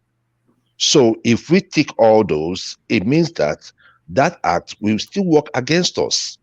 That is the point that I'm talking about. I'm still surprised they're still holding us against that act up to today. That is the point. No, you are right. Except for one point, I don't understand the linkage. Why you link it to APC? The Leahy Act has been leave that rhetoric out. Round up that space of who you think the West will favor, because I want to push the question. So China doesn't care. The West preferred Ochibanjo. They couldn't get Ochibanjo. They are just dangling between Peter Obi and Atiku. They naturally would prefer Atiku because they can make a deal with Atiku. Never mind all it. But Atiku is hard to sell to Nigeria, and so they are having a roadblock there because with Atiku, I don't know. The subsidy will continue. You know, even it will just tell us that he removed subsidy, but it will continue. They will find a story to tell to sell to us about remove, but there will not be any removal of subsidy. Atiku like to. Atiku is very. Yeah, it's almost like he's an insecure person. He just gives away the house for I don't know to whoever I don't know sell all the he wants to sell all the refineries. Are you joking me now? Who is going to buy the refinery? The West and the big boys in Nigeria. So, but Peter Obi is malleable. The West also is looking at Peter Obi, you know, like he's malleable because Peter Obi. I mean, I don't mean to be derisive. Peter Obi is still a neophyte in politics. They can game him out. They can. Peter Obi wants to. If Peter Obi becomes president, the first thing is fighting for his legitimacy to have his foot on ground. He will make any deal to look good to Nigerians. So they will take advantage of him very, very easily. Yeah, so it's too naive. It's too naive. Yeah. I don't say that derisively. It's practically baby. No, it's not derisive. It's factual. He is too naive at the presidential level of functioning. If he gets is a neophyte. Yeah. He's a neophyte. If he gets in, he will be learning. He will be learning. It will not be a transformative leader. It will. And it's not. It's not cute enough or astute enough either. It's not cute. Yeah. It's not cute or astute enough. It's not cute enough or astute. The place is too big. The job is too big for him. It's just, and there is nothing tribal or hatred in that. It's just the job is too big for him. No, we all know that now. We know. We are talking about. Mama, you can speak for yourself. You can speak for yourself. You can say we. You can say we. You can say we. Hold on. Yes, I'm listening. Joel of Nashville, in the innermost recesses of your mind, you know that the job is too big for him. You know. No, it. don't say. If it's too big for Obi, then it's too big for Tinubu. What makes Tinubu? It's not too big for Tinubu, and it's not too big for Atiku. Excuse me. After Tinubu finished his tenure as the governor of Lagos State, right. What other position has he held? Don't worry about all that. We're talking about gravitas. We're talking about gravitas. We're talking about presence. We're talking about broad global views. The only thing Tinubu has succeeded in antecedents. We're talking about pedigree. The only thing that Tinubu has succeeded in doing is using the money of Lagos State to buy up structures in every part of the country. That is the thing that you keep running away from. One man, he has used this money to buy up the structures in Nigeria. I knew I shouldn't have said that. But but that's what it has come to be, right? So, but tell me, what other thing makes him experienced than a Peter Obi or an Atiku? Tell me one thing that he manages Lagos State. No. All right, let me move the round robin question on. Say a few more words for Tai, and then I'll move it on. I'm coming towards you. Joel of Nashville. Say a few more words, and then I'll move on. I would just have said nothing except if Joel, sorry brother, what you said. I mean, there are many reasons why Tinubu is, but there is also one thing for which everybody seems to be elbowing Tinubu over. Tinubu, of all these people, is only one guy who has won big international organization like the FBI or whatever. All these drug case they are talking about, whatever they went to him, he won. He takes his money, 1.4. They gave him 1 million. They take for 400 million. For whatever happened, we will never know. The story became hearsay. They say you say. He dealt with they know him. They know Tinubu. Tinubu knows them because he dealt with them. It's not only he deal whatever. They have he went up against them. He is a drug lord. If you have a good lawyer, you can always beat some cases in the United States. So he's a drug lord. We know this. The address were traced to him. So let's leave it at that. He went to court and he was able to win. So we leave it at that. Fatai. Don't because Joe No, will not let you have the last word. So I'll just finish yeah, up here. go on. So they trace the address to him, and that makes him a drug lord. Even the America themselves, they know the story is incoherent. That is why they couldn't move on. As a matter He of is fact, complicit. Let's as a, please let's not be fooled. there is no He is complicity. complicit. He is Complicity in what? complicit. He is Complicity in what? complicit. No, he is complicit. I In mean, what? 2 addresses. Come on now. All With how right, many anyway, accounts? all right, Joel What and before all right, he won, sorry, Fatai, settle down. If you open up that space, we'll be there for 1 hour. Anybody else can. We've been in that space before. That's why I'm trying to let me go from you to the progressives. But before I go on from you still have the floor because we were meant to be doing a round robin question. But before I go on from you, I've just held on to this comment because this is a rite of passage comment for you, Fatai. This is a rite of passage comment from you, and it's coming from Rational Mind. It says, where is this German-sounding Yoruba man called Fatai getting all his stories about Tinubu from? So hold it there. I'm saying it's a rite of passage comment from you, and it doesn't stop. It goes on again. This is still Rational Mind.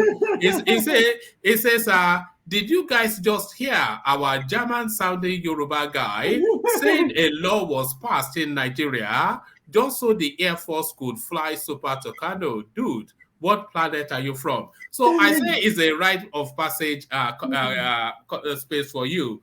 Because the people that have long and deep in this space, they know that if somebody that sounds clever comes on, it rankles Rational Mind. So it's a backhanded compliment, because he's intimidated by clever people. So actually, that's those are very cheap questions, actually. No, that's Rational Mind. Just anytime somebody clever comes on, it jars. I don't know. I would say it intimidates Rational Mind. So that's it. Being intimidated, that's it. Often is. But there it is. So thank you for that. Hold steady. Let's go from you to the progressive. So Akim, are you there? All right, we don't appear to have Akim for the moment. He usually takes a nap in between the sessions. So let's go on from Akim. Where? Oh no, I didn't intend to do that. I thought we had enigmatic just now. So let's go on from Akim to let's go to Ajanle Koko, who I suspect may still be busy with something or the other. Ajanle Koko, are you there? Yeah, I'm here. All right, brilliant. So the round robin question we were throwing around is, who do you think the Western interest would want to be the next president of Nigeria? And do you think the Chinese would agree with whoever the Western interest feels should take that post? One man. American international relation is based on a philosophy of no permanent friends, no permanent enemy, but permanent interest. And in view of that fact, I think if Buhari have served the interests of American well, they will look up to Buhari to recommend whoever, to recommend among these people who can continue that legacy of protecting American interests. If Tinubu happen to be the person that is likely to win, they will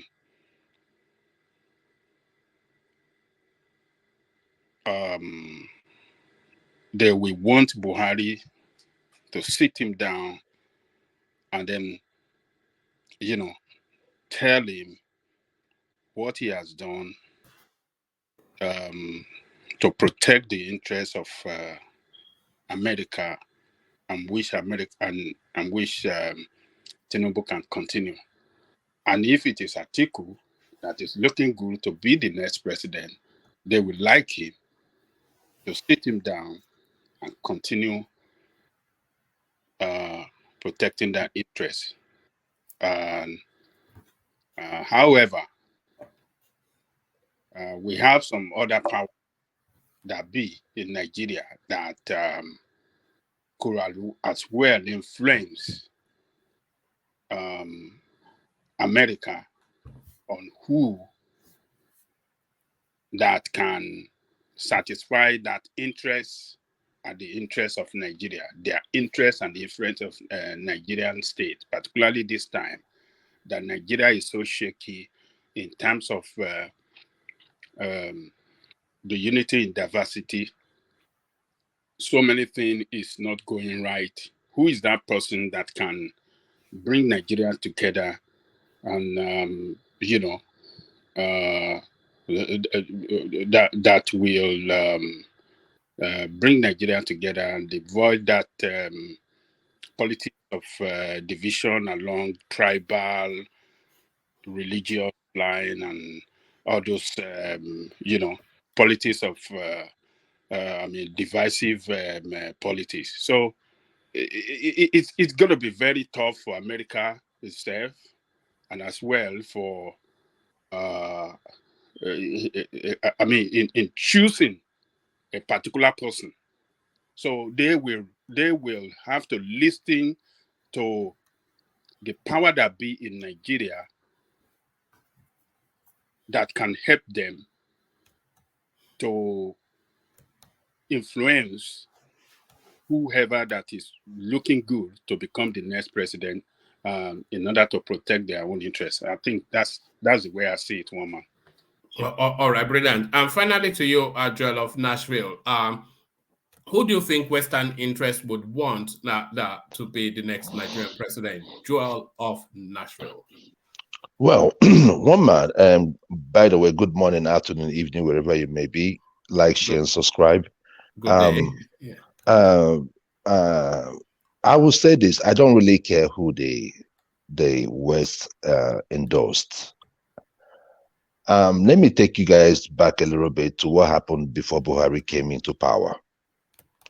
I wanted to say something like, towards what Adewale, stated earlier. We forget that the 19 state governors were invited by Obama to Washington.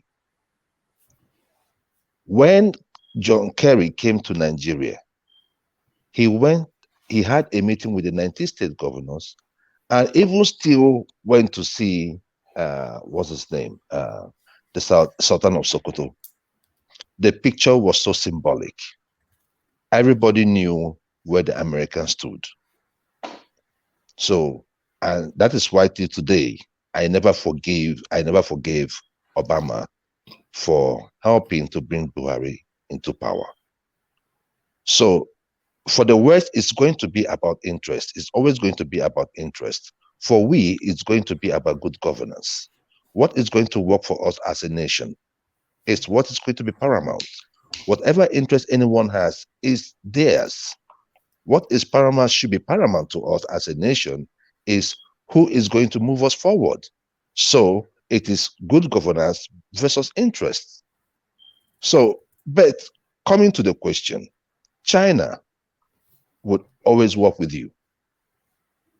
In the last 10 years or so, China had made tremendous investment into Africa. So whoever comes in, China does not care.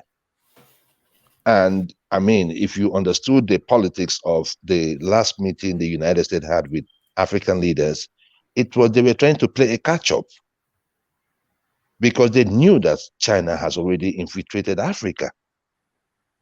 Why they were there painting Africa as a place where people cannot eat, people are hungry. Chinese empower their citizens to go into Africa, make investments. And that is what we are talking about. Who is going to give us what we want?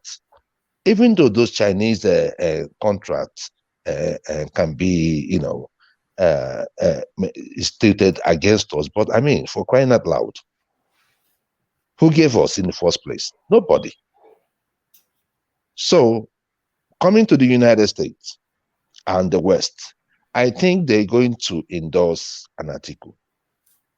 And the reason being that he is from the north. The North has always had this,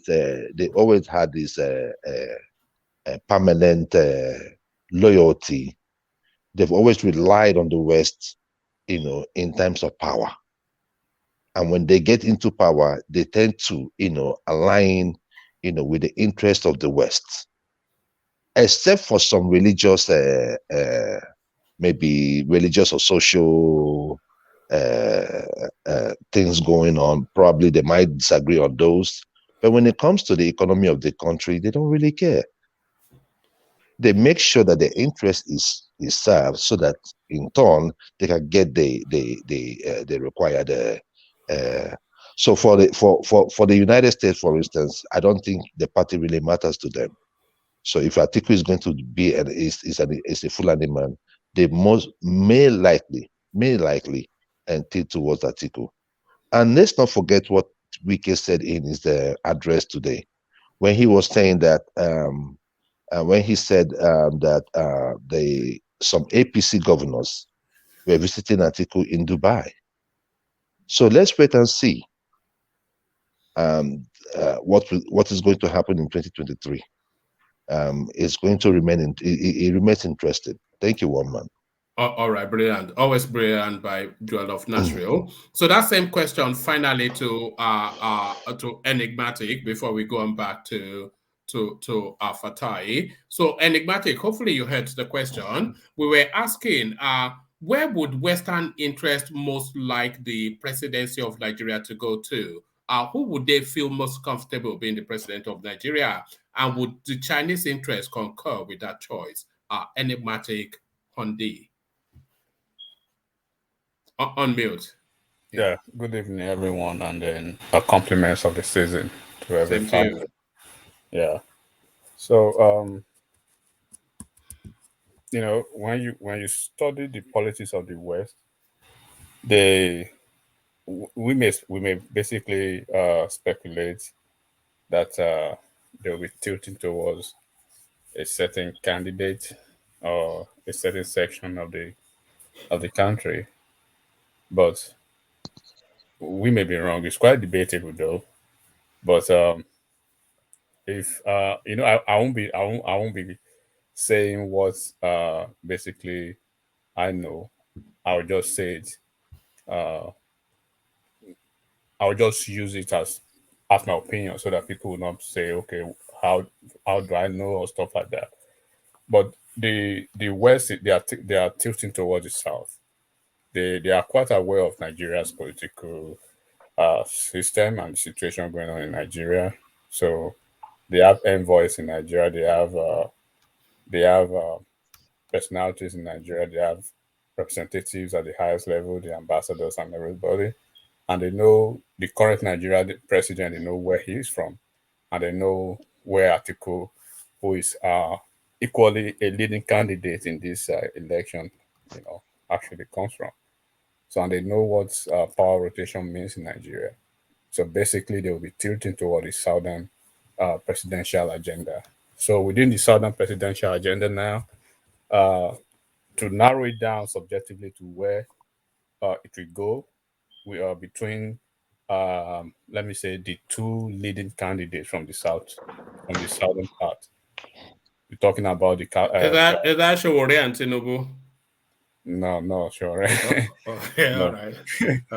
There's, of course, it's gonna be the Labour Party's candidate, and then Tinubu, because he has a whole region behind him, and then is that basically puts him ahead of any of those guys in the fringe political parties. So basically, they will be looking towards a the Tinubu and Peter Obi. So basically, and then when you narrow it down to probably how they want to take their side, then they could be taking their side by saying, okay, who has this or that, but I believe they wouldn't be going that for now. They will just base it theoretically on the on that premise of you should go to the south, and these are the two leading candidates from the south, and then whoever actually emerges as the president is a win-win for the country. So that's basically how they will think about it. Because I've had that I've had experiences in the past where situations like this occur. The U.S. one thing that is very clear: the U.S. and all these leading nations, they follow international politics. And when you're talking about Nigeria is not just a nation. You have to understand the fact that Nigeria has the credence of being the most populous black nation in the world, and then it's one of, if not the most, if one, I think one of the best economies in Africa, right? So, and America is very entrenched. Certainly the largest economy, certainly, yeah. Yeah, and they are very entrenched in Nigeria's situation and what goes on in Nigeria. So basically, they are very aware and they are very conversant with Nigeria's political system. So they are watching keenly about this election process. So they will basically be looking for the candidates or focus on their attention on the candidate from the southern part of Nigeria. So who wins it now within the recesses of behind the scene? Of course, they will probably say, okay, this is probably likely going to be the next president, but diplomatically they wouldn't come out to say that. But that's basically how it will work out, pan out generally. All right, brilliant. All right, brilliant. So back to you, Fatai. So Fatai, to that space, then the INEC reacquainting the political space with the rules, expelling the PDP governors would not affect their candidature in the upcoming election. So give us a brief commentary on that, and then we'll move on. Yeah. So just before I go into that, I just want to say that the person that the West definitely does not want is Showore.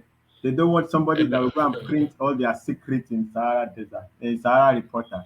No, that guy is his own worst enemy anyway. He's his own worst enemy. You will go and print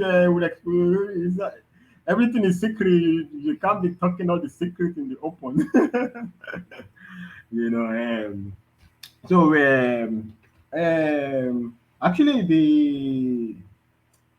actually what INEC said is basically, I mean, they've been saying these things a long time.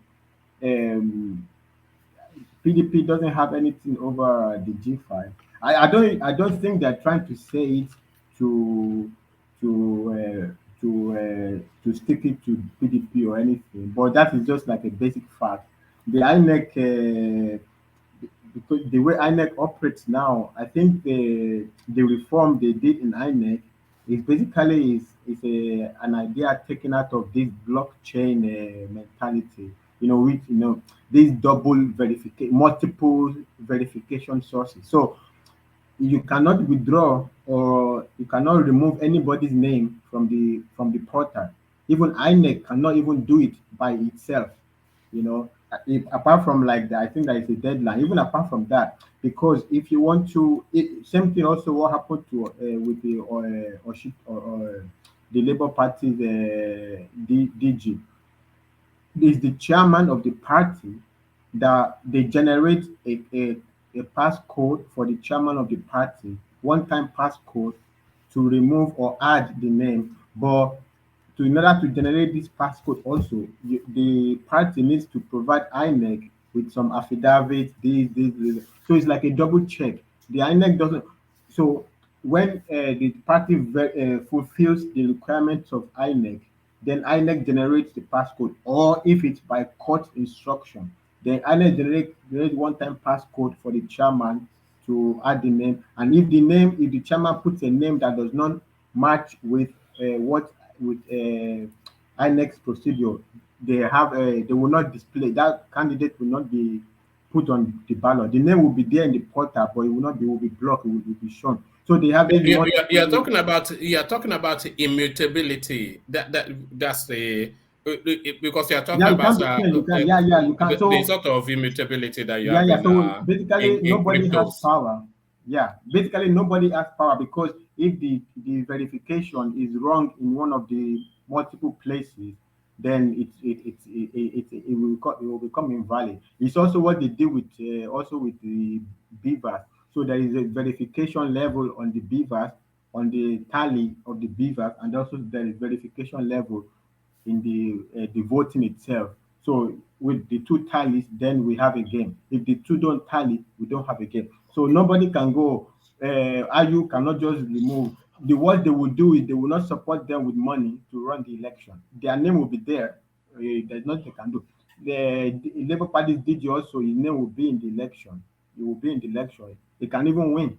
That's Akin Okisho Yeah, yeah, yeah. or Shotokun. Yeah, yeah. If he wants to remove his name, he has to do some affidavit or whatever. They have some requirement. Then, if the INEC is satisfied, then INEC will generate a one-time passcode to the chairman, who would then go in, log in and remove or change or whatever. But there is a personal, like also there is a personal. The person has to. They have to make sure that it's not under duress, the affidavit, and then there is a signed handwritten letter or handwritten something, whatever. They have all this. This guy Okowa, the INEC legal person. There was one time he was explaining all this stuff on the either Arise or channel. He was explaining all of these things. So they have this multiple checking layer that automatic. There's nothing INEC can do. There's nothing the party can do. The both sides must align, then the thing will take its course. So there's nothing INEC can do. INEC cannot remove IU's or Tom's name from the ballot. IU cannot remove it. INEC cannot remove it. So it is what it is. There's not PDP does not have this. I mean, if you have something, you don't screen. These are empty barrel threats. But if expelling them from the party does not have the desired impact, then that gives all of the powers to the G5 governors. But how are they going to expel them, though? You are not you can. There's grounds too. There's grounds to even suspend and even expel, because yes. the cardinal sin in party politics is going against the party. That's the cardinal sin, is it not? But no. My point is this: I think expulsion comes from the word. It doesn't come from the neck. From the is it NEC or NNW, National Working? Those ones they can suspend. They can suspend. They cannot expel. I stand to be corrected, but I think your expulsion comes from the word. You have to play the game of the word to suspend somebody. But it's Secondus was suspended from the world. Whoever you be suspended from the world. This is what the Ogun State Labour Party was trying to do with Okukwe. You are suspended from the world. The national whatever, they can suspend you. You will not participate or whatever, but they cannot expel you. They cannot expel them out of PDP.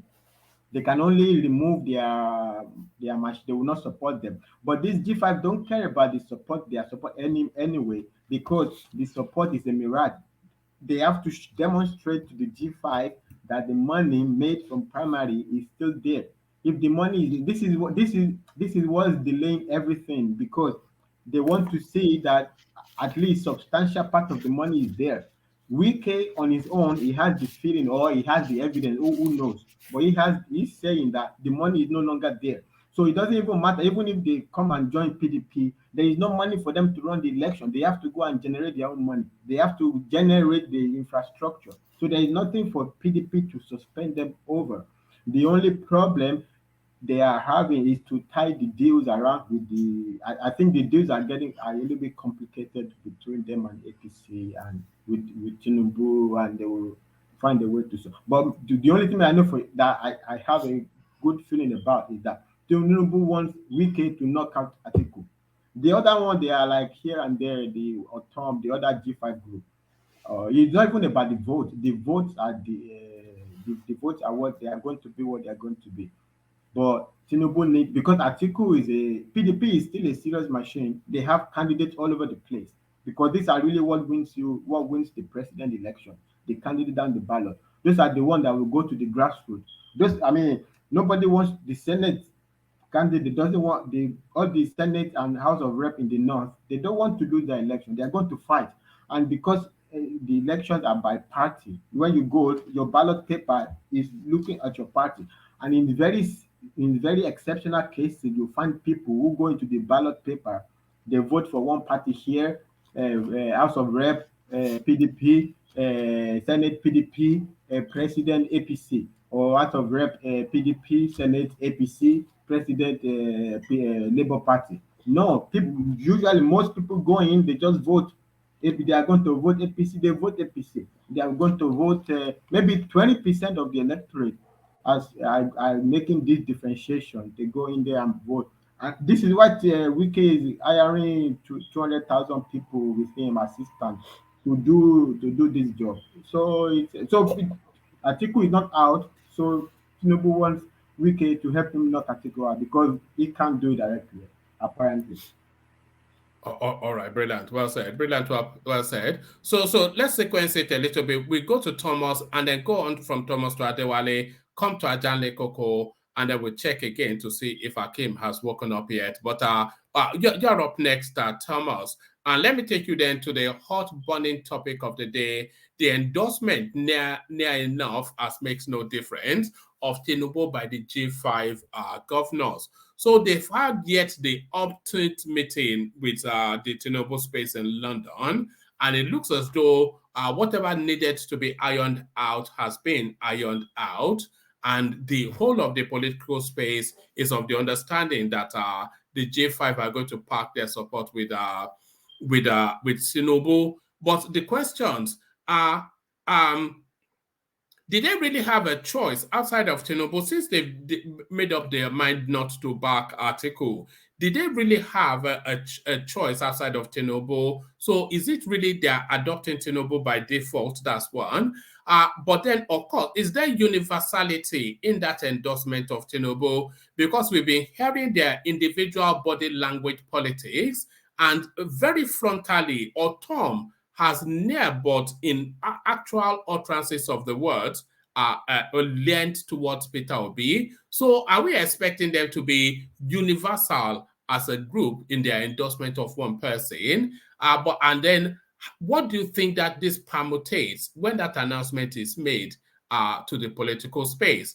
Do you think as soon as Wike straddles the rostrum to announce that he and his group are endorsing Tinubu, that from that moment on, the reference should now be Tinubu president-elect? So what are you then making then of that G5 space that is about to reach its crescendo?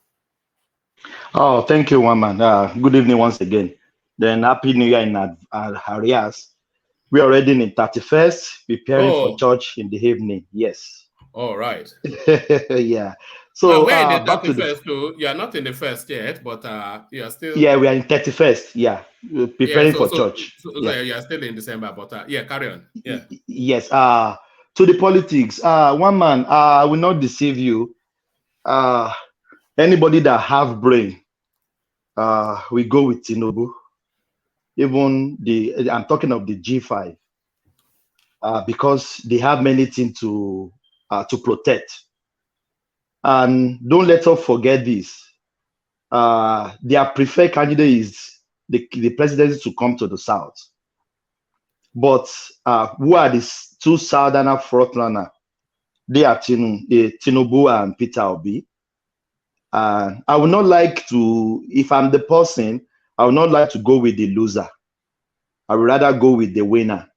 And the person that I knew that his chances is very robust, which is the Jagaba of Lagos. So it doesn't caught me unaware if they support Tinubu. But there's some people are still contemplating that maybe is a fake news, is a this, is a that, is it that. But in my opinion, I thought it doesn't make sense for them to come out frontally to announce Tinubu as their preferred candidate.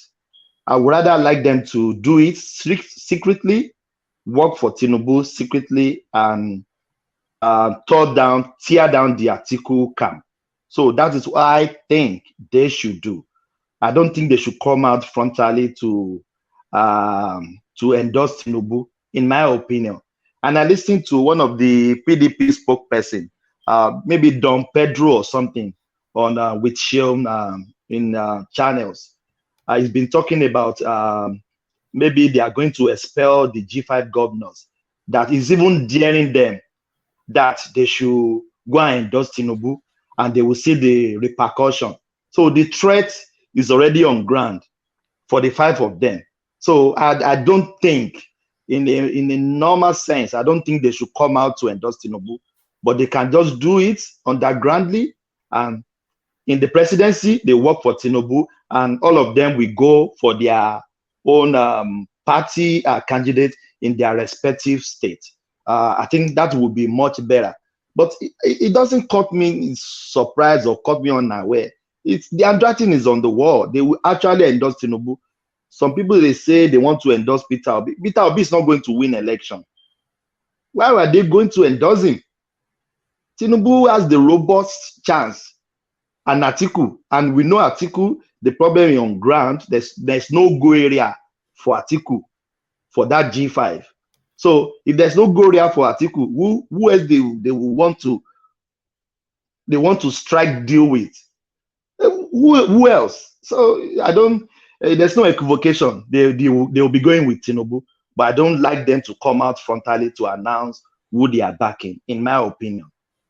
But that would be good for the politics, though. That would be good for the landscape, would it not? Is that not inter-party, or what they call it? Working against your party. Anti-party. They may use it. Anti-party, yes. Sorry, thank you. They may use it against them. I told you about the spokesman of PDP now threatening on TV that they will see the repercussion if they do that. It's even daring them that they can't do that. So to me, no, they won't come out. To me, it doesn't make sense for them to come out to support Tinubu. They should just work for him codedly, secretly. Then it's one man. What is Peter Obi wants to give them? What is on the table? And you know, politics is about give and take. It's about their interest first, then maybe Nigerian third or even fourth. And even maybe they don't even care about Nigerians. So what is Peter Obi going to offer them? If they say he's not going to win the election, we know that. I don't deceive myself. The SDB guy is my candidate, but I know he can't win election for now. Showore in extension, they can't win election. These two big juggernaut party, they will still clinch the ticket. Come day, come shine. Woman, the day PDP chose their primaries, their candidate, APC chose their candidate, both of them have 50-50 chance to become the president of Nigeria. There's no doubt about that. All these brouhaha shouting all the place, it's not going to work in Nigerian politics, which I know it's not going to work. So G5, they will probably go with Tinubu, in my opinion. Mama.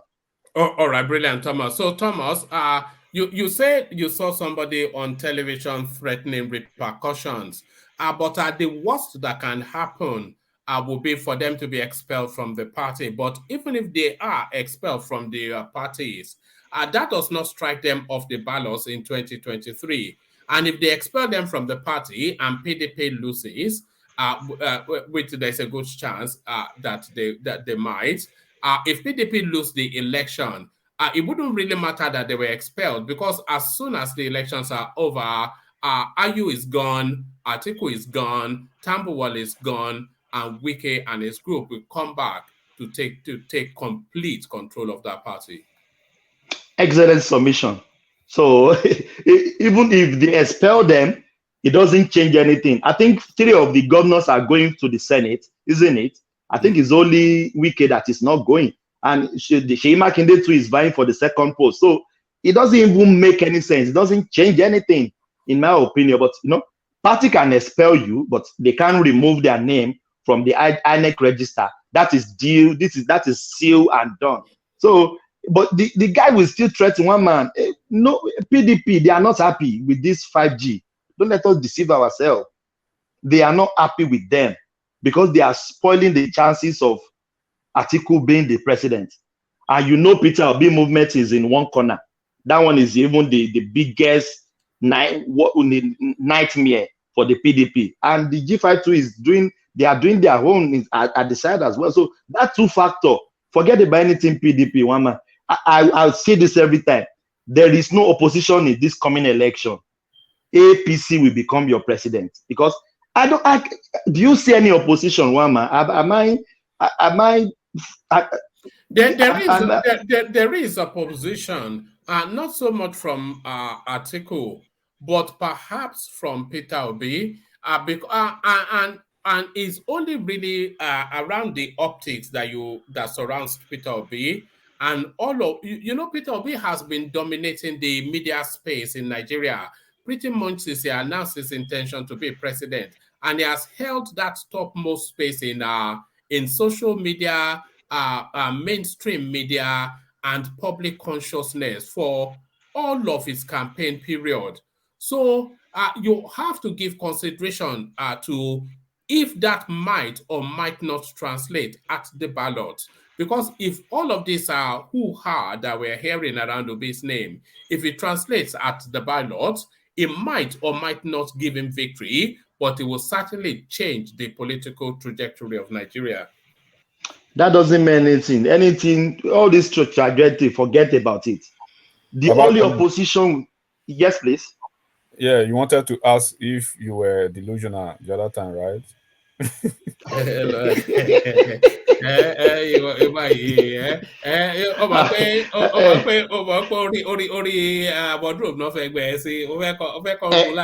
Enigmatic, my brother. If I tell you,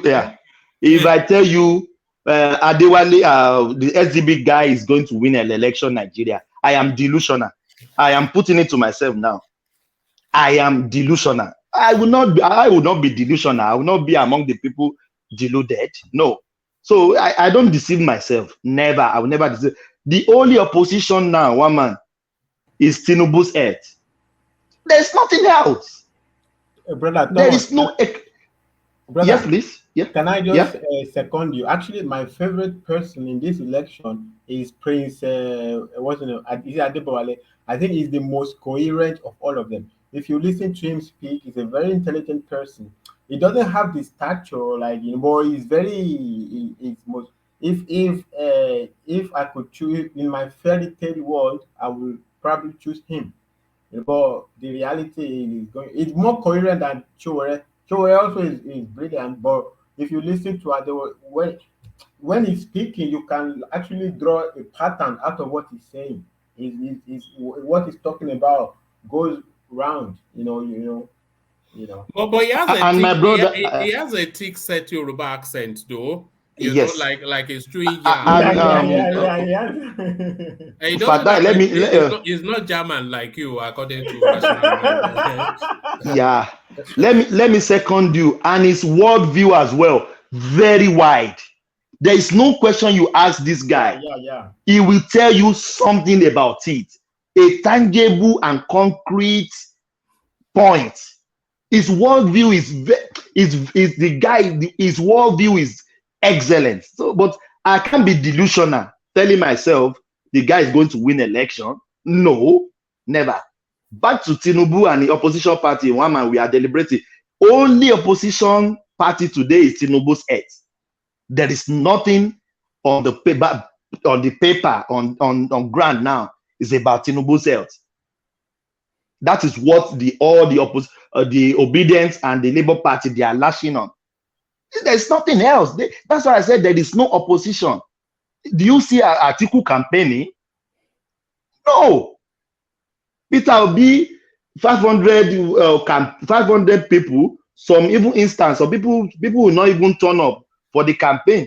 And you say there is opposition. Where is the opposition from? There is none.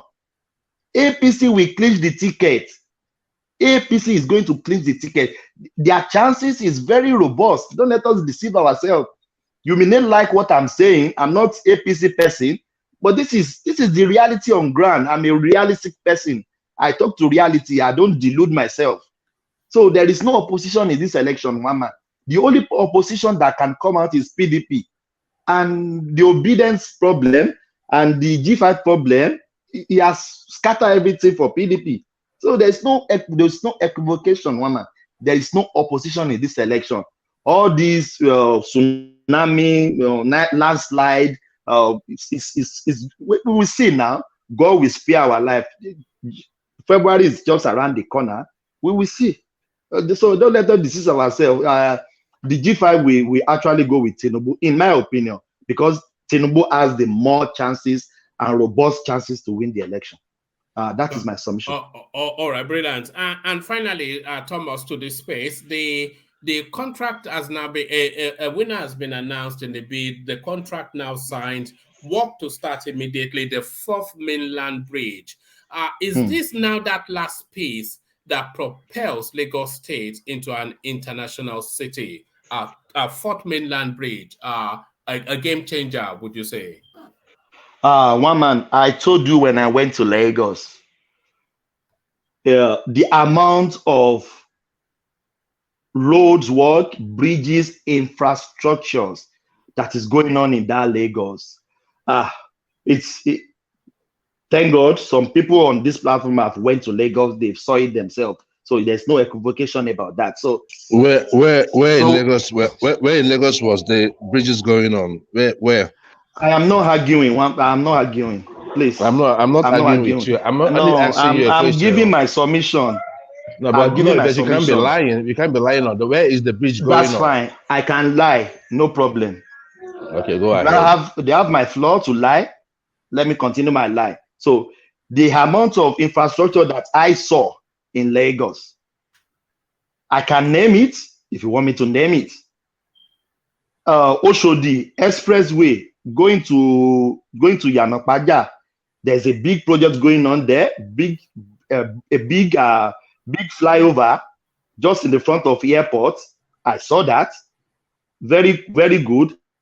Ikeja, Computer Village. Ikeja. Those were done by Ambode, please. They were done by Ambode. Can I finish? They were done by Ambode. Please stop lying. Go ahead. Thank you. Let me finish my lie. Can I finish my lie? Hold on, Joel. We are talking about the infrastructural development in Lagos, not necessarily who built them or under whose tenure. No, I'm not. But the bridges he's talking about, the bridge before the airport was built, is finished. Was built by Ambode. Yeah, so no, that's what I'm talking about. No, I'm not talking of that one. Hold on. That's not even where the conversation is. Irrespective of what we're actually discussing is Lagos fast in terms of the developments taking place? Is it fast evolving into an international city that can stand in terms of infrastructure and security? So irrespective of who gets what attribution, so that's where the conversation is. But I am telling you, man, that no, I mean we are not talking about Ambode now. Are you not understanding? We are not. I understand where you're coming from. I was trying to answer your question. Nobody is saying Tinubu built it. If that's where you are pushing back against. No, I'm not. I'm not saying that Tinubu built it. Developments in Lagos. That's you asked me a question about what is going on, like just like a brief on what I feel that is going on in Lagos State. Lagos State is expanding, but what kind of expansion are we getting in Lagos State? That's where the question is. So go ahead, Thomas. No. We have that because we are seeing that a light rail system has been completed in Lagos. Whether it's taking long enough for it to have been done, it's been done. We're seeing that the Apapa Wharf area is completely being repaved, 80-90% completed. We're seeing that. We're seeing that there's this 4th mainland bridge. Work starts immediately. We're seeing that. We're seeing the rail service that expresses from Lagos to Ibadan. We're seeing that. Is that not the direction of travel? No, is that a wrong direction to follow? No, one man, I am not talking about this. These are laudable projects, right? But I'm talking about other infrastructures that really define us as humans. The roads, especially in the Lekki area. The area that we see that it is 20 years. It's not a it should be. Lagos is not ready, but Lekki is less than 20 years, right? We can say Lekki should be like a modern city, right? So you can be expanding and you're not making sense in your expansion. The Lagos is still dirty. The Lekki area going towards Aja is a mess. You look at the plan, it's a planless area. I will be thinking that is an area that is 20 years, about 20 years old, should look more modern. So when you talk about infrastructure, what kind of infrastructure is being provided to the people of Nigeria? So that is the point. All Thank right. you. Well, no. I think that the fourth mainland bridge is a game changing, because what it does is at both sides of the river, it opens up an economic value space, and it creates almost like a middle class portal for at least 3 million people both sides of that river. Woman, you can't ask question and answer the question. Don't bother explaining to Jews of Nashville. He's No, just making. I know. He thinks it's just an opportunity to stick it at Tinubu. What? No, But no, we are no, actually no, not one man. actually talking about Tinubu. We are talking about Lagos. The infrastructure you mentioned, I said it at the point before I started making my statement. I said there are laudable projects. Didn't I say that? I wasn't Are you making saying anything. Lagos So State doesn't deserve a bridge like Fort Mainland Bridge? I never said Lagos State. In fact, look, Lagos State deserve No, even a fifth you mainland are bridge. asking question about the type of infrastructure being built in Lagos State, that maybe you expect something bigger than this, or because I'm not so sure what question you are asking. I mean, Lagos State need something bigger than Fort Mainland Bridge in the first place. Looking at the population, is booming every day. That's what I'm saying. Skyrocketing. There was a time. There was a time they were talking if you- about the fifth, sixth, hold on, seventh mainland bridge. what that bridge is going to do is going to enable the neighboring suburb to develop at par with Lagos Island. This bridge is going to connect Ikorodu. There will be an expansion spanning Look, all the way brother, to I don't know why you're Ogun explaining it to State. me. I was never against it. You are talking I don't know about- why you're. I don't know why you're explaining this to me. I was never against. I said there are laudable projects.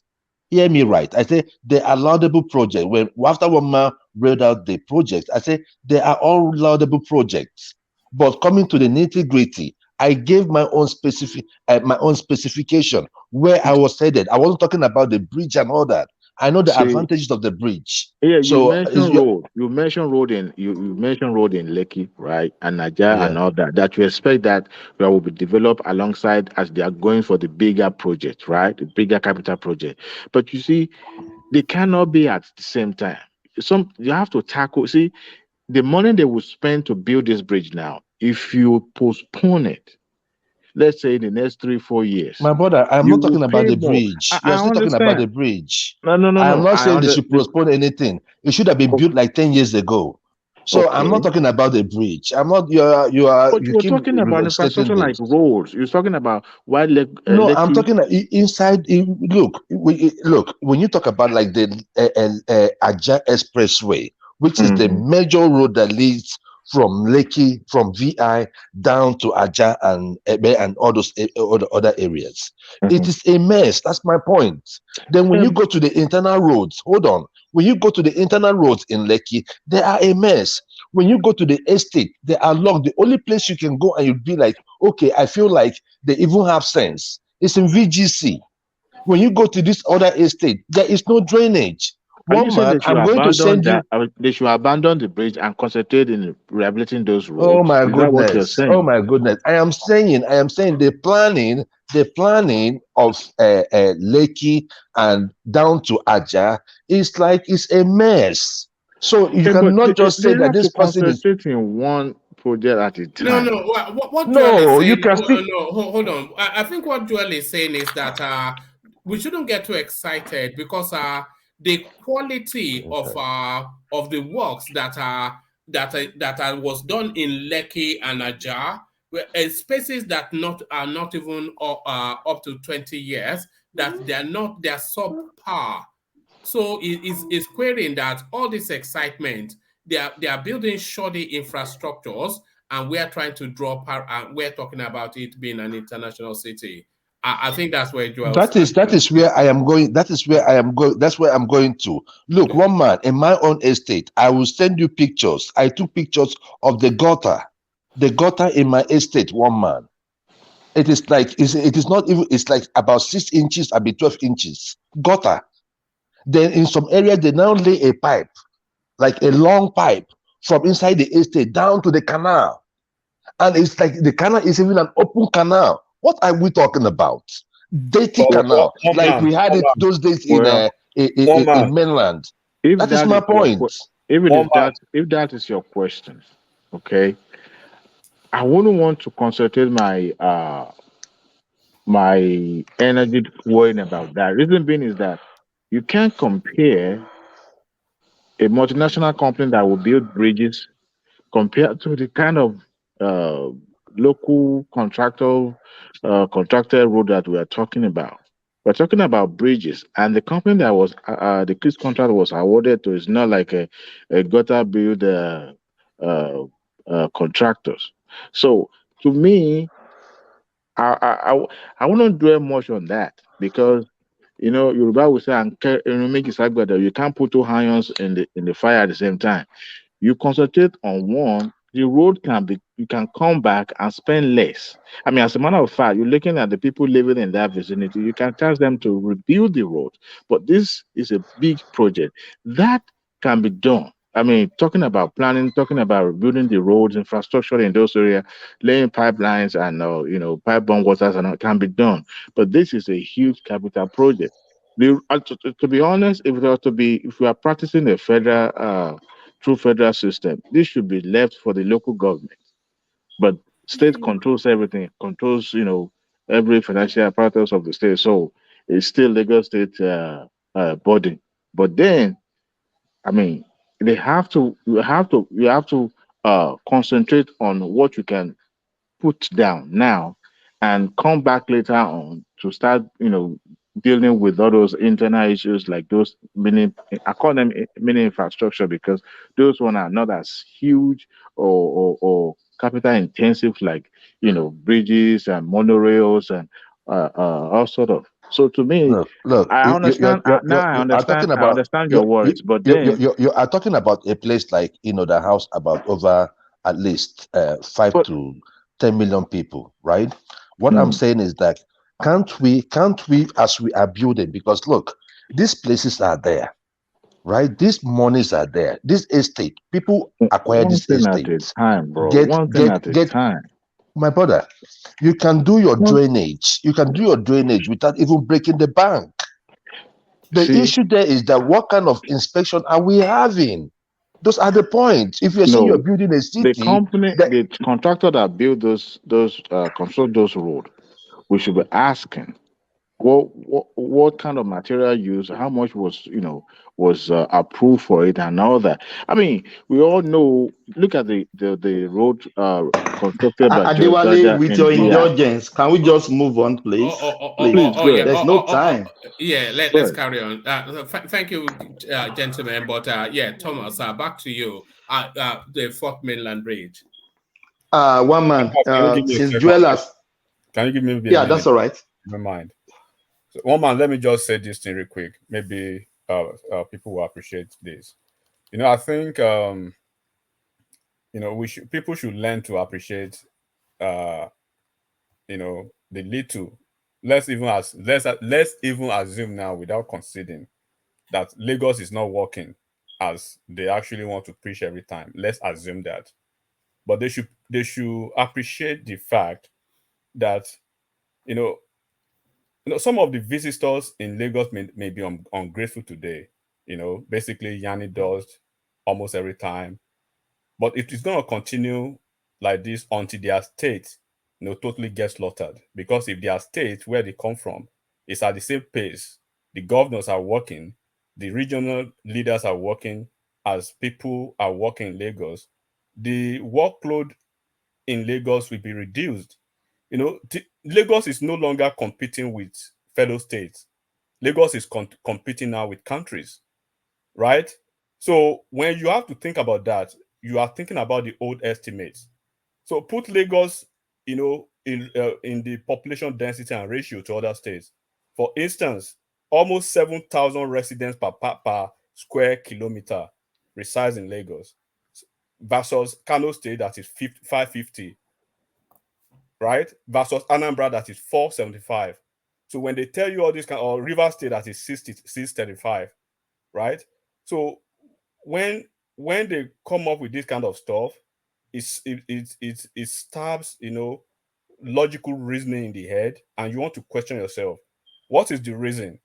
Because where this conversation actually took off from was, it was basically speaking to an achievement, and the way they actually want to do is that they want to draw it back to, oh, Tinubu didn't do nothing in Lagos. It was Lord Lugard. It was whatever. But they have to understand the fact that when other horses fail to excel, right? Then the other horses stand to you know, to feel the brunt of this. This Aja, this Lekki that they are talking about, is it going to take Sanwo-Olu or Tinubu or Obaniko or any one of them to go to the gutters and clean the gutters, or go clean the street for them? Or is it going to be the duty of the state executive or the state ESCO to clean the roads or those drainages for them? You know? So, and then when we come over here to say certain things, they will say we are denigrating them. No, we are not. One man, let each person speak about even their state of origin, and let's see the development since 99. If actually want to go like that, because we should actually appreciate these folks. They are working. Enigmatic. You may like them or not, but they are working. So Enigmatic. that's what I'm saying. Enigmatic, can I say something to you? Enigmatic. Go on. Okay. All right. Enigmatic, what I wanted to tell you is this. If you are telling me that you're a futuristic leader, you are a visionary leader, right? It does not take you much to like put in a law. I mean, I know that the law is there to have simple landscaping when building an estate, right?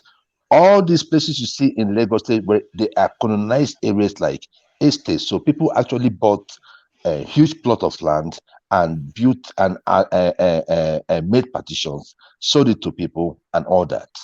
What will it take to build in a place like Lekki? I would expect that we are going to have an underground drainage. It's not going to take us much to do so. That is being futuristic. So that is where I am coming from. No, but I mean, the ocean is just right there. Joel, do you Go have ahead. a screen? Do you have a screen in front of you? I do.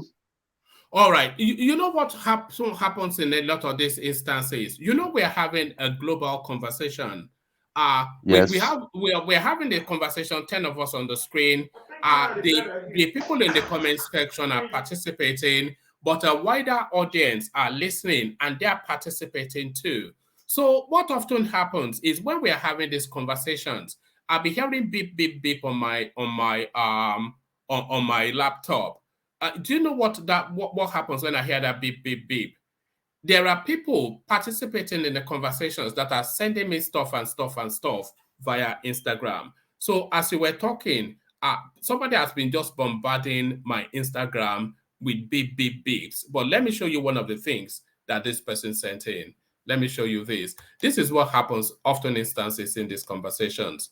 Can you see that? Can you see that? Hello, can anyone hear me? We can hear you. Yeah, we can hear you. It's very faint. It's very tiny. Let me see if I can make it bigger.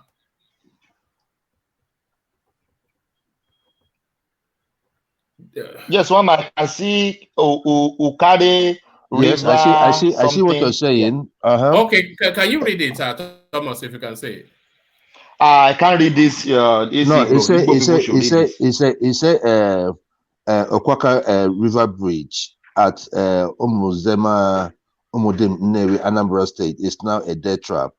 Bridge constructed by ex-Anambra Governor Obi. So it's just an example of the sort of things that people send in. And one man. You see, the issue here is this, right? When we try to talk about Anambra State and the kind of soil we have in Anambra State, right? We have mostly, hold on, Joel. hold on. It's not a laughing matter.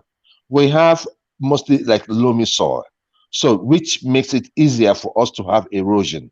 If you look at that bridge, you will see that an erosion took place towards that bridge and made that damage. That was unknown to the people who constructed it. These are No.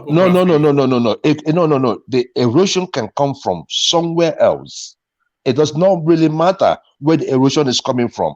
And see, I am not here to make it like look like the governors. I've come up this on this forum, and I've said it so many times that we have one of the worst leaders in the southeast. Look, this erosion does not just start. It does not just happen abruptly. Is it including Peter Obi as well? So hold on, please. It gives by the way, a sign. That person sent me plenty of stuff, so I might but carry on. You understand what I'm saying, right? So this what I'm saying is this, right? This erosion start from maybe like 6 inches to 12 inches, and from there it start expanding. Sorry, are you saying the people that that contract was awarded to, they were not aware that that area is prone to erosions? They are not aware. They didn't do soil test and all of these sort of things. No. This is what I'm saying, right? This is what I'm saying, right? Did they just give it to Uchenna that had the wheelbarrow? Was that what it is? No, that's not what it is. What I'm just trying to make you understand is this, right? That in every engineering, there might be some defect. But what happens is this: when you detect it, what did you do? In every sphere, even in Lagos State, the last time I went to I went to this Elegushi Beach, right? The shoreline was really inside the ocean. The last time I went, it is coming out, right? So before it got to that level, somebody is seeing it, or they wouldn't do anything about it. It's the general problem in Nigeria. That I bet you that bridge that you're seeing didn't just start. The erosion around that bridge didn't just start today. It must have started maybe like 5, 6, 7 years ago. If you see it then and you see that there's a defect, why don't you move in and patch it? It is a leadership problem in Nigeria. So that is where I'm coming from. I am not making any excuses for anybody. If it started that long ago and it's 6, 7 years ago, which will be just a year or so after Obi left office, then it's a real indictment. And when they're saying it's a death trap, it really is. Can you see that? Imagine somebody unknowing just going at pace into that. One man. See, let me tell you, one man. See, look, let me tell you, right? Even if you build a bridge in Anambra State, and right, you always have like some of this like landslide, right? When you see stuff like that happening, what do you do to address it? That is the problem we have in Anambra State. No, hold on. It's not what you do to address it. It's do you not know beforehand that that area is prone to that? Because it's not a freak occurrence. It's to do with the topography of the space, which is one of the foremost checks that you make before you do a soil test. Now you check the topography, you check whatever it is. One man. I am telling you that bridge for it. Look, someone that took this picture in 2023. Peter Obi left government when? I think in 2014 or so, right? That is how many years after that. Look, one man, this thing didn't just start today. This didn't just happen. This is a few years deep. That's what it just happened. That's what I'm saying. It just happened. He said 2023, right? It is written there. Oh, let's just give a benefit of that. Maybe say next 2 years. What I'm just saying is this, one man, right? What I'm saying is this, right? One man, that no matter how good, even here, there was a time here that we stayed. There was a time we had this dam, somewhere in Kentucky, and we had one, somewhere around here in within Nashville, and there was this rain that came, and it was so heavy, and they had to open the dam. When they opened the dam, everywhere was flooded. You know, right? this is what people have problems with, and we hear it all the time. As soon Yes. as soon as we get to the obese space, the excuses, they just come rolling in. No, I'm just saying. What I'm just telling you is that what I'm just telling you.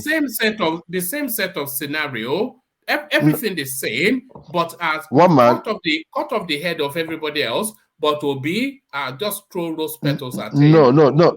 One man. What I'm just saying in essence is this, right? That there are natural disasters. There are things that can happen. It doesn't really matter, no matter how strong your bridge is. If there's a natural disaster, there's a natural disaster.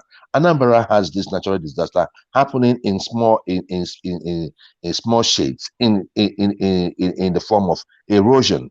But people don't. When I tell you that Anambra has over 4,000 sites of erosion, there is nothing that will destroy this bridge if not for erosion. That is the point. And this erosion can kick off from anywhere. It can start from another community coming towards that bridge. That is how bad it is in Anambra State. So I do not look at this and I will start trying to throw blame to any person. Before it got to this stage, right? Somebody saw it. Somebody saw it. You can see that the road has already gone half. Somebody saw it. One can I come in, please? But can I make a comment? One can I come in? What is? Brother, can I make a comment? It is my turn, no. We look out. Sorry. Yeah, get it from Thomas. It is my turn, no. Let me ask Najmi a question. Let's hear from Ajale Koko. But I have a better picture still. Look, Ajale Koko, look at this. It's inexcusable. And this is not something this is something that has happened over the course of 3-4 years. There it is right there. Babaja. But one man, what are you seeing there? Are you not seeing an erosion? But what are you saying? Will. Yes, that's my point. That's my point. Are you saying that an erosion is a freak occurrence, an act of God, something totally unknown to that area that they could not have foreseen? It's our reaction. It's our reaction towards erosion when it is still when it's still little. Right when it has it's not the if you are saying that the whole of the topography of that space is prone towards that, why is that not built into the engineering from the onstart?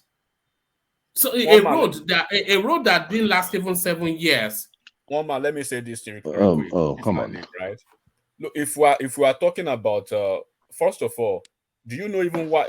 Before I get to this erosion or this topography issue now, why Lagos is failing as they want us to believe now? One is because other states are failing. They've failed to develop their states. Lagos infrastructure is overlabored, overstretched beyond limit because of the exploding population. And yet here we are, right? While their governors, they are busy, celebrating street lights, kerosene, fufu in the capitals and stuff like that.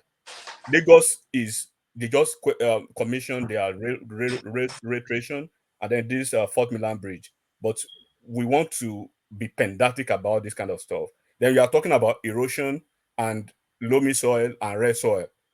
Do you know the condition of Babish, the whole of this Lekki now, this current Lekki, that they all moved to now from their state? I'm ready to bail away. Do you know the situation of that place at the point? So that's yes, what I knew the situation of the place. When you are talking about leadership, leadership is not about money. Sometimes it's about vision. Those states, do they not have governors in the past and present? Where are the vision? There's a governor in this Anambra state that they call him. His road never lasted 2 years or 3 years max. They are all what there is Peter Obi's road, there is Ngige's road. So that you can go and draw the contrast in that. So when we are talking about developmental projects, Lagos, if and imagine he said which road didn't last 2-3 years. Which road? There is Ngige Road, there's Peter Obi Road. Go and check out what they told them didn't last more than 2 years. Go and check what that means. I won't say more than that, but there's Peter Obi's road. There are Peter Obi's roads. there are Ngige's Road. Enigmatic, Just sorry. just be plain. Just be plain. Just say what you mean. I mean, we are having it because I mean there are other people listening to us to learn to know. What it So what do you means, mean by that? what it means, I believe people with you know, a vibrant intelligence understand what it means. You know, Ngige's Road versus Peter Obi's Road. They can Google it. It's all over the internet, and you can even Google those people who are shunning and who are preaching this guy now. Go and check what they said about him at a point. Enigmatic. Come on, Right? come on, So come on. when we're talking Look, of Lagos, look. Lagos is not is the father is you may say Enigmatic. Peter B built okay, 900 kilometers hold on, of road. you may say So just Tinubu did leave not it do at that. anything. But where Peter are B the built doctors in all Peter of B those built 900 kilometers where of road. forget all those So if there is any area there is right? there is an issue, He they bought should patch it and keep it moving. Hold on, gentlemen. There was a story we covered a while ago. The people of Anambra, they were going to Soludo to reconstruct a road, and they were saying to him that he should construct it in the manner of Ngige, not in the manner of Peter Obi, because the Obi roads they wash away in a couple of years. Every few years they're washed away. That's what we covered. Did we not? Can anyone remember when we did that? One man, sorry. Before you move away, there is one point enigmatic make, and I think it's too much underplayed. If we are talking about vision, even the federal government every year spend billions and billions dumping sound into Barbish. No, everybody underestimate the problem that Barbish was. This flood that happened this year in Nigeria, if this flood met Babbage in its anger, it will not be, this erosion is a small problem. It could overwhelm the whole of Lagos. This flood that happened in Nigeria this year, if it meets with Babbitt's anger, it could wipe out the whole of Lagos. That is a visionary leader. What the federal government could not even do for many years. It took a Tinubu and his team to. It did not even solve the problem. He regained lands over the Atlantic Ocean to the point that today the biggest American embassy in the world is being built on that land. That is a visionary leader. The problem was always there. It took a visionary leader to build it. The problem, everybody sees it. If you want to build something, you see the problem. You will know that 10 years down the line, there's going to be erosion. Nobody can underestimate Tinubu's achievement. One man. All right. One man. Can I just make my speech One man, and can I leave? I want to finish? go. Yeah. Let's hear from. Let me finish. Hold on, Thomas. Thomas, please, just give me just yeah, few minutes. I won't take much of your time. I'll Adewale just comment briefly on the infrastructure project in Lagos. Now, somebody sent me a video of Bola Ahmed Tinubu, probably sometimes around twilight of his administration, when this monorail project was about to be announced. Now, that the person said I should remember that this was it was the visionary behind the project. Now, the bridge we're talking about, Lagos is a very small state, very small. Now, the population of Lagos in 1980 is times 10 of that number now in 2022. There was a time in Lagos where odd number and even number were interchanging coming to Lagos Island. If you have a car with the odd number plate number, you will not be allowed to come in. You have certain weeks that you can come to Lagos Island. That was how bad the traffic was there. And up to now, still have terrible traffic congestion. Now, since 1999, should I call the original AD governor, took over Lagos. Up to this 2022, this plan has been ongoing. Now, the money that will be spent because it's capital intensive. So what do? They have to be selected in the project that they will do. You can give credits to previous administration for also complying and continue with that trend. However, the Fourth Mainland Bridge is not even going to be enough, going by the vision of Bola Ahmed Tinubu, because the bridge is going to start from Abraham Desanya from Aja all the way passing through Ikorodu, Lagos Island, and all the way. Now, the people of the suburb are going to benefit. Somebody raised a question earlier that this kind of bridges they are building and it snowballed into real estate and all that. Lekki was not meant for rich people, I mean, for poor people. As a matter of fact, Lagos State building small housing units, what they are now doing is to concentrate on the civil service. They first of all want to make sure that they build enough for them before they can even remember any other person. However, the importance of this bridge is not just for the Lagos State only. Ogun State is the next state to Lagos State, will benefit more than even Lagos State. Why do I say that? People are already living close to this neighboring state, close to Lagos State, in the border of Ogun State and Lagos State. Now they have the means of driving. They also have another source of coming through train. Now, look at the impact on the standard of living of the people that will be traveling along this road. You'll be spending 4-8 hours coming from Korodu, going to Lagos Island every day to work. Now you spend less. Now, people will now, talking about the poor people now, will decide to build their houses not in Lekki, but somewhere in remote area so that their means of transportation is there. Now, I want to believe this is a gradual process. It's a laudable project. Now, coupled with the introduction of the mono rail system, to me, other states in Nigeria should be benchmarking their progress, their development with Lagos State. Because Lagos State is more or less like a country on its own. And if you can govern Lagos successfully, then you can make much impact at the national level.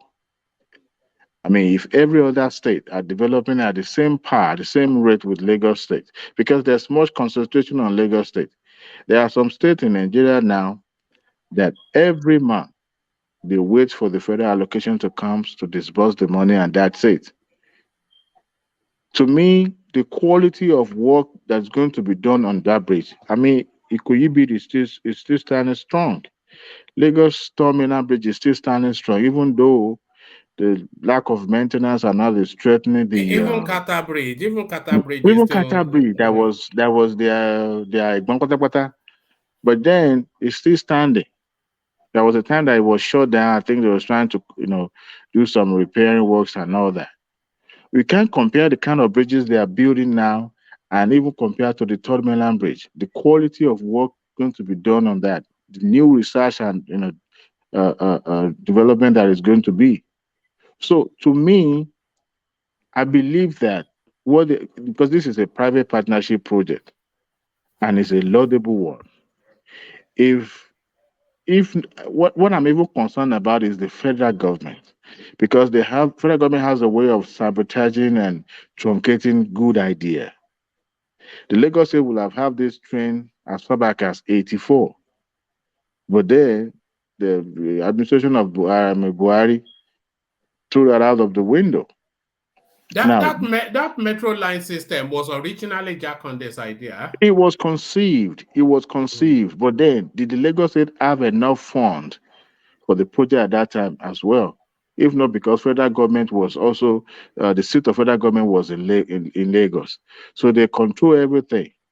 At the end of the day, the government at that time couldn't do anything. I mean, look at the power project. The 1999 administration trying to bring in independent power system, but the government of the day, headed by Chief Olusegun Obasanjo, truncated that idea that power generation is federal. I don't understand why we always, by now, Lagos State will have been exporting energy to neighboring state and making money. And that will have relieved the national grid, the pressure on the national grid. I mean, somebody sent me a video of Chief Okonjo-Iweala explaining subsidy. And to me, I was mad. You have something in abundance, and yet you are exporting it and you are buying it back, and you say, you know what, I'm putting money so that you won't be paying much buying this thing.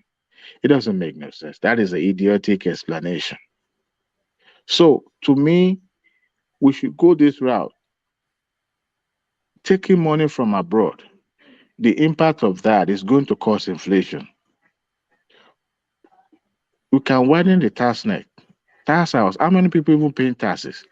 I was so happy when I heard that it's going to be a toll road because such a All right. gigantic. Thomas is You know, fast losing patience. I can see that.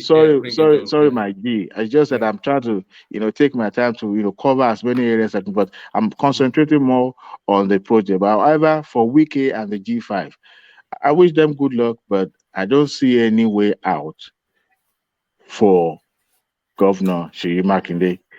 The only thing that give me little clues of what could happen is deputy attending that meeting in Akure where Tinubu visited the Parfashoranti. And I was trying to question the presence of his deputy in that gathering. Yes, he's a Yoruba man. But to me, I'm beginning to think maybe somebody is not actually telling the truth because I haven't really seen Seyi Makinde's campaign more intense like Emefiele Adewale, Folari. sorry for coming in there. The governor himself is there. Ask me why did I say that? When they called the deputy governor, he read the letter from the governor. Go and check what I said. So he read the letter from the governor. We cover it here. So the deputy governor is not speaking his own capacity. He's speaking for the governor. Yeah, I'm saying I'm making reference to it to show that his presence or the governor's representative there speaks volume. So so far, I mean, based on what I've gone online to search for, I haven't really seen Governor Seyi Makinde's campaign really as tense and like Teslim Folari. I haven't seen that. However, real quick, day before yesterday, we talked about campaigning in a worship place. Now, I went online and I was searching very well just to make sure I hit my point home. It is illegal to go to the campaign to the religion place in America to camp for the purpose of campaign. However, going by the law, because a lot of amendment has been made. Senator Johnson, Lyndon Johnson, the President Johnson, make amendment on it in 1954, which state that the hammer will come down on the religion body, not the candidate himself, but any religion body that allow candidate to come and use their place for campaigning. That is when IRS and the federal government will descend on that religion body, not the candidate himself. So, however, that religion body has obligation to caution the candidate and to make sure that they do not use their platform as a campaign ground. So, to me, it stayed illegal. Anyway, any form. Thank you very much, guys. See you tomorrow. All right. Thank you, Wale. Thank you. If you come tomorrow, we try to get you earlier. I know that you were somewhat waiting, but back to you, Thomas. So thank you for yielding the space. So you were talking us through then the benefits or lack thereof of the fourth mainland bridge. One man, if you don't mind, because now we are in Lagos. Let me speak. If I didn't say this, I'll be an ingrate. Let me see the transformation. The last time I went to Nigeria was 5 years ago. Let me tell you this transformation that I saw with my naked eyes. And with the slogan of some people, go and verify. Ojota Motor Park terminals. So there is no chance for you to be taking buses on the road. They've built a big motor park. You can verify that. Also, the motor park is there. Very big terminal is there. When I go to Penn Cinema, can you hear me, woman? Perfectly. Carry on. Yes. When I go to Penn Cinema, I lose my way. The bridge coming from Ijuishaga goes along going to Ikeja straight. Is there. Go and verify it. Within 5 years. I went to Badagry Expressway. The construction is going on there. I saw the blue line, the train the Sanwo-Olu just advertised that they will open in January. Ikeja Computer Village is under construction, big, massive construction. I went to Abule Egba, big bridge, overhead bridge in Abule Egba Junction. Go and verify this. Let me finish now. Please, I don't want interruption. Go ahead. Let me finish. I don't want interruption. Can you hold on, everybody? I'm not sure that you're understanding, Joel. Hopefully, when I say it, then you will understand, so I don't have to say it again. Nobody is attributing it. We're talking about how Lagos is transforming. Nobody said it's down to Tinubu or Ambode or Jakonde or Buhari or the federal space. He said within 5 years. He said within 5 years. That was why I said it was Ambode, just to give him. That was the Oshodi Park. That's it. I wasn't trying to say anything. Oshodi Park is Ambode. Are you serious? No, it doesn't matter. What are you saying? No, I don't want to go into that space. It's okay. Let me just run it through, please. Yeah. Let me run it through. You can go and verify. Abule Egba Bridge is there. Completion. Ikorodu Road is there. Construction is going on in airport along Oshodi, going to airport, going to Yanokpaja. You can verify that. BRT lane from Yanokpaja down to Oshodi, no traffic. Island, the beach, everything in Island, the beach, everything in Highland. Waterways, ferry.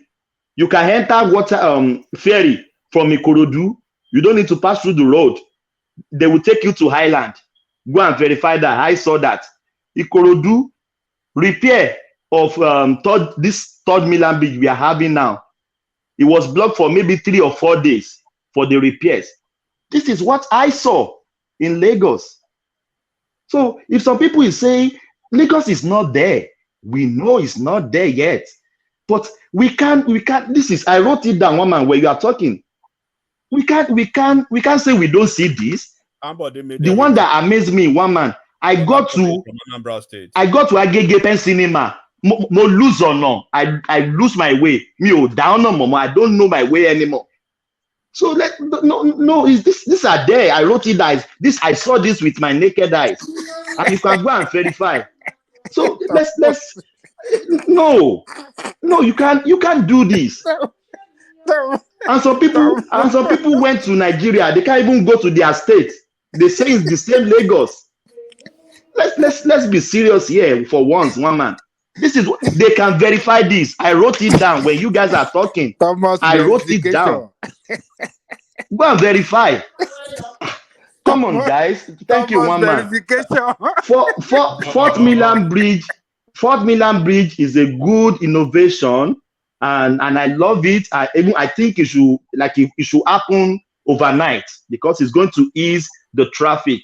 I went through hell in Lagos with traffic because there are so many projects going on, construction going on, blocking of road. I told you guys here, I drove from Aja to Ikeja. I spent 7 hours in traffic. There's traffic in Lagos. There's no equivocation about that. But if they open all this road, finish all these projects, and start this Tom Milan Bridge, Lagos is going to ease down with traffic. This is what I saw in Lagos. Thank you, one man. God bless everyone. Yeah. All right. Thomas, Thank you, Thomas. Traffic will continue in Lagos State. So you know why? Do you know why? Why? Because you know, don't you know the population of Lagos already? And these people are migrating to Lagos on a daily basis. They are not staying back in their villages.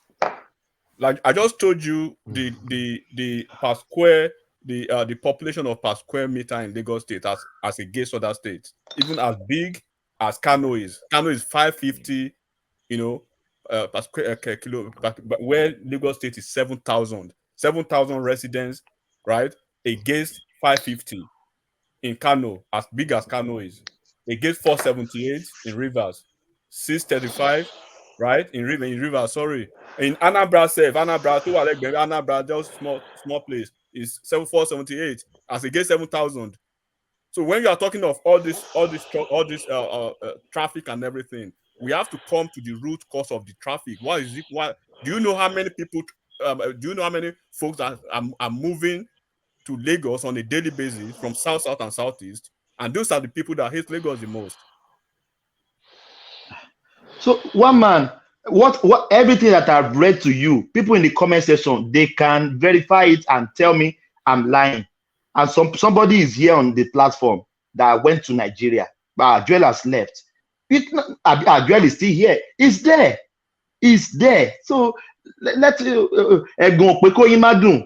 please, if we see something good, say it. Lagos is not there, but they are working towards it. Thank you, one man. Happy New Year to everyone in advance. Thank you. All right. Thank you, Thomas. So thank you, Thomas. So let's go on from Thomas then to Joel of Nashville. So let's come to you, Joel of Nashville. And Joel, take us to that space then. The endorsement from the Wike group headed in the direction of the APC. So is this fait accompli for the elections, Joel of Nashville? Thank you, one man. Just to digress a little bit, Thomas. When I went to Nigeria, I went to the places I had interest in, and I did not go to Anambra State because I did not have interest in going to Anambra State. So let's just get that by the way. Every part of Nigeria is growing at an astronomical pace.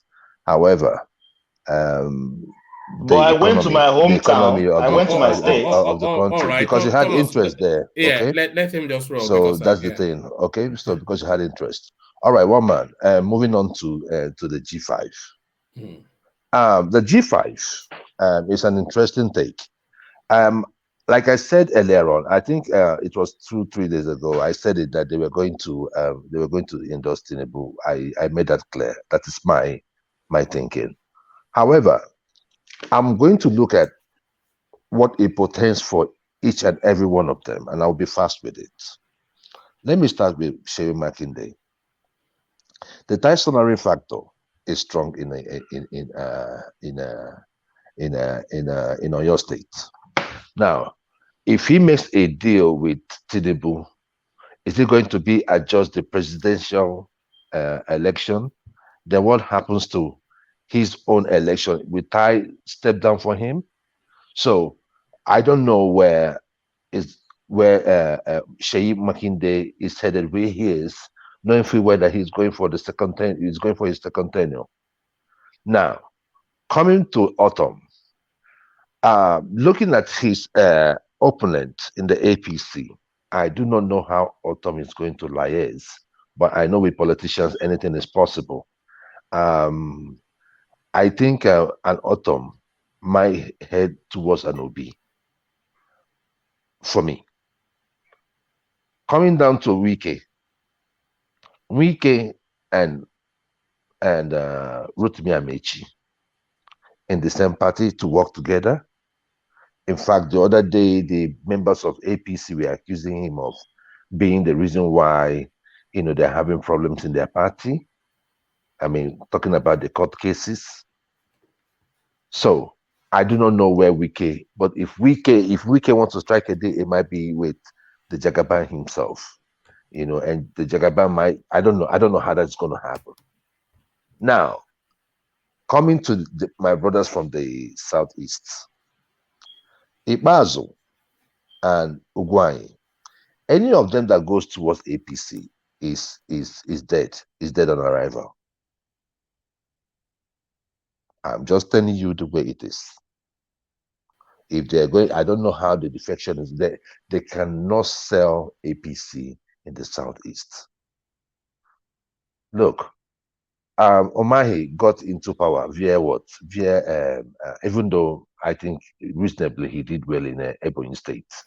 I mean, in terms of infrastructure, I think he tried. You know, one of those governors that pulled some strings out of nothing. So I give it that. I give him that. But he came into defection, right? Hope Uzodinma came into the courts. In a normal election, I do not think APC will win election in the Southeast, especially at the governorship election. So Ikpeazu and Ugwuanyi, I don't know how they're going to sell Tinubu in the Southeast and how they're going to compel their people to go with them. So in essence, where am I going with this one man? What I'm trying to say is this, that the Wike G5 might be shooting themselves in the leg at the end of the day. Because if they go towards Tinubu, the reaction from Nigerians would be like, they now went with the elite. If they go with the Obi people, they might look at it, okay, they are going with the people. Then the elite start looking at them like, so it's going to always be, whatever way they go, it's still going to be a problem. So I think they might end up endorsing candidates, individually rather than collectively. And even listening to Wike, he has never said that his decision is going to be the decision of the state or the decision of other governors. He just said that whenever he said he's going to go, he will tell his people where to go. So his people are the state people of the states. So that is where I look at it. So at the end of the day, I look at it like, by and large, having a collective candidate, having a collective endorsement on Tinubu is going to really affect them individually in the different states. How that is going to happen is going to be seen. All right, brilliant. So we've heard a lot from you. This Fourth Niger Bridge, $2.5 billion awarded to CCECC. I was asking the question if this is a game changer in terms of Lagos' evolution into the world stage, but you don't seem to concur with that. No, one man, I do. Look, one man, at a point in Lagos, we were talking about the 5th, 6th, 7th mainland bridges. I do. And when I come out here to talk about what I see in Lagos State, people tend to look at it like, it is a tribal thing. It's not a tribal thing. If I see something wrong within my environment, I will say it. Regardless of what you think, whether you think it's because if it is subpar, it is subpar. Where you are staying in abroad, does it look like that? Can't you make that place look better?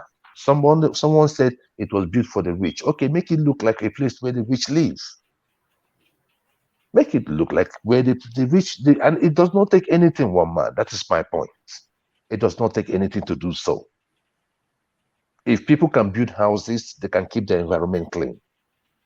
If people can build houses, you can do your aesthetics as well.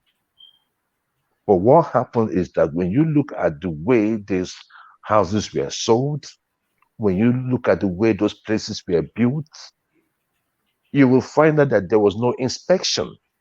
There was no plan ab initio. When you look at the gutter system, the drainage system, you will find out that, the plan was just so shoddy.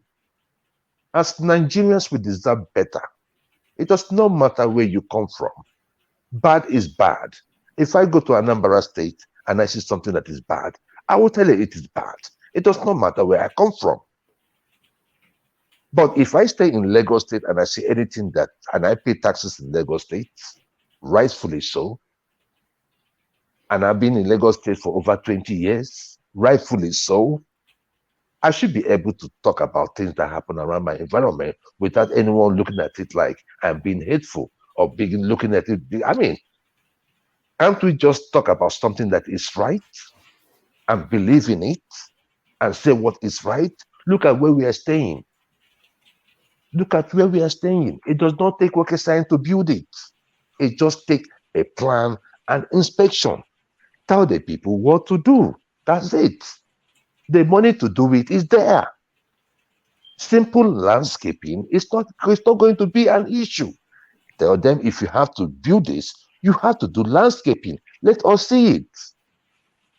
I built a fence behind me. They just finished the fence today. The fence before I built it, the HOA, which is like the head of housing, I had to send them the map of what I was going to build. They had to approve it before I built it. Many of us have stayed abroad. If you want to build a city, you must inspect the people. If you still go to areas of the United States that weren't inspected or does not have HOA, you see that human factor play out in the way they build their houses. That is the point. So when I come out here to talk about what I saw, and somebody is telling me about bridges, I am not saying that bridges are not important. But the Nigerian people deserve much, much better. The 4th, 5th, 6th mainland bridge, if it were a place where things were going right, ought to have been built 5, 6, 7 years, 20 years ago. But thank God that this one is coming up. At least with that one, it's going to help, especially with those places in Nigeria, because right now it is one way in, one way out if you're going towards Lagos. So the gridlock or the traffic on that area alone, you can only go for one appointment a day. You will spend an average of 4, 5, 6 hours for one appointment, just going from Lekki down to Balogun. You are spending about 5, 6, 7 man hours on the road. They can do better. With the rail line coming up, we hope it will ease traffic. So are there progress being made? Progress have been made. But what we are saying is that whichever one we are doing, let's start doing it in the right way. There's no doubt Lagos is exploding. If you have money and you still want to invest, there are still areas where the land is are not still more. But I bet you that was what people said about Lekki, about Lekki. Those areas, they will still explode. It is Lagos. People are still going to come, whether we like it or not. So all I'm just saying is that as we are exploding, let's start our planning so that our city will look better. Let the Nigerian people have a better environment to live in. What is hard in that? Must we be tribal about it? All right. Thank you, Joel. And to INEC coming out to clarify that even if the 5 governors leave PDP, PDP cannot strike them off the ballot. Does this then give the 5 governors the free hand to act as they will? I read that and I was like, yeah, it makes sense. There's no way they can strike them out of the ballot. I don't know. That's why I was saying that the G5 had rather be careful, because the same day you have the presidential election is the same day they're going to hold the Senate elections. So how are you going to tell people in a country where the education system is not like, people are not really, you have mostly semi-illiterate? How can you tell them now, if you reach here, vote PDP? If you come here, you vote APC, or if you come here, you vote Labour Party. So that is where I'm saying, like, you might end up. I mean, we've had such situations in the past. Remember during the OBJ time, when it was like, okay, vote OBJ presidency, then vote. I think it was AC or AD. and the state. The only person that survived that was Tinubu. If you guys, that was the second coming of Obasanjo, right? So that is where I'm coming from. So if you're going to play that kind of politics, vote these people here, vote these people there, it might end up hurting yourself. So I do not know how they're going to go about it. INEC just emboldened them. Like, I mean, the PDP has. I don't want to really talk about PDP because I mean they have really managed this situation like kindergarten, even some kindergarten students could even do better. What is wrong in allowing IU to go? What is wrong? Something that simple for someone that won an election. I mean that via that mago, that tambawa mago, whatever it is. Okay, how you live, and you guys will build. I mean, this is the best time they would have won this election, hands down. But the G5 is going to haunt them. INEC just emboldened them, so they can call their bluff. I mean, if want to, Wike has said it today. If you want to get us, fire us. So one man, it only emboldened them. There's nothing anyone can do about it. It only emboldened them. All right, brilliant. Thank you. So thank you. So let me go from you full time to Ajanle Koko, who hopefully is ready for us now. Ajanle Koko, you're up next. All right. Let's go with Enigmatic then. I think Ajanle Koko may still be in the middle of something. Enigmatic, are you there? I'm here. All right, brilliant. So thank you, Enigmatic. So Enigmatic's up next, and Enigmatic to that space. I was quite excited.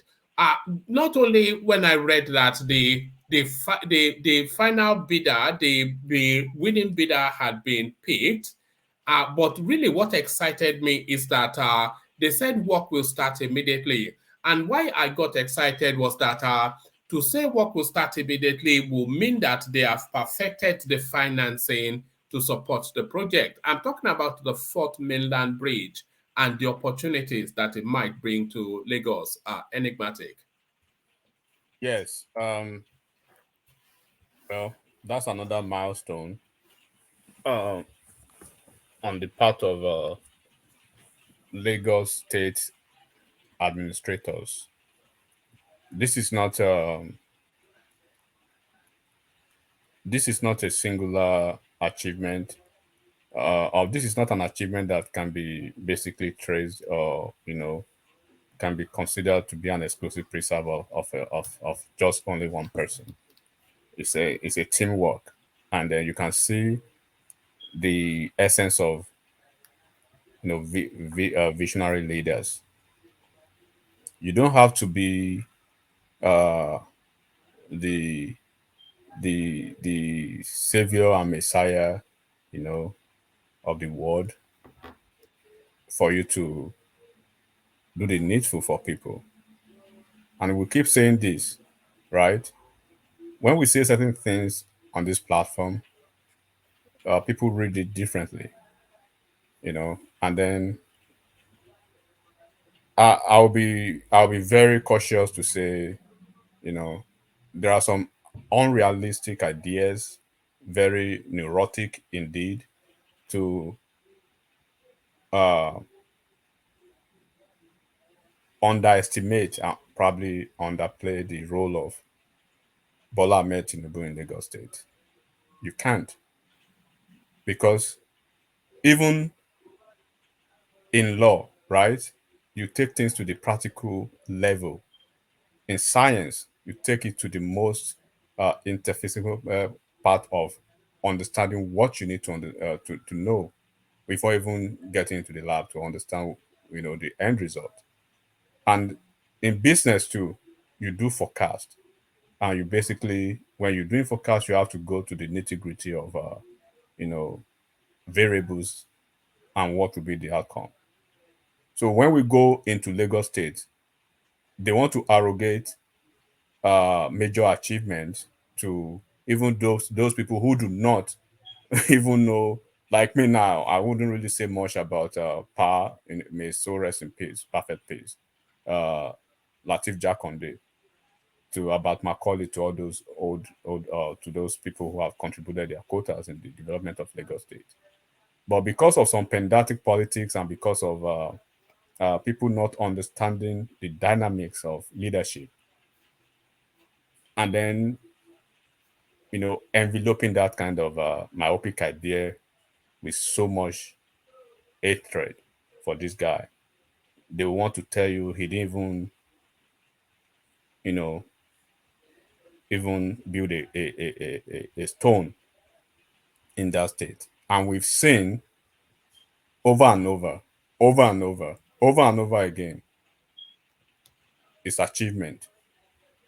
If you do not even want to attribute anything to him, attribute the successive plan and the visional, the intelligent, guys he's been able to have as his successors in office. Go and check, look at their record. How many states can boast of this one man? And do not forget of the fact that an average Nigerian politician want to do what this guy does. The only difference is that they failed where he excelled. That's why they cry today. Tell me one governor who does not want someone who will probably you know regenerate his ideas, or probably be able to nurture his legacy. I've not seen one of them who doesn't want that.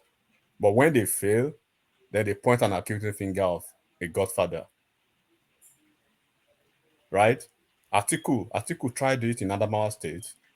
Unfortunately, he failed with Bindal. He failed with the three governors he wanted to even install as vice president, and even when he was out of office. Peter Obi tried it in Anambra State. He tried with Ozelo Kalbazi. He tried with Val Ozigbo, right? And even the one that he was able to grudgingly work with, Obaino, we saw what happened between them. So it takes more than envy, and it takes more than just amateurish, political analysis to just keep pointing accusing finger on somebody. Then that would have actually becloud that gracious mind of judgment to see whatever good this person has done.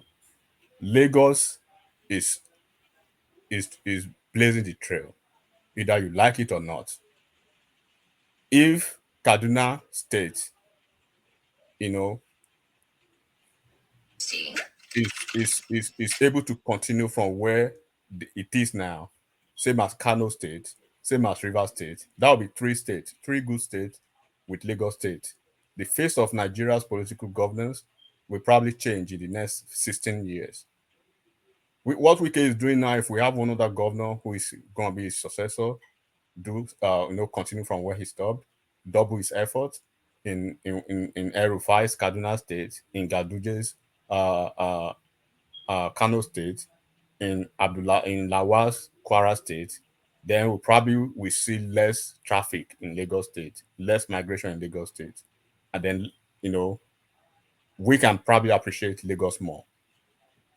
This Fort Milan Bridge is an idea that even if your enemy, right, is so hateful of you, it is so glaring, it is audible to the deaf and very loud.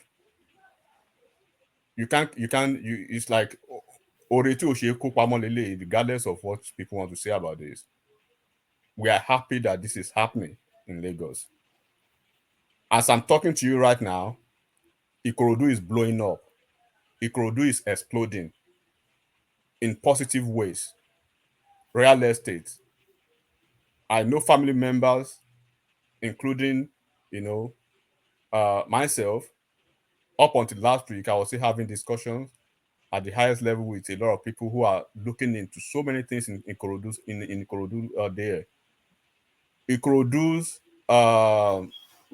rent and real estate we quadruple maybe if we are not careful in the next 2-3 years. So do you want to talk about the economic impact of this, or the social cultural even impact of this? What is the negatives of this? I've not seen any negative. The only negative I'll say about this would be the naysayers who wouldn't give Lagos the chance, who wouldn't give these guys the chance. One man, these are typical Nigerian Niger politicians. Let me use that. Typical Niger politicians. We know the texture of our Nigeria. We know the texture of our politicians in Nigeria. We know the texture of who we have in Nigeria. If Obaseki is spending his 13% derivation funds, at least on something, Edo State will be different in the next 4 years. If the governor of each of those states receiving a lump sum of 30% derivation funds for straight almost 24 years, do you know what it means? If they are able to do that, their state will be different. That will reduce the burden in Lagos State. And do not forget, go and look at the landmass of Lagos. Lagos has one of the smallest landmass in Nigeria. At least, if I'm not wrong, maybe half of Lagos is sitting on water. But look at what the leaders are doing. But when they want to say, they will say because Ambode is their baby now. Let Ambode flip against them tomorrow. You will hear the story of how Ambode crawl into Lagos. We can't be doing all this kind of nonsense because we hate people. Lagos is Lagos. And God will continue to bless Lagos. Because the more God blesses Lagos, we are not pushing people back. We are not telling you not to prosper and thrive in Lagos. Enigmatic, please, sorry, 30 seconds. Even security, I was so secured. I drove in the middle of the night, 2 o'clock, 1 o'clock. Security, police everywhere, mountain road. Come on, guys. Let's be. Just continue, my brother. Continue.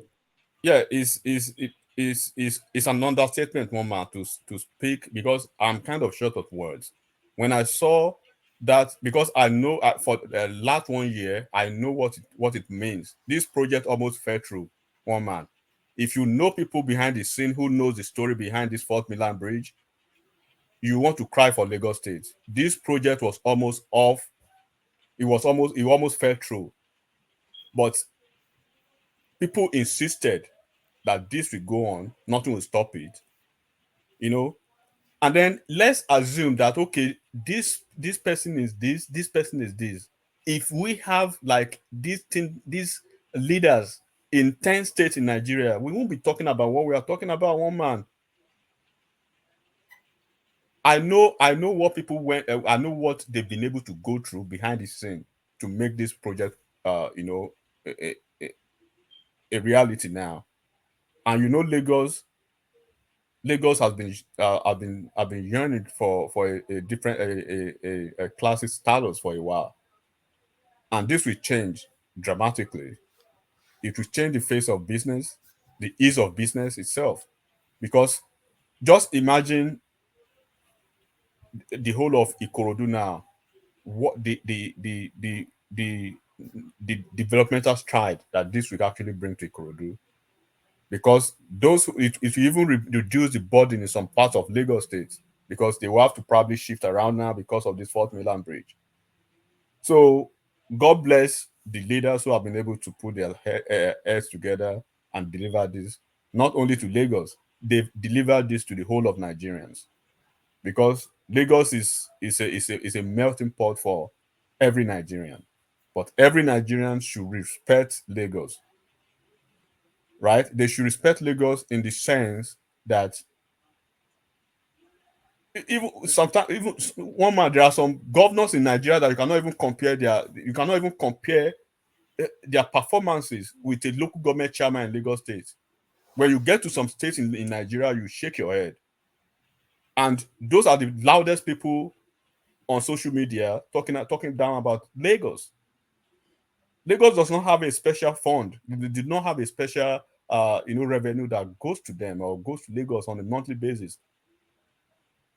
Go and look at the strides of Lagos since '99. I don't want to stretch it to Jakonde era that these people have been parroting almost every time. Or this Ambode. Ambode was there for 4 years. For 4 years. And we are talking of ideas of at least since 99 to 2022. So if you have to take 4 years out of 24 years, it means you are being mischievous because you are not serious. So I wouldn't want to speak too much about what the impact will be. We already know the impact will be positive, except for those who do not understand what that means. That road alone, it will increase employment. It will increase IGR. It will increase. Unfortunately, we have to say this. It will even increase population too in Lagos now. Because I know a lot of people are dusting their Ghana must go down from wherever village they are, running to Lagos now because of this bridge. So we just have to give it to the leaders that God has been able to choose or let's say elect or select to lead Lagos. They are not the best. They are not saints. They are human. They are average Niger politicians. But if, as they claim that they've been stealing Lagos money, that they've run Lagos dry, right? If let's assume, right, that is right, what are their governors doing in their states? At least if they spend half of what they've been taking, then it should mean something. There is a state in Nigeria now that the government house or the governor's office is like a 2-bedroom apartment. And people from that state are on this platform now listening. And they are talking about Lagos. And the governor was there for 8 years. A governor was there for 8 years. The successor was there for another 8 years. The governor's office or the governor's whatever is less than a car park for a local government chairman in Lagos State. That's a state. But those people from that state say they are on this platform now, talking down about Lagos. You cannot talk down about Lagos. You may not like the faces of people governing Lagos, but you cannot talk down about Lagos while you fail to leave that Lagos. The burden of Lagos is enormous, one man. For only one man to carry. And we see these men, they do it with grace, with poise, diligently, and they are delivering. How many of their leaders in their region can you put side by side with these folks? Side by side. They do not have 2 heads. They have 24 hours like everyone else. Go and look at their governors, 99 to date, past and present. Go and look at their leaders, political leaders, past and present. So we should just leave all this thing. I am very excited about that Fourth Mainland Bridge because I cannot overstate, the importance of it, both strategically. When they open that space, it will ease the traffic congestion in Lagos because it opens up another portal, and then it will create just different communities in that Ikorodu space and the other side of the bridge. And just so many opportunities. It just expands the economic space. It's just fantastic. And when they say that it starts immediately, that tells you that the money is already perfected. So it's exciting news. Yeah. Yeah, I just even don't want to overemphasize the the importance, the impact, and even speaking about the traffic. Because I don't want to be too I want to be cautious about that traffic. because I don't see traffic coming down in Lagos. As long as we have these states not performing they are not even performing at all, not even at a certain level. There are so many states that the governors just wait for 30 days every month from the revenue that come from ABJ. After that, they share it, they drink champagne, they wait for the next 30 days. And all of them are in that Lagos. The citizens from that state, the people from that state are in Lagos. But they will be the one to go to Lekki and be snapping pictures of drainages, while their own state is in a shambolic situation, in a mess, in a complete mess. So, look, one man, it takes vision, right, to be a leader that can head hunt for talents, as we've seen in Lagos. Ambode was not even supposed to be there at all. It wasn't APC. It was the Accountant General of Lagos State. It was because of Jimmy Agbaje's miscalculation that brought Ambode into the picture. And you could see his amateurish moves that eventually, had the white cap shields moves against him. At least he tried his best. And what was the problem with him? He was sidelining most of the legacy projects. He was basically sidelining most of the legacy projects, like this Third Milan Bridge. It was supposed to be at the time of it should have been it should have been finalized during Ambode's time. Same as the train and some other laudable legacy project that they've had over 20 years ago. They have planned for. So there are so many things we can say, but you can see the Ambode is their daily now, is their all in all, is the Alpha Omega. Let the same Ambode flip against them tomorrow. He will be the worst person in life. So we know how it is. But thank God that I am from that part of the country. I thank God that Lagos is still retaining, that status in Nigeria. And then God will continue to bless all of us to be alive, to see more, to witness more gigantic projects and the developmental, drive of the leaders of Lagos. All other folks should pray for leaders like that instead of castigating them. So we should be positive and see the good in all these states. One man, I have traveled extensively in Nigeria. I know most of the states in Nigeria. I know when El-Rufai came into Kaduna State, how he met Kaduna State, and I know what Kaduna is now. Same as Kano State. Everybody can see River State under Wike. So it's not about go to a soothsayer or a pastor or Adifa, go and do Opele to know what I do before I go and no. You don't have to Google or search anything. It is there, it is staring you in the eye if you've actually done something. So we are all Nigerians. We know those who are performing. We know the regions. So the regions that are actually that are blessed with the most shambolic leaders, the most willful nuisance of leaders are the ones that our citizens have been the loudest, the most loquacious. They should go back and give those ideas, steal those ideas that you have for Lagos, steal those ideas, take them to those states, and if the governors will use them, so that probably the burden on Lagos will be reduced and Southwest. Thank you, one man. All right, brilliant, well put. And to the space, the G5 governors, they've gone to London to meet, and not yet another. I've lost count of how many meetings they've had with Tinubu. But it looks as though whatever the sticking points are, they've ironed that out. Only then in anticipation of an announcement that they are going to back the PDP, the APC candidates. And you can see that they've scaled the final hurdle from the reactions that we're getting from all other opposing parties. So the Ohanese Youth Wing, they've come out to say that Wike has killed the possibility of an Igbo presidency, and the PDP party are threatening to expel him from the party, or them really. So that tells you then that from that reaction, the writing is on the wall, and they all know where these people are going.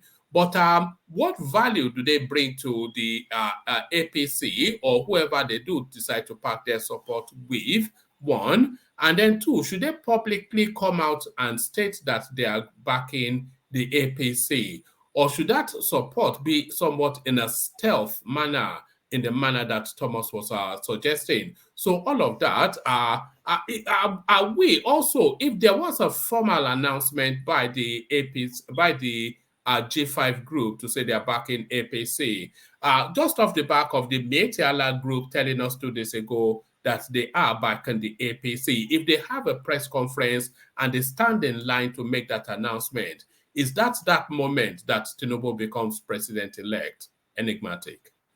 Mama, let me start by this.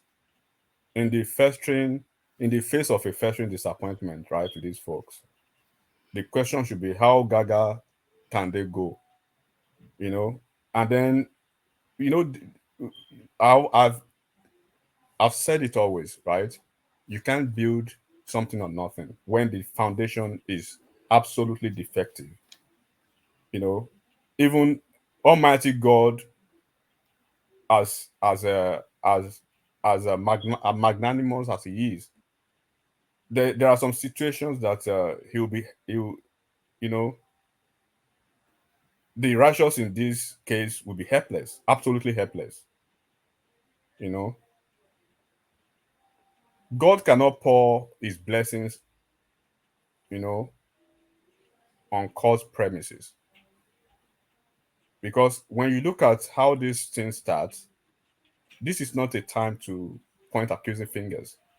If there's anybody stopping the Igbos from being the president, they are the Igbos. We have to say the hard truth.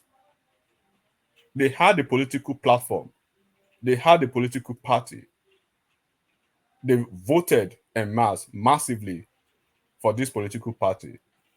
The political party has used their region as their major enclave for its political, ambition. But when they have the time, when it was time for them to coalesce, to come together, to rally around one another or each other, they falter. They created division within themselves, and then it was too late for them to backtrack and repent, you know, from their craptastic choices they've made. They have to face the brunt. They have to hold themselves accountable. No part of Nigeria will be responsible for their bad choices. No other Nigerian will be accountable for their political miscalculations and political errors. Even one or two of them that have been bold enough to say something or to actually point a way forward, or to draw, or to basically draft a shot for them. What is the result? They basically, you know, want to hold that person to the gulag. You know, resorting to Ogubuaku and all those kind of things on that person. But when you look at the political situation, is Wike doing anything bad? What is actually Wike's offense, or what is actually Wike's bone in this matter? What has Wike stated? What has he said? What has been Wike's pronouncement that we have fact-checked and we have actually come across to find them inadequate? And none. Today, he basically said what we all know, or probably I should say what a couple of us, you know, have been conversant with for a long time ago, that OBJ, as a sitting president, went on his knees, a sitting president, an ex-general, a powerful OBJ, went on his knees to plead, to beg Atiku for his second term. Atiku gave him conditions. he had to abide by those conditions. And not just abiding by those conditions, the terms of those conditions were met to the letters. And then he was chased out as the chairman of the party, and then he was stripped naked in PDP. The same article, we saw what he did to Wike, to Jonathan, another sitting president. Jonathan did everything. Atiku gave him another condition. The only condition at this time is you must relinquish your ticket. That is Atiku right there, ordering another sitting president. And then when people want to rationalize what is Wike's bone, and you are from the southern part of Nigeria, hate Wike or love Wike, it's not about Wike's political future now, but hold on to those scenarios, to those events, those significant events, those symbolic events. Only you, in the middle of this, you've successfully betrayed and sabotaged the efforts of two sitting presidents. And then you have the audacity to think Kama will not visit you. And now when Kama visits you, you are crying foul. Wike is the most, if is one of the most, if not the most, loyal PDP person I've seen. Go and look at the roll call of all these folks against Wike now. Let's start from Reno, from Dino Melaye. Dino Melaye, he was in APC. The role Dino Melaye is currently playing now in PDP for Atiku, he played similar role, same role for Buhari. Just tell me the phrase or the phrases he never used to rubbish PDP. But now he's in PDP. Atiku, how many times has Atiku jumped political parties? The same Ayu, the same Tambuwa, the same Saraki. And these are the folks, right, that are trying to go into the kitchen and serve for Wike, who is the landlord. Can you imagine that one man? So you have tenants who are dictating, how you take your pace in your own home. If they are loyal tenants, that is probably considerable. But these are absolutely disloyal. These are serial betrayers in the raw form of it. And then you want to take them serious. What Wike is doing, Wike is taking his own pound of flesh. And Wike is not doing it alone. Wike has Jonathan 100% gidigba behind his back. Jonathan is, I know this for a fact, Jonathan is out for Atiku. Atiku's time is now. Atiku's karma is now. All those games Atiku has been playing in the past, they are visiting those games on Atiku now. Unfortunately, it's messing with a lot of people's political chances. Unfortunately, even when you look at his train, you will see their birds of same feather flock together. Wike hasn't done anything wrong. If debatable, we may say, okay, probably at a point he was fighting for himself, for his best personal interest. But one man, we all know that politics itself, right?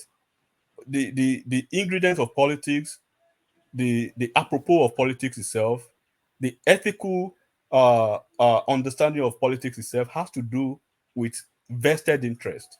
It is interest before anything else. Forget about the fantasy. Forget about the delirium about what people are saying. All this, politics is not about some phantasmagorial stuff. It's about real stuff. It's not about mirage.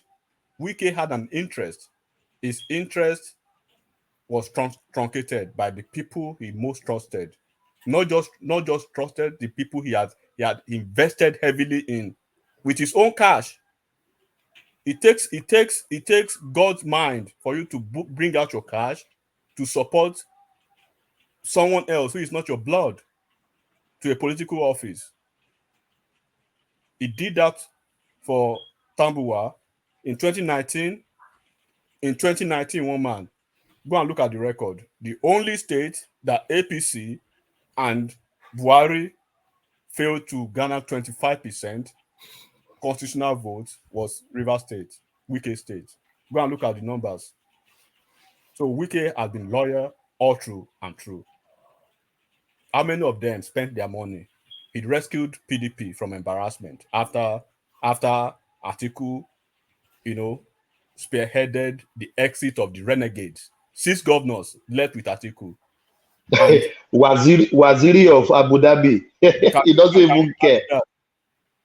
And the ones that did not leave with Atiku, they stayed in APC, in PDP, work from within and derailed and punished Jonathan. Where are people having selective amnesia about the events of just 4 years of just less than 8 years ago? So Wike should carry on. Wike should carry on. So now we are talking about what is in need for Wike, what is in need for the other governors. From my own understanding, from what I know, right? I think at the end of the day, it's going to be 3-2. It's going to be 3-2. 2 governors. There's every possibility that 2 governors out of the G5 will be going for Peter Obi at the end of the day, which is politically safe for them, which is electorally safe for APC. Let me explain that. Politically safe for them in the sense that, take it or leave it, Peter Obi will carry Southeast anyways. So Ifeanyi, Ugwuanyi, and Ipeazu on the other hand, right?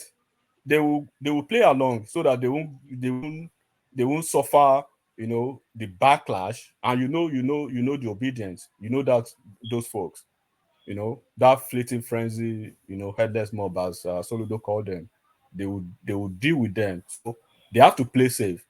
So already they have the card in their hands. They have to protect their state. They have to protect their candidates, and minding the fact that regardless of what they do, right, Peter Obi will basically, coast home with victory in the Southeast. So what they will do in these instances, they will play along with Peter Obi so that they will be safe politically, and then APC we exert a sweet deal with them. Just give us our 25%. That's all we need. And these are state governors. These are executives. What they did in 2019, what they did in 2015 for Buhari is the same thing they will do. 25%, nobody will know who. So Ipeazu will come forward and show solidarity for his Igbo brother, for the Igbo candidate, and same as Iguain, and everything will rest. And then election day 25%, will rest for APC. Then when you get to Rivers State, that will be a different ball game, because Wike is calling all the aces in Rivers State now, right? Those 200,000 soldiers on the ground, they have a duty, they have a role to play on election day. And this is not just a political statement. These are facts, one man. We are not just making some MTA analysis over here about this. Wike will deliver. Anybody can quote me on this. Wike will deliver PDP candidates in Rivers State 100%. 100%. The presidential election is where the deal is. And do not forget, one man, that APC, they are already solid. But Asiwaju, with the kind of person he is, a man of perfection, he wants to win. He wants to have the same scenario that played out in the primaries. That's what he's playing for now. He's already solid. I'm telling you this now categorically. That man is solid now. So what he's playing for now is playing for a replay of the primary. He wants to win landslide. That's why you see these G5 governors. On a very good day, he's got no business with the G5 governors. Take it or leave it. Take it or leave it. They don't need the G5 governors because without the G5 governors, all they need is 25%, and they know how to do that. As bad as Do you find the composition of those G5 governors, do you find it somewhat odd that somebody like Sheyi Makinde is in alliance with somebody like Ekpazu and the other one, I can't quite recall pronounce his name, and then Wike is pulling their strings? Do you find that strange bedfellows, would you say? No, you can't really say strange bedfellows, one man. And it may be wrong for some people that I'm saying this because there is a possibility that Wike is supporting Tinubu. Wike is not stupid. Wike is not a delusional politician. Wike is not is a sophisticated politician. When it comes to politics, one man, it's not about emotion. The only people who read emotion or who mix emotion with politics are political babies, political amateurs, political analysts. Political analysts in the sense that those whose politics is restricted to, the annals of social media. No. When it comes to the real numbers, when it comes to the real world of politics, Wike is not stupid. He knows an Atiku's victory is he will be going straight to they will give him the this no, this $2 billion man that Buhari punished for almost 4 years. What's his name? Dasuki. Dasuki. They will give him the Dasuki treatment. Atiku will finish Wike. He knows that. So, and it's already solid on the ground. He will secure Rivers State for his people because APC is even not serious in Rivers State. So there's no deal to make with APC. There's no deal of swapping any candidate. Admeshi has finished as a polarized APC. So there's no deal at all. So people speaking about Ameshi's side, Ameshi does not have a side in APC because Ameshi already is as done as Dodo in Rivers State APC. And when it comes to the core politics of it, do not be surprised when Ameshi, Magnosabe, and Wike, when you see them working together. That's the dynamism of politics that we speak to. One man. So why are these people together? They are together because they were part of Team Wike, right? When Wike, during the primaries, during the PDP primaries, it was clear to everybody that Wike was coasting home to victory. The only reason why Wike failed to emerge had to do with Tambuwa. Wike he played a solid game at the primaries. Go and look at Wike's number from the north, one man. He made more numbers in the north than he made from the south. Right? From the south. So, and take it or leave it, Rivers APC is polarized, is divided, is a house divided against itself. Enigmatic. When South. you are talking about the South, you have to break it down. Okay. It's from the South South the East. Some of our Southeast and South in particular that they stab Wike in the back. All from the Western zone. All from the Western zone. Yes. Yeah. I should have been specific. Wike.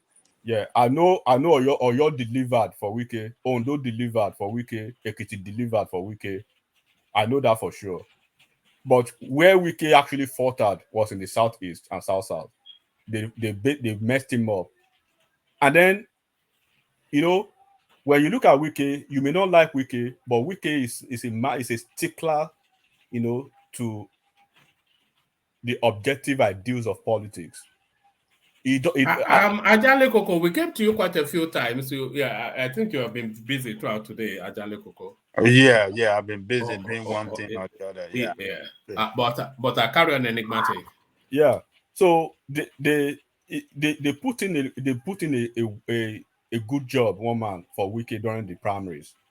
They did a good job for Wike, and that's why we see this the likes of Fayose very you know, easily, you know, coalescing around that guy, because one the currency of politics is what Wike has that Atiku does not have.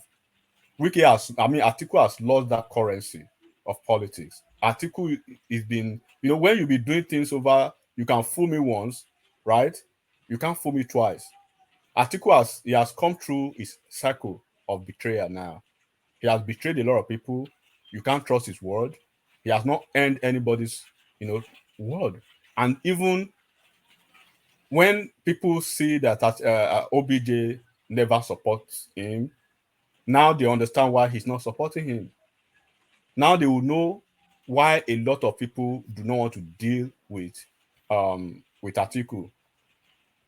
Go and look at what is happening in Sokoto State between Wamako and Tambuwa and Atiku. That is another man that Atiku, you know, has betrayed. So how long can you go betraying people? And I want to say it again. Rivers State politics is different from the way people are saying it. If Amechi goes with Atiku, it's okay for Amechi, right? But he will be a drowning man in a drowning ship. People may see the optics, and do not forget that Amechi too is not a Tinubu man. They've never seen, they don't really like each other, right? So it's not going to be surprising if he had to stay with Atiku. But what is the game for him being on Atiku's side? The best thing he could have done is probably stay neutral. But if he has to choose to go with Atiku, then it basically has choosing to go with the drowning ship. So, and then people can actually propose some certain ideas because how they feel about APC or how they feel about Tinubu.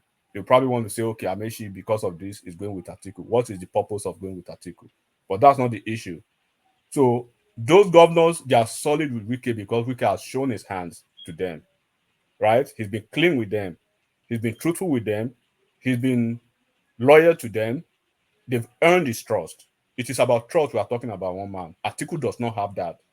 Atiku, as crazy as Bode George is working behind the scene for Tinubu now. Can you imagine that? But you could see him come tomorrow and speak ill about the guy, but behind the scene, hands are touching each other. That is the dynamism of politics, because it's about earning some certain trust. If you tell me that I'm going to be your chief of staff when I work for you during my gubernatorial campaign, do not tell me another story tomorrow. Don't do that. Atiku has done that. Okay, for instance, Atiku promised Olushola and promised Saraki the SGF, right? Now he has promised two more guys. Ayu Iyoshi, the same position, and one man, and Tule Lamido, the same position too. There's rumors that he promised even Tambuwal still that same position. No, he promised Tambuwal the Senate president, and that's why Tambuwal shouldn't have been the director general of his campaign. So he threw another person under the bus for that position for Tambuwal. So how long do you want to keep doing, being these treasurers? People will find out, and they will just leave you where you belong. So unfortunately, the more is getting bad for him by his own undoings, by his own childish politics, and probably by his own karma now, coalescing around him.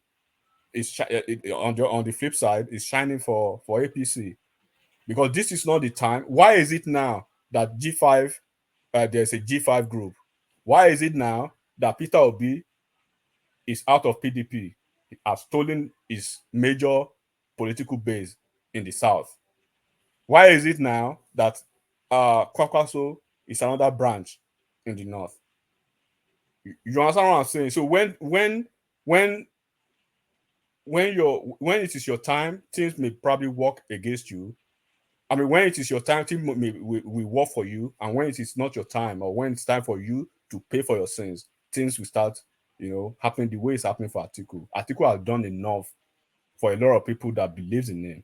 I know what he did personally to somebody that I know, but the good thing is that most of them, they bounce back, and then they now realize who Atiku is at the end of the day. You can't keep being these treasurers, and then you think you just go just like that. So now, what is the political consequences for somebody like Seyi Makinde? Seyi Makinde, one man in Oyo State, Seyi Makinde is solid. I'm telling you, because just like Peter Obi in the Southeast, without Ikpeazu or Ugwanyi, supporting APC or not, it is clear that he has that region in the bag. Just like Oyo State is in the bag for Tinubu, right? And most average state, like even Osun State people, they told you we voted for PDP because of the candidate, because of Adeleke, but in the presidential election, we have our candidate. We'll be voting for a different political party. In Oyo State, it is a default choice that the presidential candidate will be Tinubu. Then the question will be, how are they going to, manage the local elections? So, and then if you know Oyo State politics very well, which I know a little, Tinubu's candidates, Tinubu's, APC's gubernatorial candidate in Oyo State is a polarized man. It's a divisive man. It's not the man that is loved by the core stakeholders of APC in Oyo State by virtue of the Gestapo nature in which he stole the ticket by the rightful owner, considered quote unquote rightful owner of the ticket, Adilabu, the guy they call Penkelemes, right? Penkelemes was the choice of core APC guys in Oyo State. Teslim Folarin did some abracadabra. Adilabu was the last gubernatorial gubernatorial last candidate. gubernatorial election. Yes. Yeah. It was because of Makinde's strong, political prowess in Oyo State that he was able to defeat that guy, and because of some few skirmishes in APC then. So when you look at this trajectory now, it is easy. It's like an easy option for those political, for those APC top notch in Oyo State to rather deal with Makinde for a second term than looking forward to a Teslim Folarin. And then do not forget the fact that Teslim Folarin was a PDP man, true and true, before he moved to APC. So that plays a lot in APC politics. So, and then it is instructive to understand the fact that when Tinubu went to Oyo State the first time after the primaries, one man search the video and watch what Tinubu told him. As against other states that Tinubu went, and he commended the efforts of the flag bearers, right? He had some very welcoming meetings and very impactful meetings with the flag bearers of each of those states. But when he got to Oyo State, go and look at what he did to Teslim Folarin. He said, "Wàá dọ̀bálẹ̀ gan, wàá lọ bẹ̀bẹ̀. Àsìkò tí mo máa wọ̀ ẹ́ sókè, lọ máa ṣiṣẹ́, lọ máa bẹ̀bẹ̀. Tó bá ti bẹ̀bẹ̀, tó wá ti gbọ́ ẹ̀bẹ̀, a máa mọ̀ nǹkan tá a máa ṣe sí." So for those who do not understand, it is not yet time for you to celebrate. You need to appeal to some people. You need to beg. You need to prostrate. You need to pacify. So stuff like that. A lot of stakeholders in your politics, APC. So when that is done, then we'll know what to do. Category, and that has been the situation all through and through, right? So it's just now Makinde is playing a safe game because Makinde too has extracted, the trust of some core or your top men politically now, like the Ladoja. Ladoja is an accord man, but Ladoja, he has given the accord is working with an understanding with Sheyi Makinde. So it's a political arithmetic that we from it's not a conclusive arrangement yet. But the thing is that there's every possibility that they will have to have an understanding. Let me use that language with Teslim Folarin, right? With Teslim Folarin, then the senatorial candidate. So PDP candidates in Oyo State, right? They are going to suffer. They are going to be one of the consequences of that deal if eventually it becomes a reality. Then Makinde will go for the gubernatorial. Then the PDP senatorial candidates in Oyo State will suffer the casualty. APC will go federal or not federal, including the presidential. Local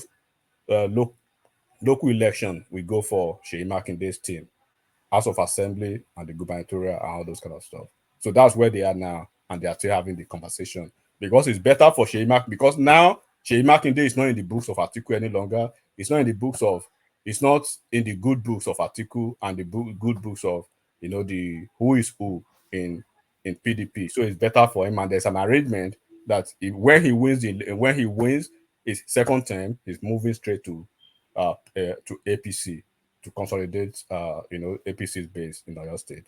That's that for Sheyi Makinde, and this is a conversation that is still going on.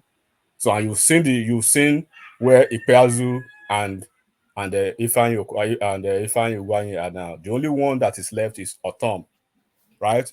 So for people saying that Otom will suffer a backlash or whatever, why? Because naturally they believe Otom has maybe endorsed Peter Obi, but what he did was more or less like theoretical and academic statement. If you go and look at it, when the time comes, I will see Otom as 50-50. Otom, I don't see Otom, of course, supporting Atiku because I think he has some issues with Atiku too. I don't know whatever the problem they have, but I think he has some issues with Atiku. But Otom is a grassroots politician. He started as a chairman, local government chairman. And if people, they know him very well, he's going for the Senate. Otom is safe. Otom will win his senatorial election. But where Otom is having issues, where they are having the bone of contention now in Benue State, it's not about Otom, the person. It's not about PDP, the political party. Their party, the candidates are safe. But it's about the gubernatorial candidate in Benue State. The gubernatorial candidate in Benue State is one bishop or stuff from APC. So APC, they are not trying to make any deal with that to swap that man. They are not looking forward to any deal at all. They are insisting that man is a good candidate and he has more than 50% chance, I think 52% to win the election, to win the gubernatorial election. So they don't want to joke with that, and it's a state they've been targeting for a while. So they see it as a chance now to actually flip it to APC. So that's where the situation is with now in Benue State. So if at the end of the day, if probably they are unable to actually reach an agreement, then Otom will definitely have a soft landing, and we already have more or less like an excuse to support Peter Obi, which is good for him, right? Which is good for him. But if that will land Peter Obi a victory in Benue State, or probably giving 25%, that's another question. So that's how it's going to play out on that. Oh, all right, brilliant. A very, very brief commentary on this. It's a comment by one of the viewers, Oladipo. So this is what he says. He says, just condense it very, just a snapshot answer to it. It says Adeleke will deliver Oshun for PDP. And when I saw that comment, it struck me because I don't feel that Adeleke, Oshun State will not go with PDP. I don't think. And Adeleke, he stands alone in that victory. That's my understanding. And that victory was essentially about his family name and how he was cheated in the last round. So nothing to do with PDP or an Atiku. But Oladipo insists that Adeleke would deliver Oshun for PDP. Do you agree with that, Dipo? Let me just answer that as brief as I can. That would be a statement that can be credited to someone who is probably in the relic of once again phantasmagoria, state of mind. That's what I would say. Adeleke will try in Osun State, but he won't deliver Osun State. Osun people voted for Adeleke because they wanted Adeleke. Osun people will vote differently in the presidential election. Sorry, what state of mind did you say the person was? Phantasmagoria. Okay, hold on. Just stay there. Of a state who is supposedly a ACN and in opposition federally. What's your thought about what has been happening? Looking at it as a Nigerian, what's your thought about what's been happening in River State? Let me say prestissimo, that is as quickly as possible, that the political krinkum, or if you like, the political higgy-haga that has enveloped the politics of River State for a period of time now has all the trappings of an odoriferous saga. Kum gagatwan gaga. All right, take it easy with all this heavy duty grammar. Mr. Pastor, state of mind. Phantasmagoria. I have to go and get the dictionary now. Start looking upwards. Don't give me a headache now. Oh yeah, carry on. Yeah. So one man, when we say that the train has successfully left from people, at the riverbank. This guy's tweet now, statement now, basically gives credence to that.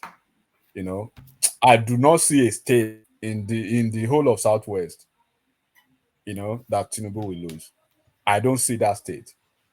Tinubu's election in Southwest will be like Obi's election in Southeast, right? So whenever we could debate the percentage in various states, those states we could say probably, you could maybe over because on those states those people they are crazy. We may say maybe over 80% or 70 something. I just to be conservative, right? So and I've always said it over here that the best showing for any opposition party in the Southwest will be in Lagos State. Atiku will do a good job in Lagos State. Obi will do a good job in Lagos State, but APC will carry Lagos State, right? So when I say Obi will do a good job in Lagos State by virtue of the population, of his kingsmen in Lagos State, and I've said it, and I will repeat it again. If he drives towards 25%, not beyond though, towards 25%, he should start his 2023 Christmas early enough, right? So when you want to define or choose presidential election by virtue of the gubernatorial election, that is still a subject of litigation, that is being it's almost 50-50 now. If you're actually following the case, one man, it stands at 50-50. Anything, is possible to still happen in Osun State gubernatorial tribunal election case. So yes, let's give it to Adeleke. Let's give it to give the name. But Adeleke has been making some, I said it here. He's been making some errors. He's been making some miscalculation. There is a yearly stuff that they do in Osun State. I think this free commuting of Osun people from Lagos State to Osun State on a yearly basis. I think it stopped it this year, and people were not happy with that. The traditional rulers, they came out to push back almost 2 weeks ago. So he has been laying, imprints here and there, here and there, here and there, and then categorically, Osun people said it without obfuscation that we are voting Adeleke, right? But we are voting a different political party in the presidential election. And then do not forget that regardless or irrespective of this, mythical Adeleke that we are saying now, quote and unquote, do not forget it was because of the dollar power that played a big role, because you can't take that away. There were some areas in Osun State that this guy messed up APC. When I say messed up APC, he messed up APC dollar for dollar. He killed them.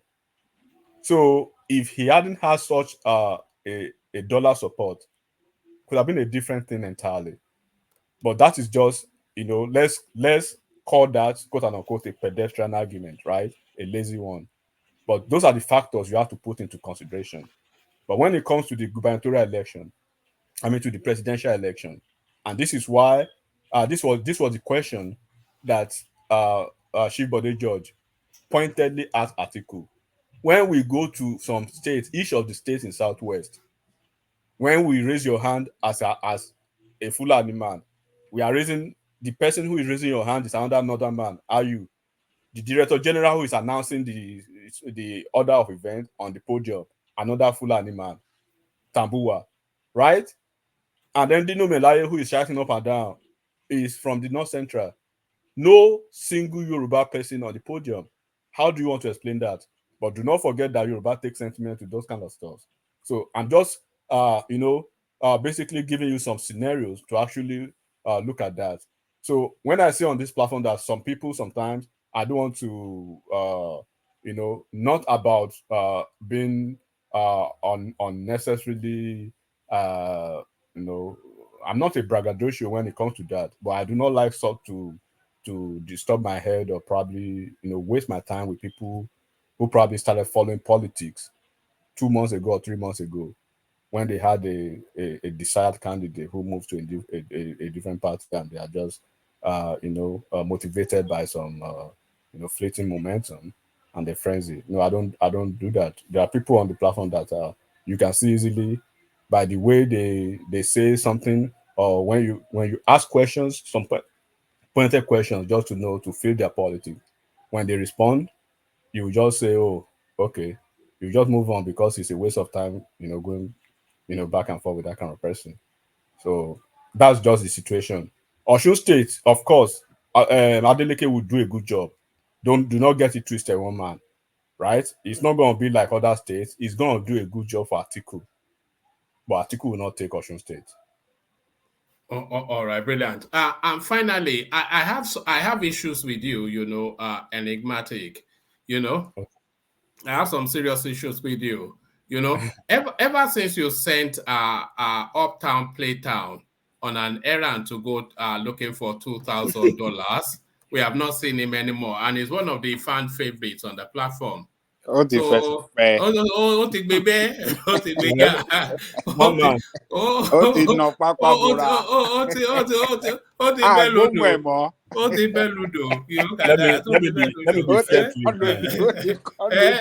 you asked him to go on an errand to go start chasing around 2,000, okay, ladies and gentlemen, I want a yes or no in the comment section. Should we start a GoFundMe to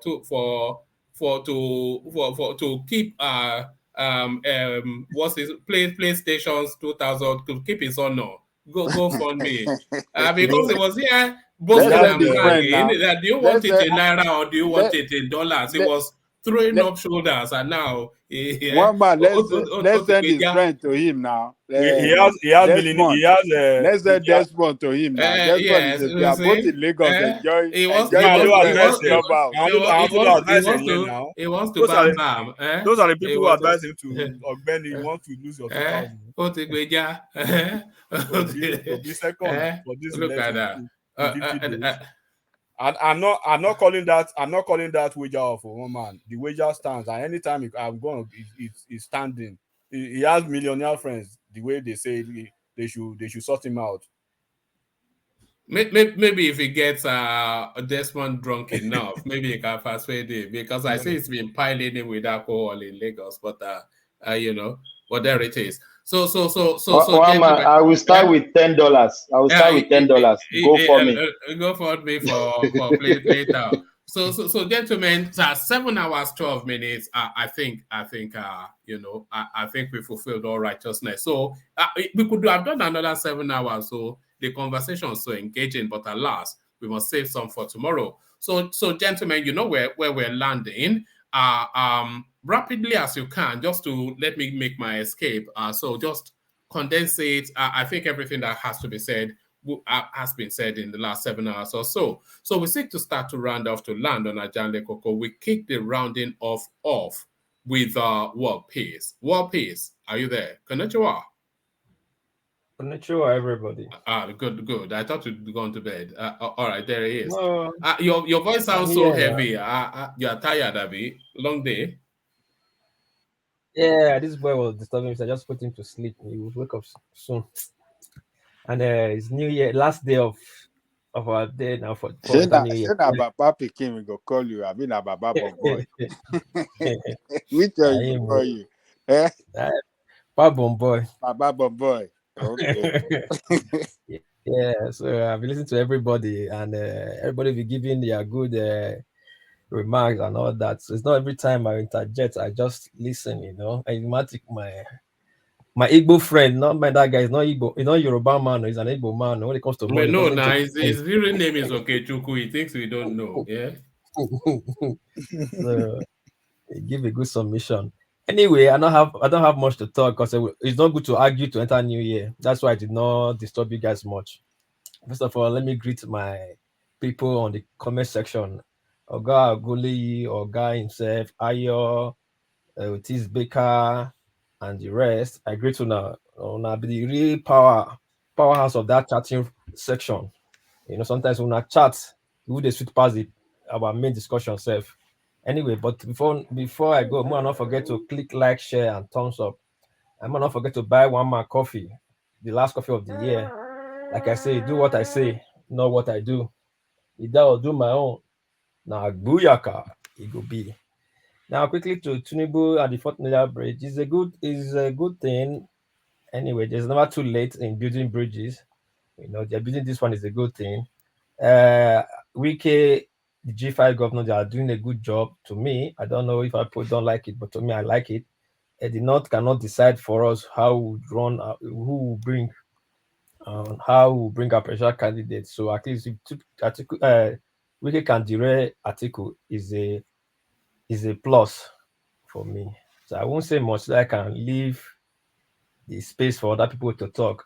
On my greet you, Gajaliko, I greet you, Matic, Thomas, Koga Joy of Nashville. Happy New Year in advance. In the next 12 hours, we go enter New Year for this side for Japan. On my peace, I'm out. All right, brilliant. Thank you. Peace. Happy New Year in advance. Happy New Year in advance to you too. We are doing a session still later. Yeah. Hopefully you can join us and then we all break the New Year in together. Yeah, I think I will be on yes, I will join you. I'll be on a highway because I'm going to drop my brother in Chiba City. My elder brother. I told you he's in town. I'm taking to his friends bar and I'm leaving by 8 p.m. my time. So by the time you're on section, I've been 3 hours on the journey because it's going to take me like 4 hours half altogether. So I will meet you guys. I'll be on highway. All right, brilliant. Are you still in the nightclub business? I thought you said you met your wife in the nightclub business, didn't you? I'm not. I said I'm taking my elder brother to a different city to go and see his friend in Chiba City.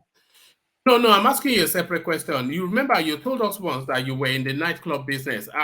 Correct me if I'm wrong, but that was No, how you're not you wrong. mentioned. I'm done with that. I'm done with that. I don't do that anymore. I'm done with that. All right, you're into export now. I'm into export, solar, renewable energy, solar, and heavy equipment. Agmatic. Now next year, next January will start those things. So I want to do on ground. That's why it's making a hold on. No, I'm not doing on ground since. And so from January, I'll do on ground. Then I'll call your brother. Remember DOJ's rules. The house gets 10%. 10%. I've lost count of how many deals has been cut on this platform, and nobody even has the politeness to say, "Here, have a drink." You know, look at unbelievable people. Enigmatic àti War Peace ni, they are cutting $1 million deal right on the screen, and they don't even have the politeness to pay or something. But they no pepper soup, no nothing. Look at these people, Look at these people.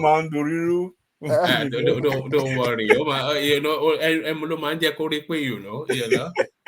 The best sense you hear is from a drunkard, you know, because he has no inhibitions anymore. So there it is. Thank you, War Peace, but I was only joking. Thank you, War Peace. So from War Peace, let's go on to Thomas in Australia. I think you're both in the same climatic sort of space, aren't you? Australia and Japan. Thomas, you're up next. Thank you, one man. I don't have much to say. Happy New Year to everybody. This year be a prosperous year and a very good year for everybody. Thank you, one man. God bless.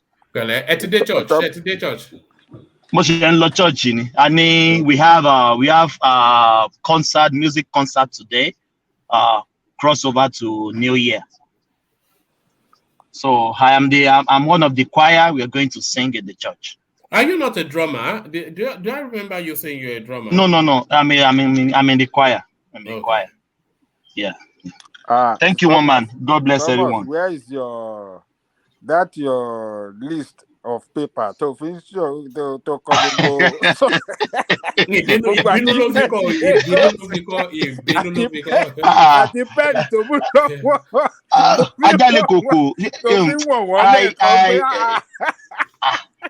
one man, this is what I saw.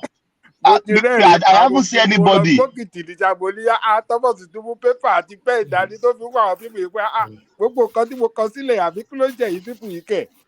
Yeah. So it is what it is. That is Yoruba Day. If you don't, yes. If you don't like somebody, that doesn't say you can't talk about their achievement. Just say it. Nobody will hold you hostage. That is it, one man. Nobody has debunked all what I said. It's there. You can see it. It's just there. Thank you so much. I'll see you see you in New Year. Thank you so much. Yeah. All right. Thank you, Thomas. Drive safe. Or safely. So thank you, Thomas. So from Thomas, we go on to Fatai, who joins us from Cyprus. So Fatai, or V Gets, as they are now called you a German, V Gets. Fatai, you're up next. Good morning. Good morning. Is he? I don't know. Is he in Germany? No. He's a rational mind that was trying to go at him that this our German-sounding Yoruba man is talking nonsense. You know, rational mind now in his way. Is Fatai there? Yeah. Okay. Yeah, but are you in Germany, really? No. Where are you? Cyprus. Yeah. Ṣé bá ṣe máa ń pronounce Yorùbá ẹ máa ń sound bí ó máa ń sound bákan bó ṣe máa ń sọ àmì ló bá ń sọ̀rọ̀ pé bí ṣé bá ṣe máa ń sọ̀rọ̀ ní Cyprus nìyẹn ni. Ó máa ń bá mi mọ sound yàtọ̀. Okay. Oh. At a solely at a fatai, we have to do a blood test to check their Yoruba names because I have my suspicion. Lori Abidede, I saw Yoruba be tapa, you know. Owó tẹ fi bẹ́ẹ̀ sọ Yorùbá ó dà pé English tó bá ń pronounce the way tó bá jẹ́ bó ṣe máa ń fa ọ̀rọ̀ yẹn gùn you know kí ló dé kí ni má nìyí sọ yìí. Bàbá it reminds me of those foreign food. Poli yẹn ṣiṣẹ́ lódì ni. Ó ń fa poli.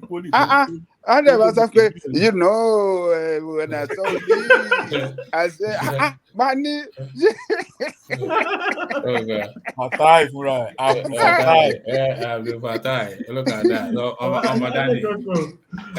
Ṣé báwọn Cyprus ṣe máa ń sọ̀rọ̀ nìyẹn ni ṣé. Àwọn èèyàn gbọ́ ìbò ṣé àwọn èèyàn gbọ́ ìbò ni. Ṣé language wọn ṣé bọ́ ṣe máa ń sọ ṣé òun ló máa ń try láti máa ló ti mix pẹ̀lú English ẹ̀ tó máa fi sọ̀rọ̀ bẹ́ẹ̀ ni àbí. Ni Greek ló ń sọ. Greek. Okay. Greek ló ń sọ. Yeah. Fatai America accent kó tó America ni ó ń bọ̀ America. Kò ní American accent rárá. English ti ẹ̀ yẹn ó yàtọ̀ bó mọ́ ọjọ́. Ahọ́n ti lọ ni ahọ́n ti lọ. Àwọn ti lọ. Ó ga ọ. But máa enjoy yẹ o tí bá ti gbọ́ máa kàn máa rẹ̀ ní máa ní all right. Actually dáhùn bá ti trigger èèyàn ló ti máa ń fà ètò mi ò kí máa ń síbẹ̀ like èèyàn mo actually I don't this will be maybe the only platform or I don't even remember because me I don't even like going to somewhere and my blood is up engaging with people, you know, because man ṣe sódì ń gbà mí. You know. All right, closing remarks. Yeah, so that's Fatai, one of the fast evolving voices on the space. Fatai, closing remarks. Yeah, the only thing I just see is there's too much. I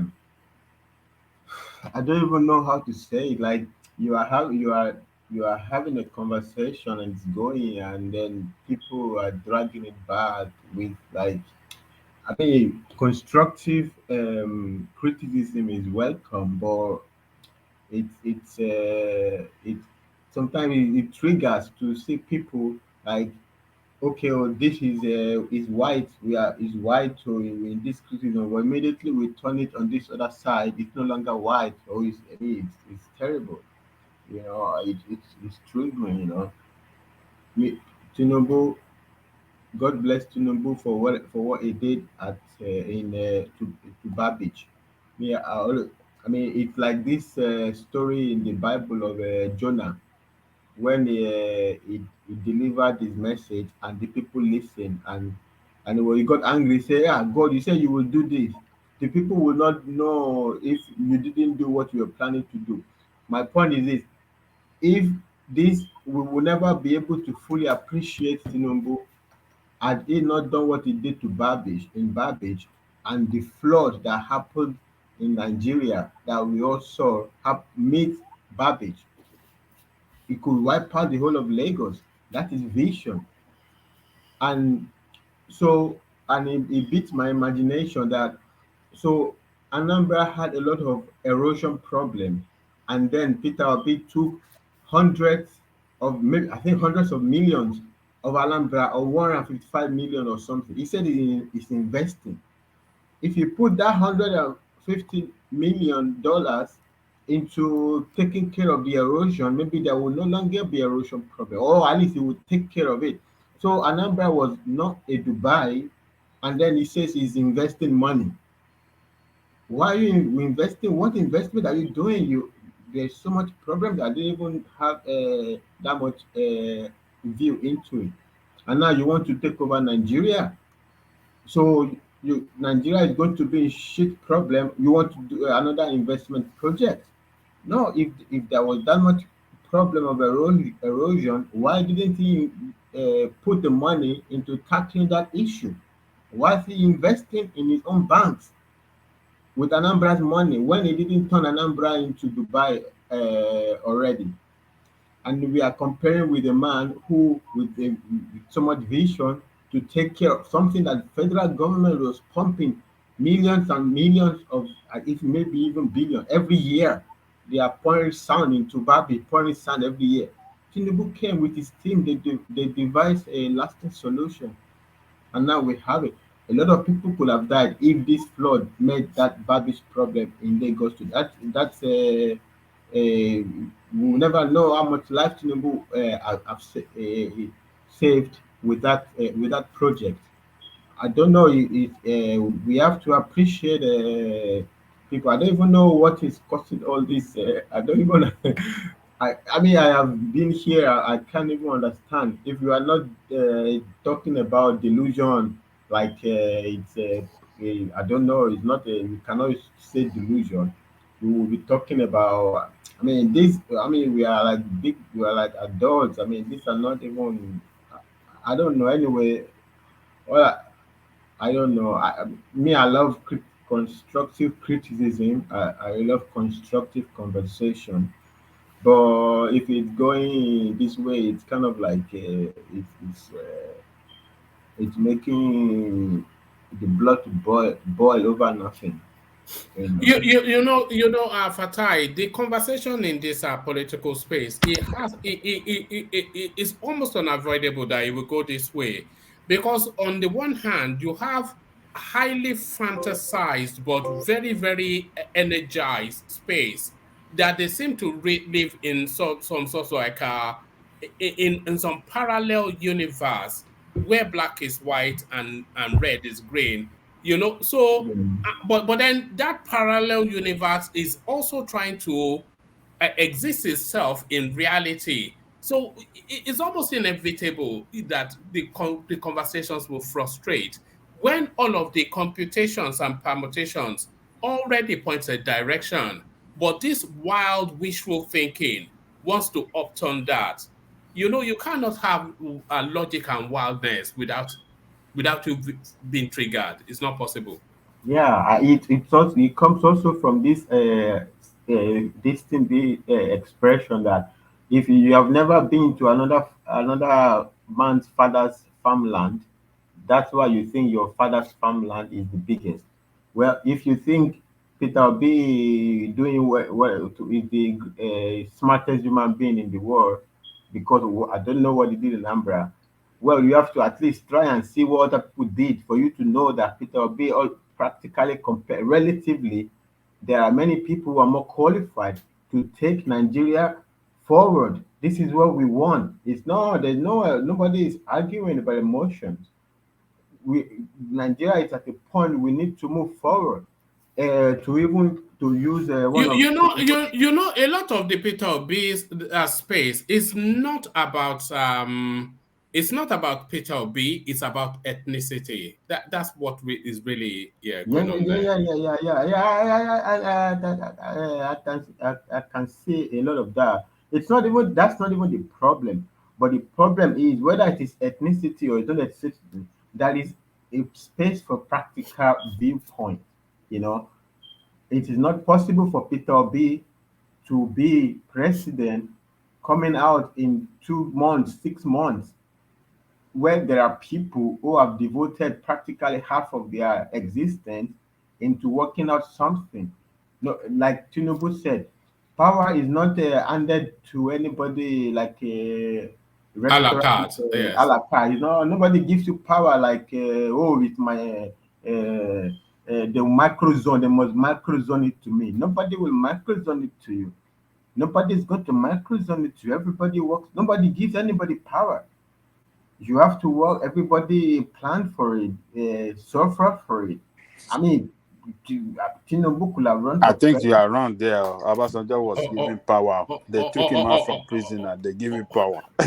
All right. Round it off in a couple. We must not hit 8 hours because I don't think we've hit 8 hours before. I'm just messing with him. No. But you are right, though. Obasanjo was handed that presidency. No. But Obasanjo exceptional case.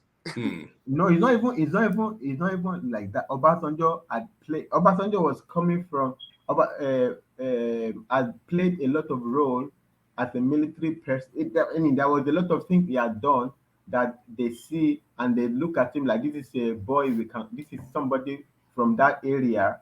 If you are not going to give it to Abiola now, we can give it to this one that is like we can and he's more like us. It's based on his previous stuff. It's not they didn't just give it to Obasanjo. Obasanjo had antecedents that they liked. Yeah, there was a blood price paid for Obasanjo's Yeah, presidency. there was a blood price paid. There was a lot of things. I mean, why Obasanjo? Why not another person? They could have also, if they wanted to give it just like that, they could have given it to anybody. But Obasanjo had antecedents. They are antecedent to power. Nobody just out of the blue just microzone it to you. If there was no Abiola, they will not give it to. They will not have given to Obasanjo. It's not a favor to the Yoruba. Even till today, Yoruba people don't even feel like we. Actually, if when people talk about microzoning, Tinubu is not right to say Yoruba local. It's Yoruba's turn now. Yoruba has never really been president like that. You know, I said that here once, and they nearly stoned me that we've never really had a Yoruba president. We never which president Shonekon. We didn't. Why is Shonekon a president? We never. At least you want microzone. At least you had Azikwe, you had Agwin Rossi, you had all the. We had Shonekon, and who again did we have? This one they give you for 1 week. They just. I mean, these are not presidents. The only time we could have had it was Obasanjo, and that was not even Yoruba. They picked our Yoruba, even Yoruba, whether elite or intellectual, whatever you want to call it. They are still unsettled till today. That okay, if you claim that you are microzoning to Yoruba, let us put down who we want. You can't give our president and make it like you have given it to us. Yoruba people didn't vote for Obasanjo.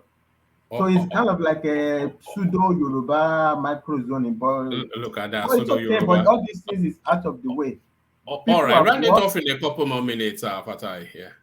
Yeah. So people have worked for these things. Power is not served a la carte. Everybody works for it. I also want to be if it's stuff like that, they should also give it to me. Who doesn't want to be president? Nobody's going to give it to Peter Obi. If you don't, we have to work for it. Nobody's going to give it to you because why Peter Obi? Even if it's even if you have to microzone it to the east, why to Peter Obi? Somebody else. Why Peter Obi? Peter Obi hasn't done anything to show that if he takes over the reign of Nigeria, he will fix any problem of Nigeria. He took over a reign of Anambra.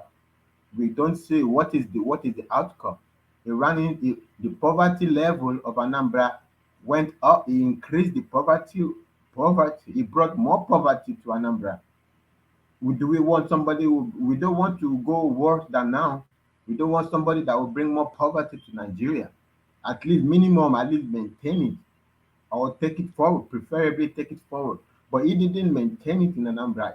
He brought more poverty to Anambra, and he took all the money of Anambra, saying he's doing so. Only God knows what kind of investment he says he's doing. And then we have to denigrate a man who probably has saved many, many lives. With Tinubu doesn't even need anything. He only needs to talk about Babbitt. He doesn't even need to talk about anything else he did. He doesn't owe anybody any explanation. All right, brilliant. Thank you, Fatai. So that's Fatai. We seem to have lost Ajanle Koko just at the 11th hour. So the final word goes to Enigmatic Kondi. So Enigmatic, if you can just condense it just to help me out, because I think I'm just about ready to go to bed. So Enigmatic Kondi, one of your favorite voices. Everybody is like Marmite. You either love him or you hate him. But thankfully, most of you do love him. So Enigmatic Kondi. Yeah, thank you. Well, my parents love me so much. My family love me a lot. So that's the most important. And my very good friends, those who knows my worth and value, they are on my side. So happy New Year in advance to a lot of us. Happy New Year It's going to be a glorious, marvelous, prosperous new year for all of us. And may all the members of this platform, celebrate testimonies after testimonies in 2023. So I'll just say this, pure gold do not actually struggle to sell. It's only a sham commodity that are marketed with blackmail, insults, and then all those delirium patterns. And then I'm actually saying this because there's a new trend that is going on now, among the obedience. They are so they've been so desperate to the point of no return, as shame and vain pride wouldn't even let them admit that. They are basically blackmailing and threatening their parents now. I don't know if you've heard that one, man. They are they are threatening, their parents that they We covered it here 2 days ago. Some guy that said if he won't let his father use his car if he doesn't pay. Yeah, trying to coerce their parents. So you don't have to do that. I thank God that I do not have a worthless parent, that I can even have the audacity or that temerity to actually blackmail or coerce. Because you don't. It is only when you have worthless parents that even look up to you before they feed or before they function in life, that you have that kind of audacity to be stamping the floor and the ground to say you want to stab them. You are stabbing yourself. But beyond that, it's all about politics. We should understand that regardless of that, we should be careful, not to cross the line, and then we should be careful of the fact that we cannot say certain things, especially to our parents, when it comes to politics. And if you want to continue in that manner, I sympathize with them, and I will encourage them to maintain the energy to stab their parents, to fight their bosses, to curse their friends, divorce their wives, partners, fight everybody for their choices. It is all about politics, and we should respect everybody's dissenting choices and opinion. And once again, may God bless everybody. And one more, thank you so much for bringing everyone together. Have a new year in advance, prepare us one, and then let's have good life. All right. Thank you. All right, brilliant. So that's enigmatic on day, just so articulate, just so mesmeric. The mesmeric enigmatic on day. He deputizes for the mighty Ajanle Koko, who just lost connection just at the last moment. Everybody was waiting to hear from Ajanle Koko, but hopefully, almost certainly he'll turn up tomorrow, and then you get your full diet of Ajanle Koko. Don't have I know you'll be having withdrawal symptoms because you've not heard from Ajanle Koko, but he will be back, of course. So thank you, one and all. Thank you, everyone. We don't take your company for granted. I always say that, and you do know that because we cannot have a session without you here. So your company always appreciated. We're doing it all over again tomorrow. Now, today, really, 9:45 p.m. UK time. So we're breaking the new year together. That is what we intend to do. So put on your glad rags and your prayer beads or whatever it is that you use to traffic yourself from one year to the other, and let's congregate to bring the year in together. So before we go, a big thank you to the super charters, which is Desmond as always. Alexander Gomez joins him. Solly decided to join them today, and then Alexander Akache as he does, as he often instances does. So thank you to all of you. So, and of course, to acknowledge as well, Ayo, the only person that has been keeping that, yes, I'll just have to double check.